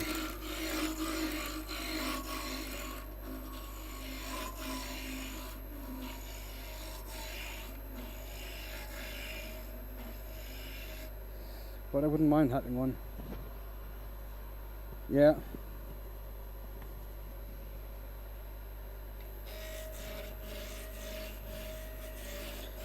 The thing is about metal lathe and wood turning lathe, kind of different, because look at those ribbons.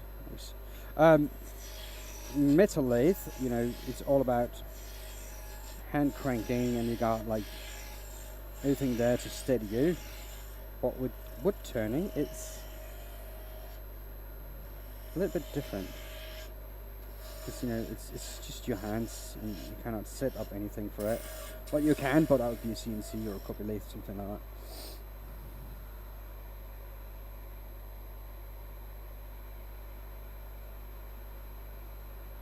Nope, I don't want welding down here.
No, I haven't used a pull lathe before. Pull lathe, I haven't. No.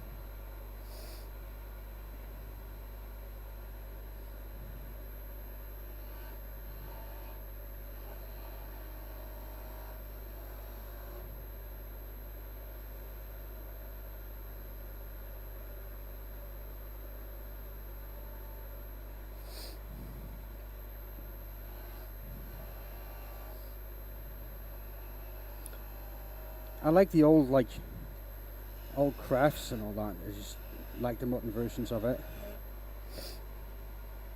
Hold on, my wife is calling me.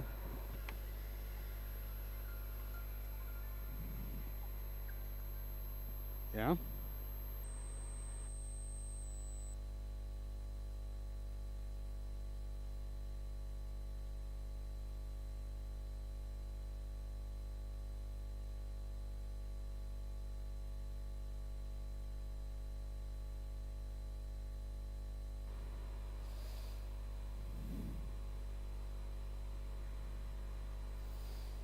Okay.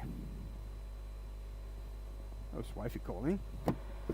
She's apparently on her way home, which is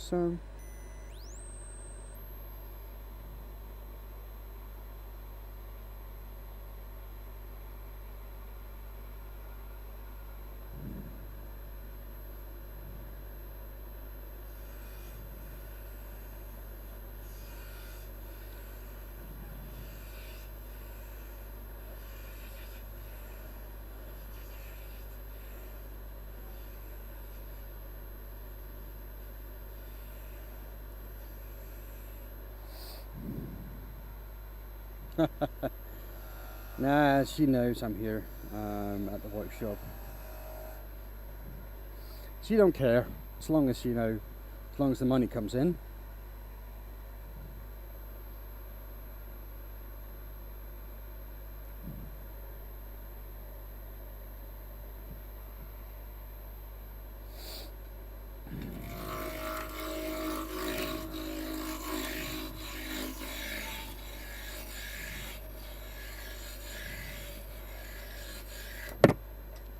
Huh. So that just happened.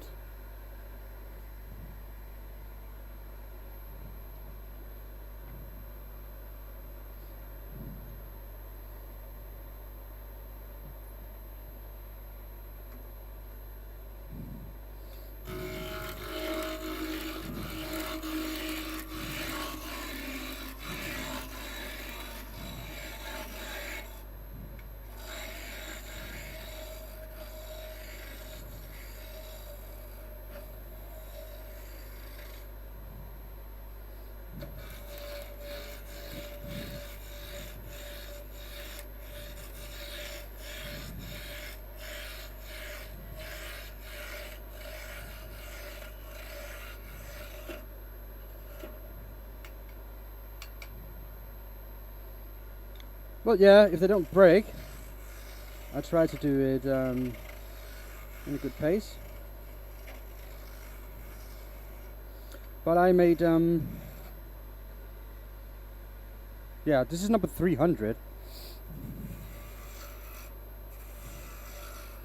So, after a certain time, you get kind of efficient at it. It happens, stuff breaks.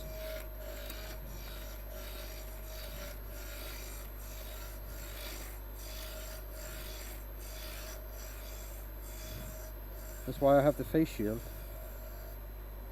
Because, do you ever clean up? Yeah, fucking every time.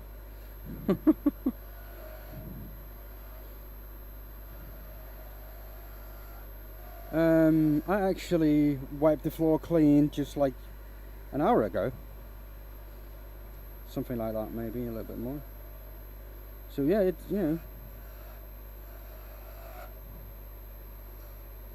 Oops.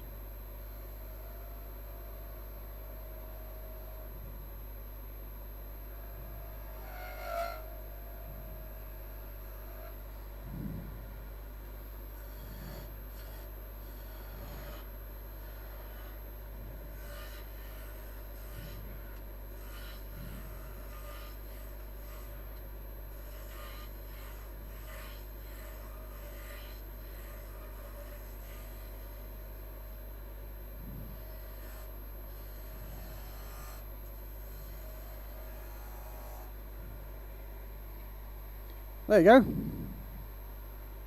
Good morning, good evening. That is wand number 300. There you go.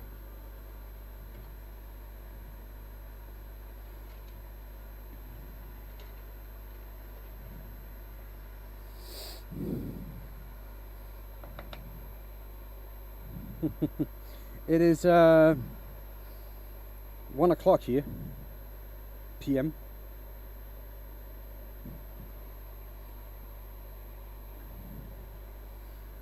So it's midday.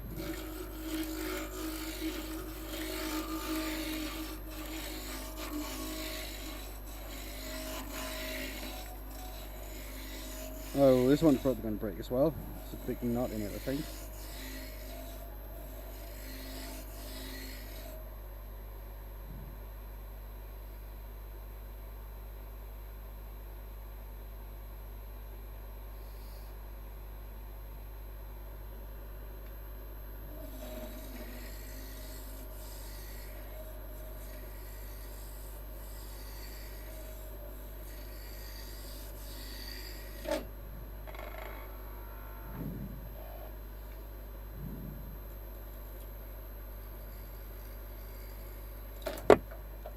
Ouch! That kind of hurt.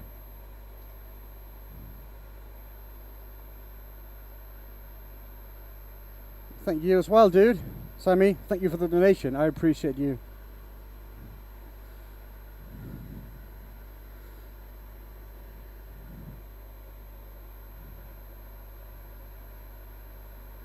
They are wands, yes. Magic wands for children.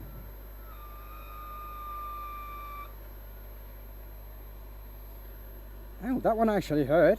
That's not nice.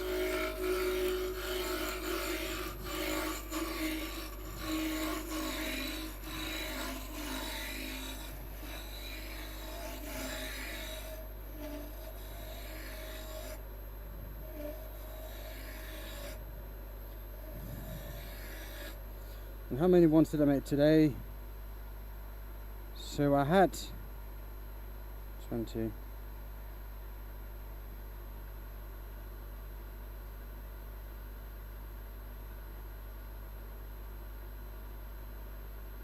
That's 30, 60. Yeah.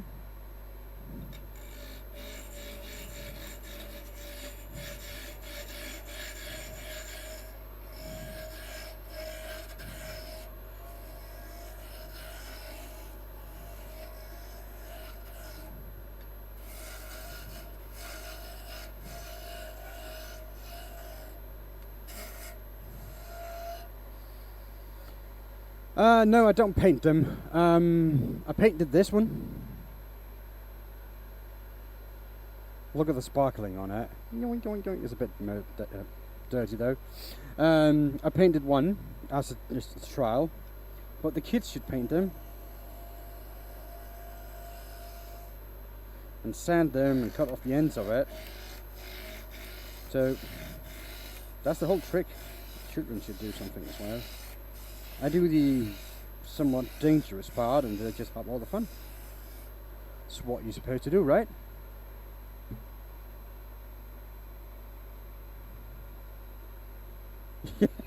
No, you did hear that, right? One broke and hit my finger. It's annoying.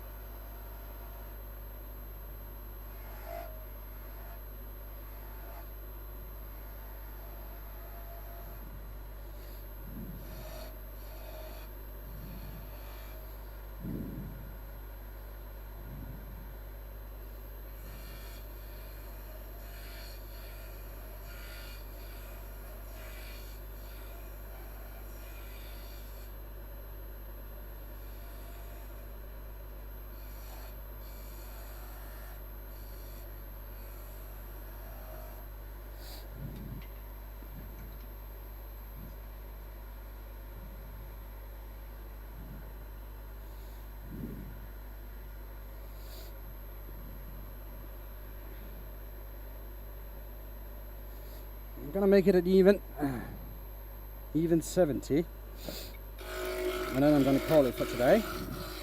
So it means I have 9 more, including this one.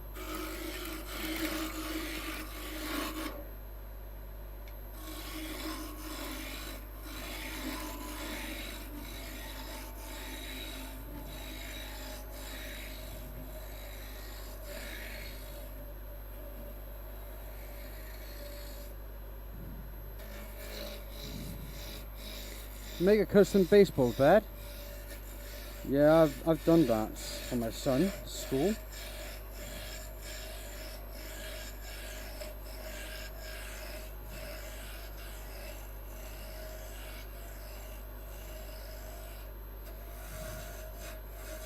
But it was apparently too nice for someone stole it within the first week. It was gone.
Yeah, but it's life, you know.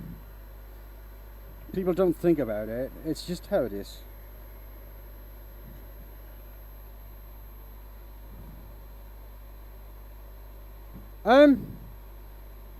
Yes, I could. I have I should have some timber for it. Do you want it shipped, or do you want me to keep it, or what do you want?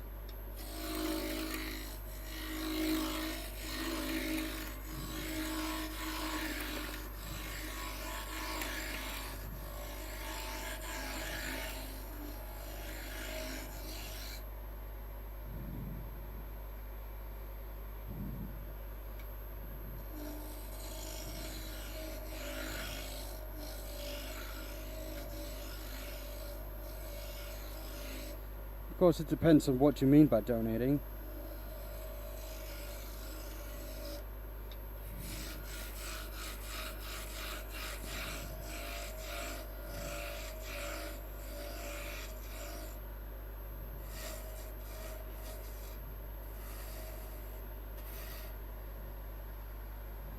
Hello, Wes.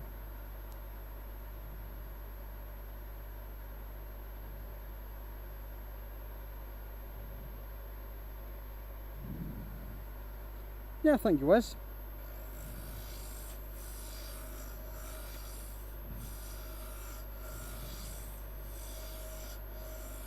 Yeah, I can donate it to the school if that's what something you want to do.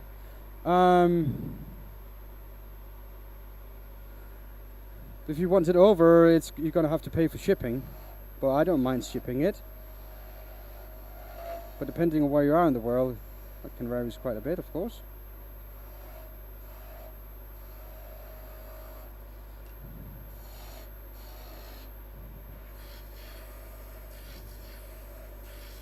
If you want me to donate it to the school, you can just make me a donation on whatever you think it's worth, and I'll be happy to make a bat for them kids. Right?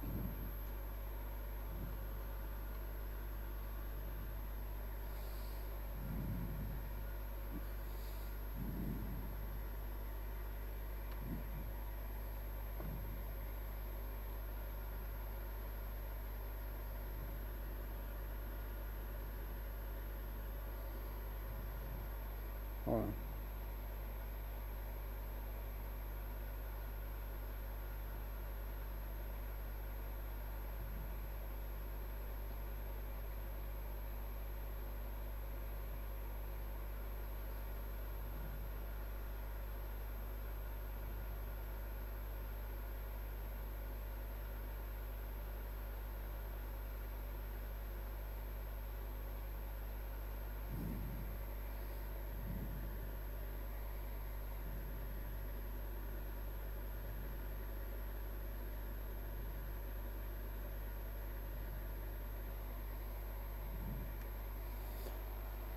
There you go.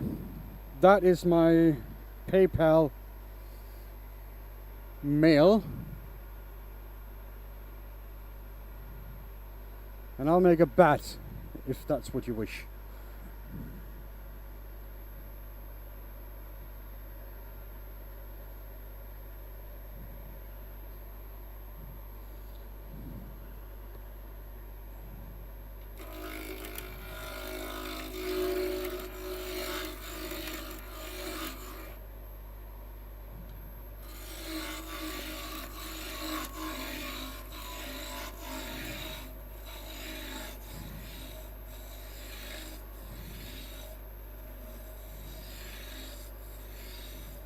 Now, as second graders, there's not going to be a full-size bat because they will not be able to use it.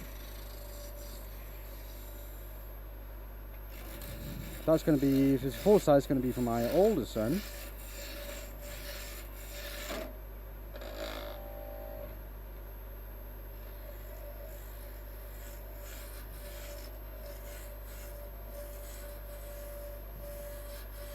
No more resawing today. Yeah, well, that happens, Michael. It's part of woodworking, isn't it?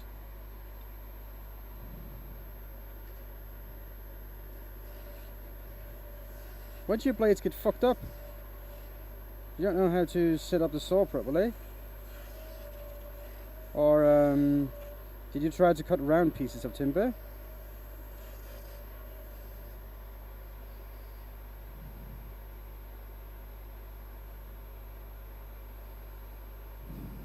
Okay, Michael, you're on.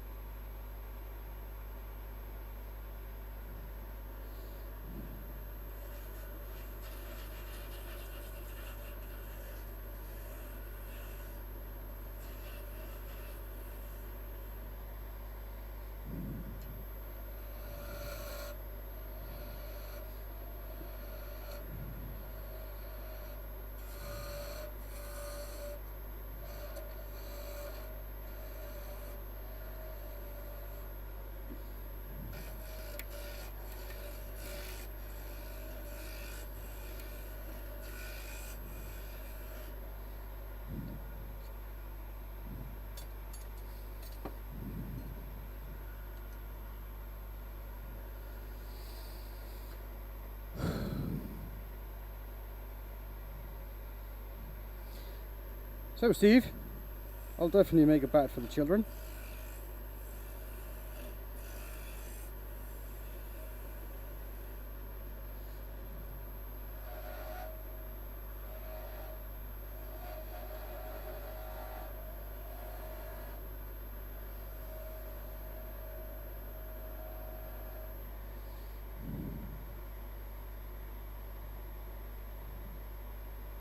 Steel mixed with aluminum.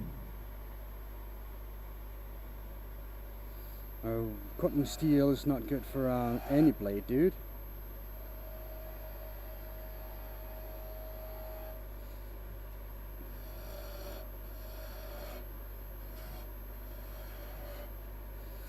Apparently, I need to make a baseball bat now.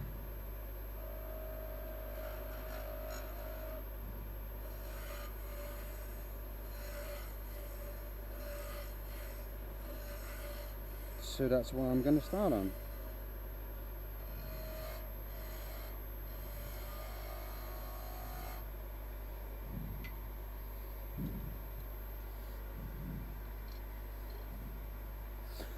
Okay, so let's find a nice piece of timber for this. Now, gotta make it like, right, for the children, it's gonna be nice. It's gonna be real nice, right? Now this is gonna be a children's size, isn't it?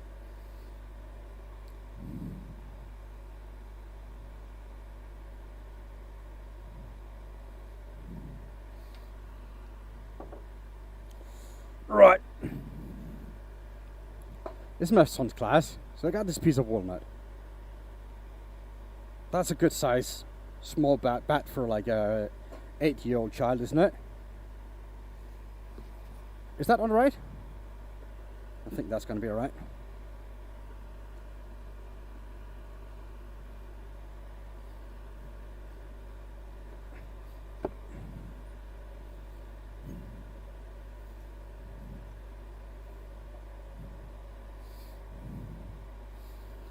Alright, so let's find the center.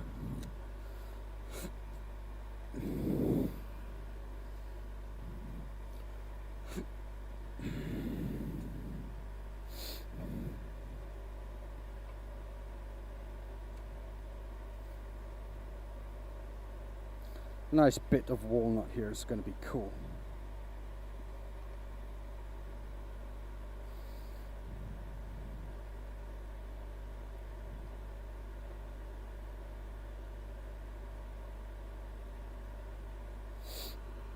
There you go.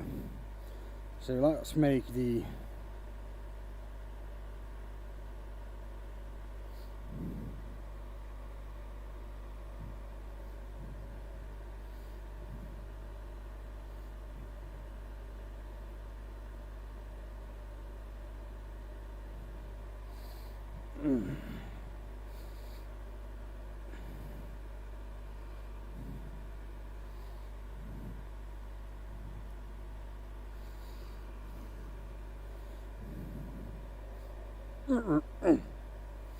Probably need to clean out a little bit of all those shavings down here.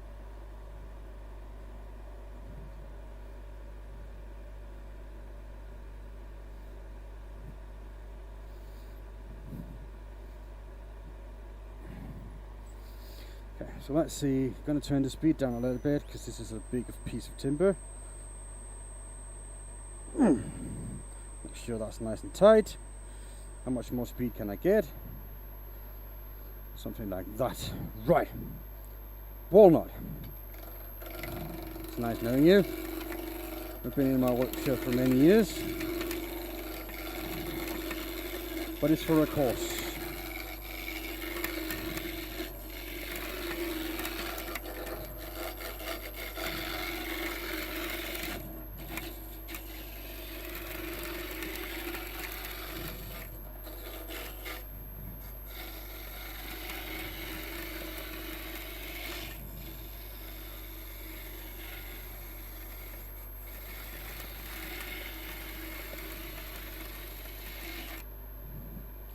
Look at that, the shavings are nice and dark.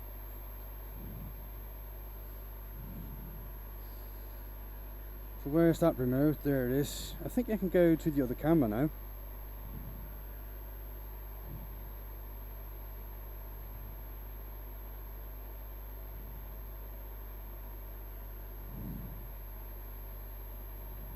Yeah, that's better, isn't it?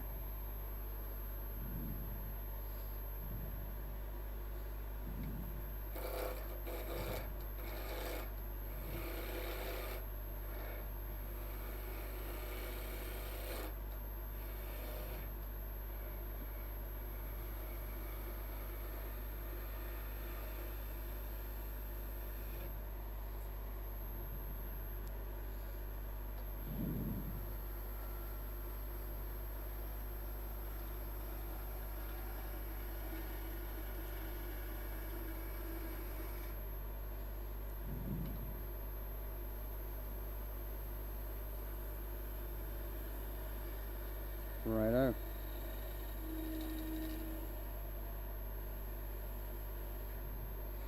That's nice.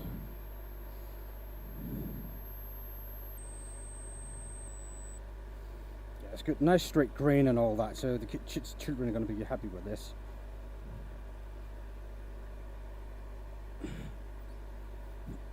I need to have the tool rest closer now because the piece got smaller. Right. So that's all done with that. So let's just make out some lines because now the top of the bed is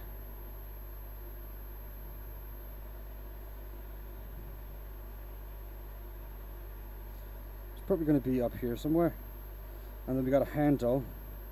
So something from here to here we have a knob. And then we need to have like probably a bit smooth, big enough, and then just taper it all the way up right to around here and start going bigger, right, something like that. That's the plan. That's what we're going to do. So I'm going to try. Let's get some more speed on this because speed makes everything better and easier.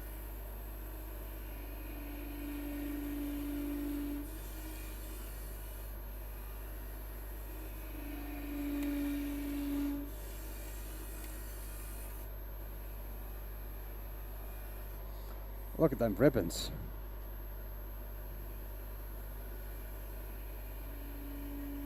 I like turning walnut, that's nice. Now that's a good size for that.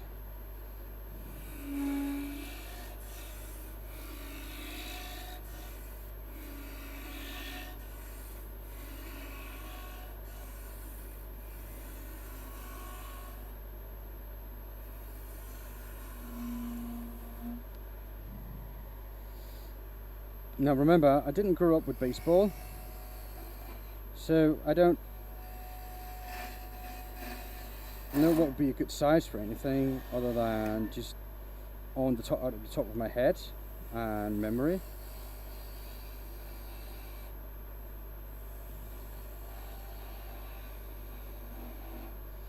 Something like that.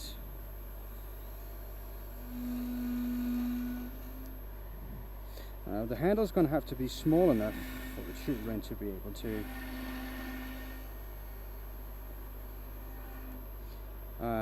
grip onto.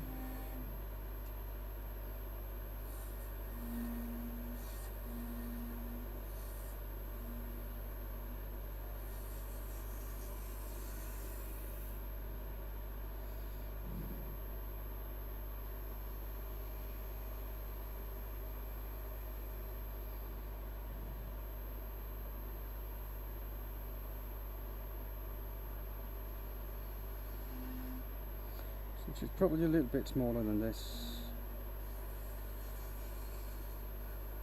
I think this is about right.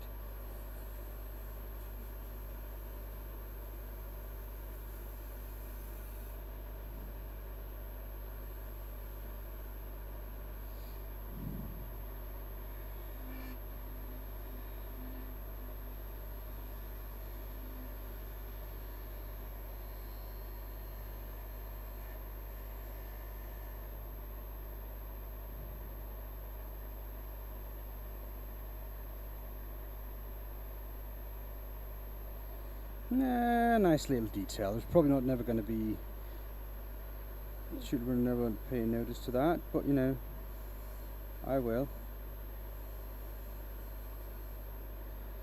I think that's good enough also for an adult. Like to hold that, should be okay.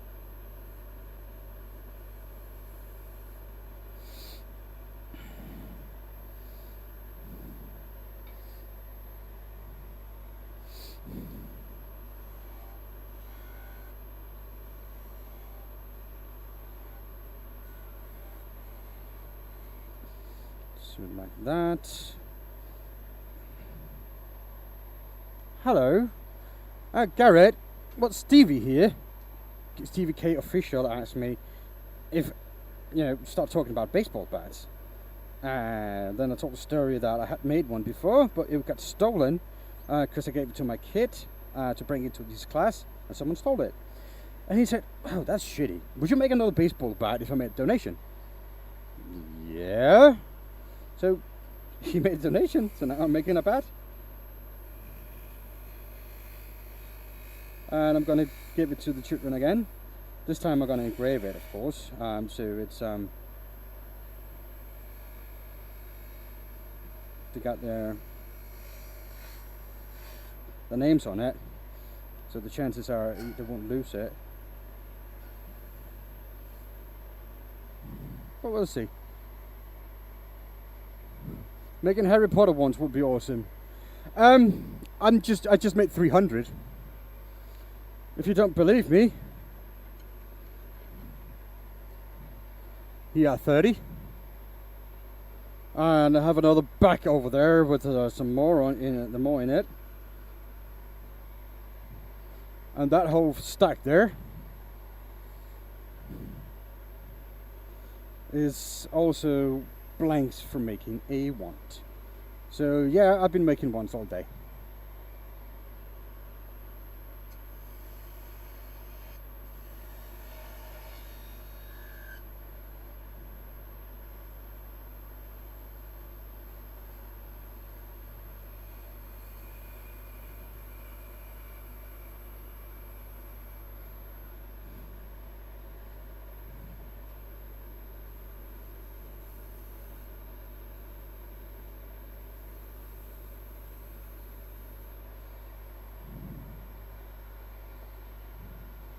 Manon, thank you for the subscription, dude. I appreciate that. It's nice of you.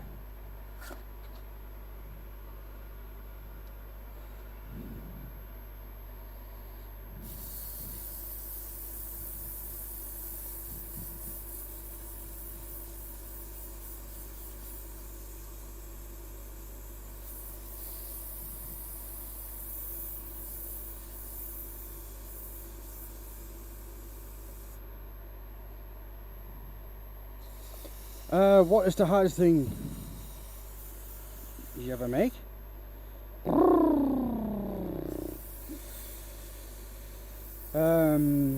That would probably be a big ass holophone I made That's probably one of the thing I made that took the longest. Other than that, it's probably some of the finials, because they're like really delicate, and if you make a mistake you break it and it's just job over. So yeah, it's probably some of those. Or also I made a ball with 6 holes into it, and the square inside the ball made out of one piece of timber. I made that on a lathe. In one piece, of course. Also, I made a fork on a lathe.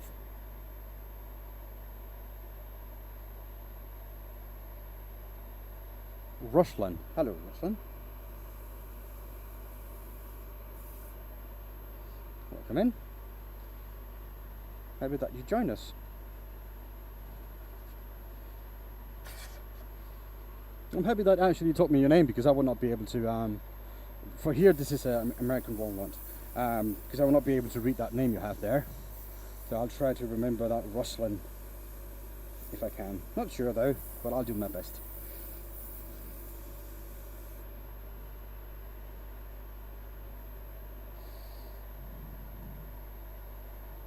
Just kidding, yeah.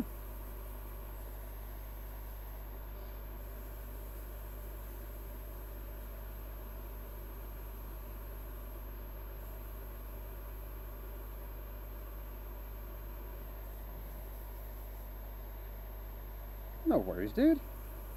I'll try my best.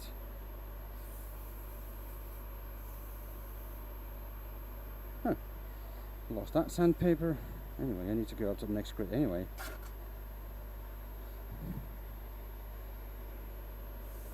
Thank you for stopping by. That was nice of you. I appreciate that, really.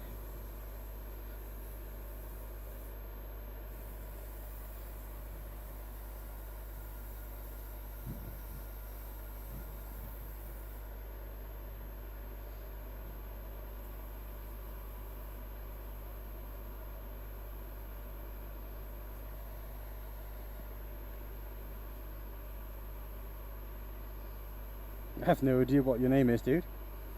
I don't know how to pronounce that, because I cannot read that alphabet.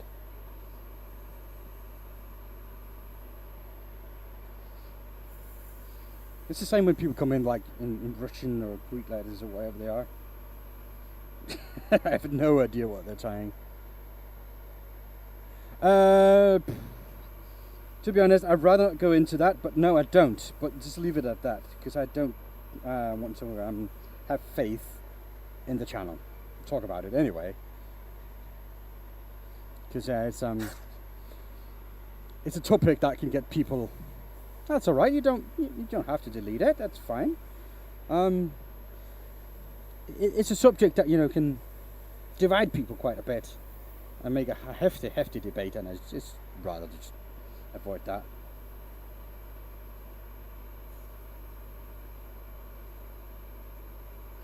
But yeah, don't you worry, dude. I have mods if things get out of hand and I don't like it, and I can delete stuff myself. So that's really nice of you. It's polite and all. Appreciate that so much.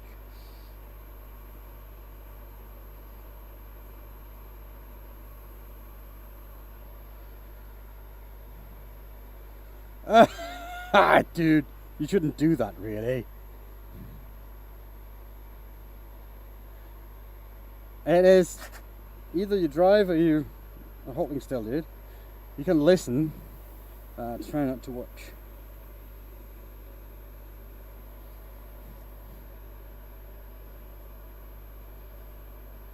This is not like really entertaining anyway. It's just like sanding.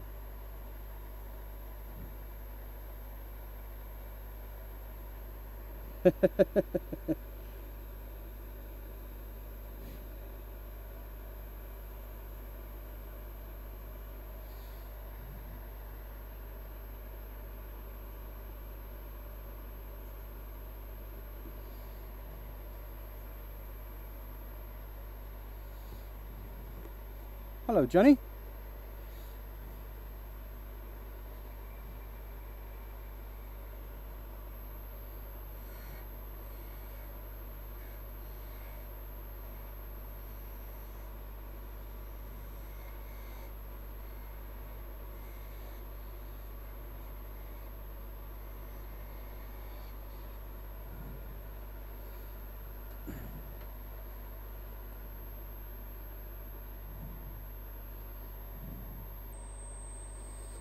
That's not too bad. Let me just cut off the ends and just sand that a little bit and give it a little bit of oil because that's worth it.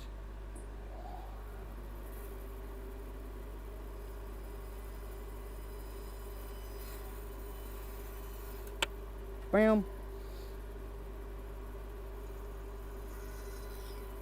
Bam.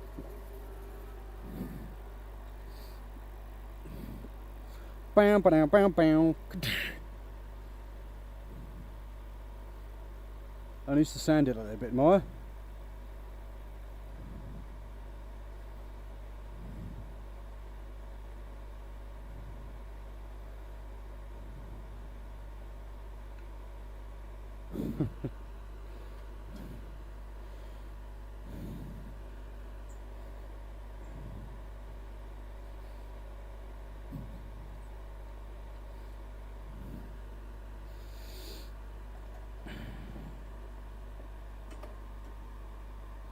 No, you should not be ashamed at all. You should be firm in your beliefs and what you believe in. But I also expect other people to let them believe in what they believe in, and don't try to enforce anybody to believe in something if they don't want to. As long as nobody is forcing anybody and thinking their belief is better than anyone else, I am good. But yeah, just leave it like that, really. It's not really worth talking too much about, in my opinion. But yes, I think it's a solid, nice little bat for children. Like a good walnut bat. What can go wrong with that?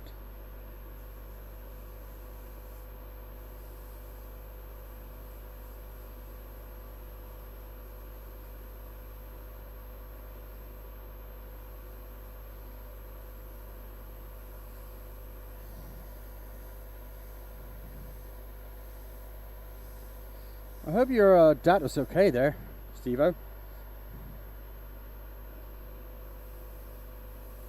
Stevie, sorry.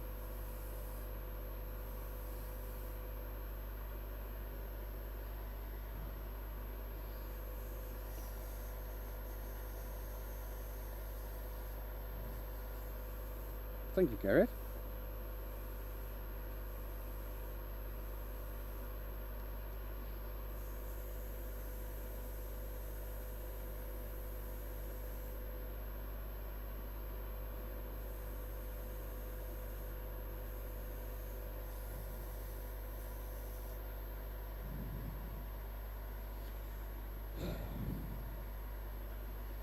That's your truth. Other people have other truth. And please stop talking about that subject.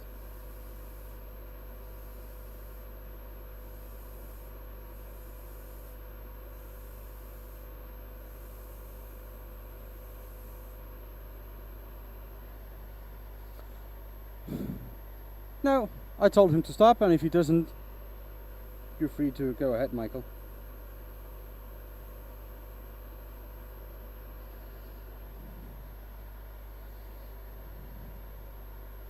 Yeah, at least you get to keep the deer. Hopefully, that was worth something.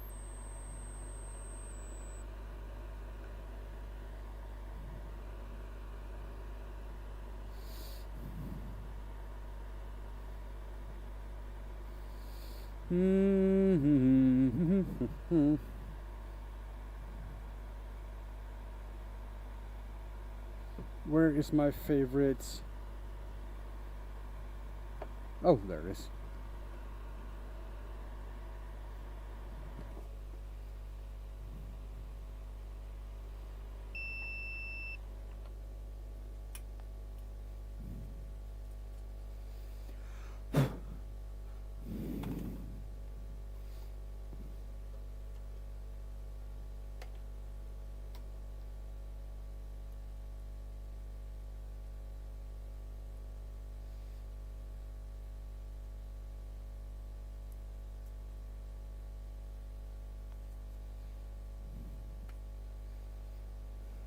Okay, let me just get a glove. because putting that stuff on is a little bit messy.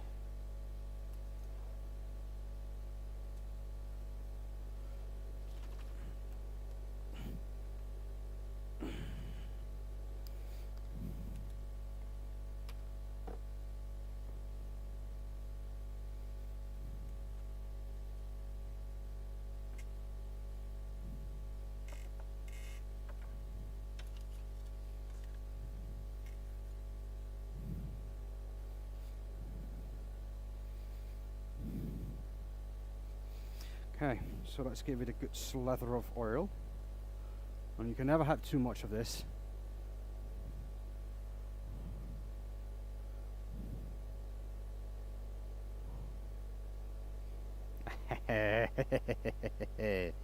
Now that is woodturner's porn. If that's not woodturner's porn, I don't know what is.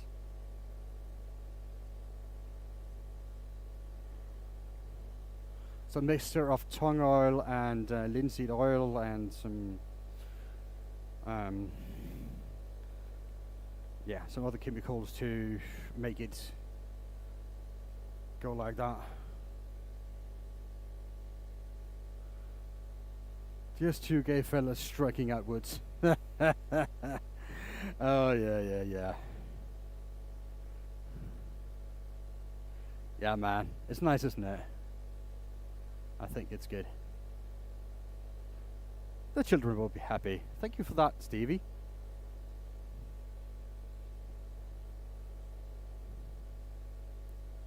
I don't understand that. I don't trust it. Michael, go ahead.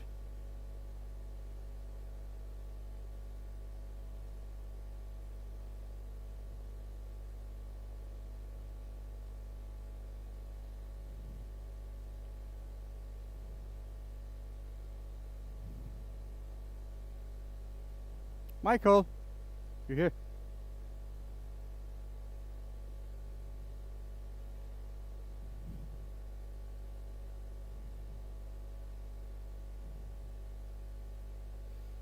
Because I don't trust you anymore.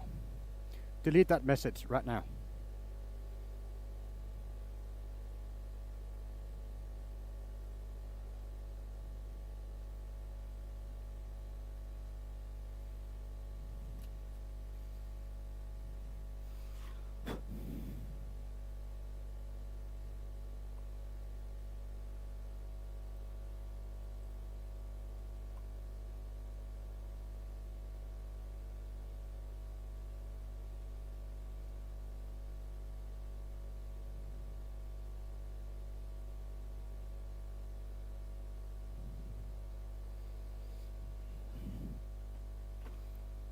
There you go.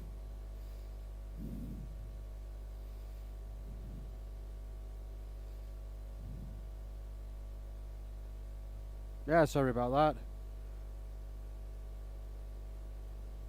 I just had to take care of it. That's alright, Michael. I got him. Could you ban him? I can only block him.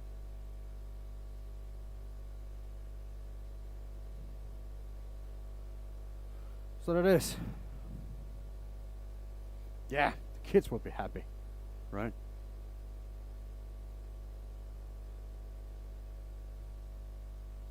Let's see that remote. Zoom out. It's a good sized bat, isn't it?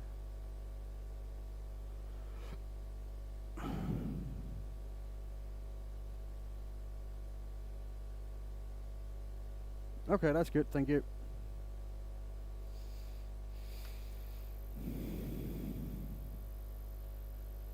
So there it is. But go see my wife if she's home. I'm still waiting for this to dry a little bit more before I can put it aside. But yeah, it's gonna be great. They will love it. Thank you, Stevie. That's really nice of you. Do you have a channel? Are you what are you doing? Are you a creator or something?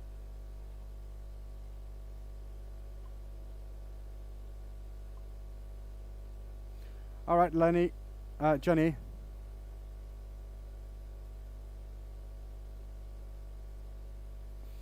Let's see what you got. Stevie K officials.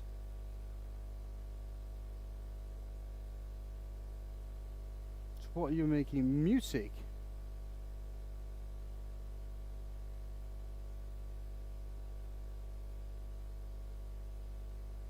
Oh, is that AI generated? That looks good. Alright, man.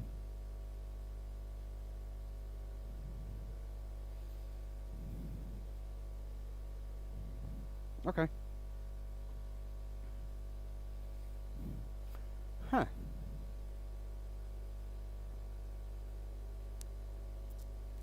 What would you charge to make an intro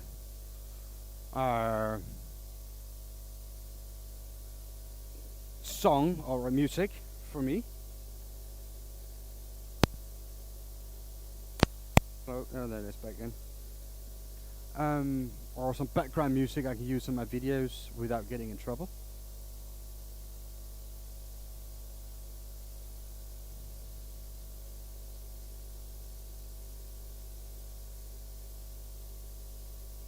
Hello, Moritz.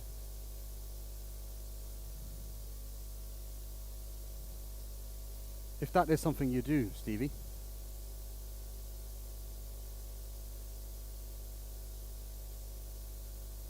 Oh, it's all produced by you. Okay. That's cool.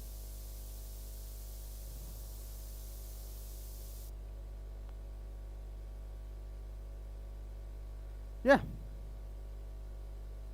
Hit me up, dude. And I'll make sure you tag you in all my videos and everything when I use your music. That's not a problem.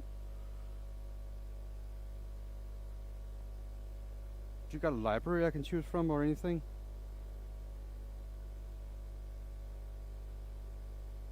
Yes, that is a baseball bat. It's made for actually Stevie K official asked me if I could make a bat, so I did. And he actually paid for it, but we decided to donate it to the local school. So that's really nice of him.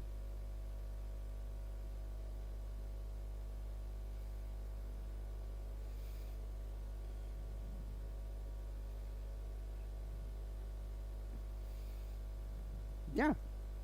I mean, I'm part of a whole group of creators that could use music like that.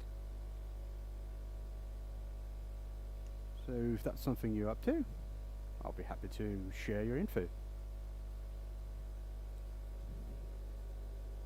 Oh, this is getting dry now. Oh, look at that shine. Christian, hello.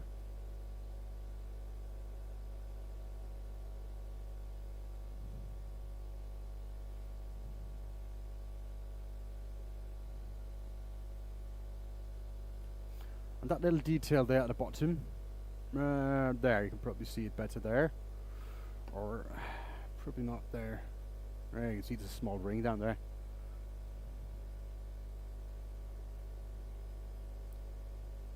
Yeah, it's almost dry now. That's nice. That's a good shine from just some oil, yeah? And it's going to be nice and protected for many years from this. Unless they bash it against something, and they probably will, so. Alright. That's about dry now.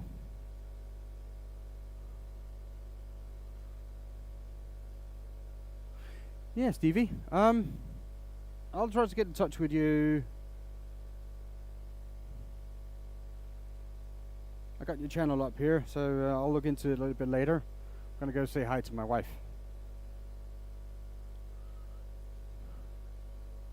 I've been streaming for 5 hours now, so yeah.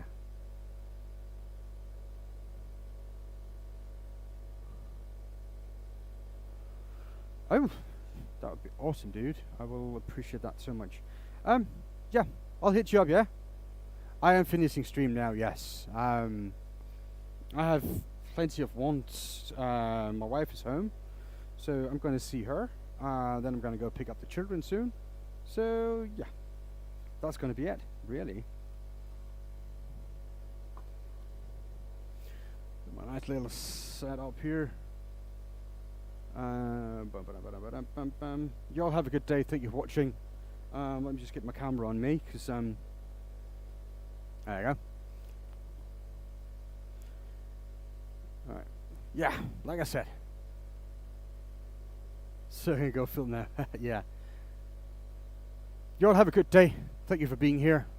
Be good to the world. The world will be good to you. Sleep well. Peace out. Have a good day.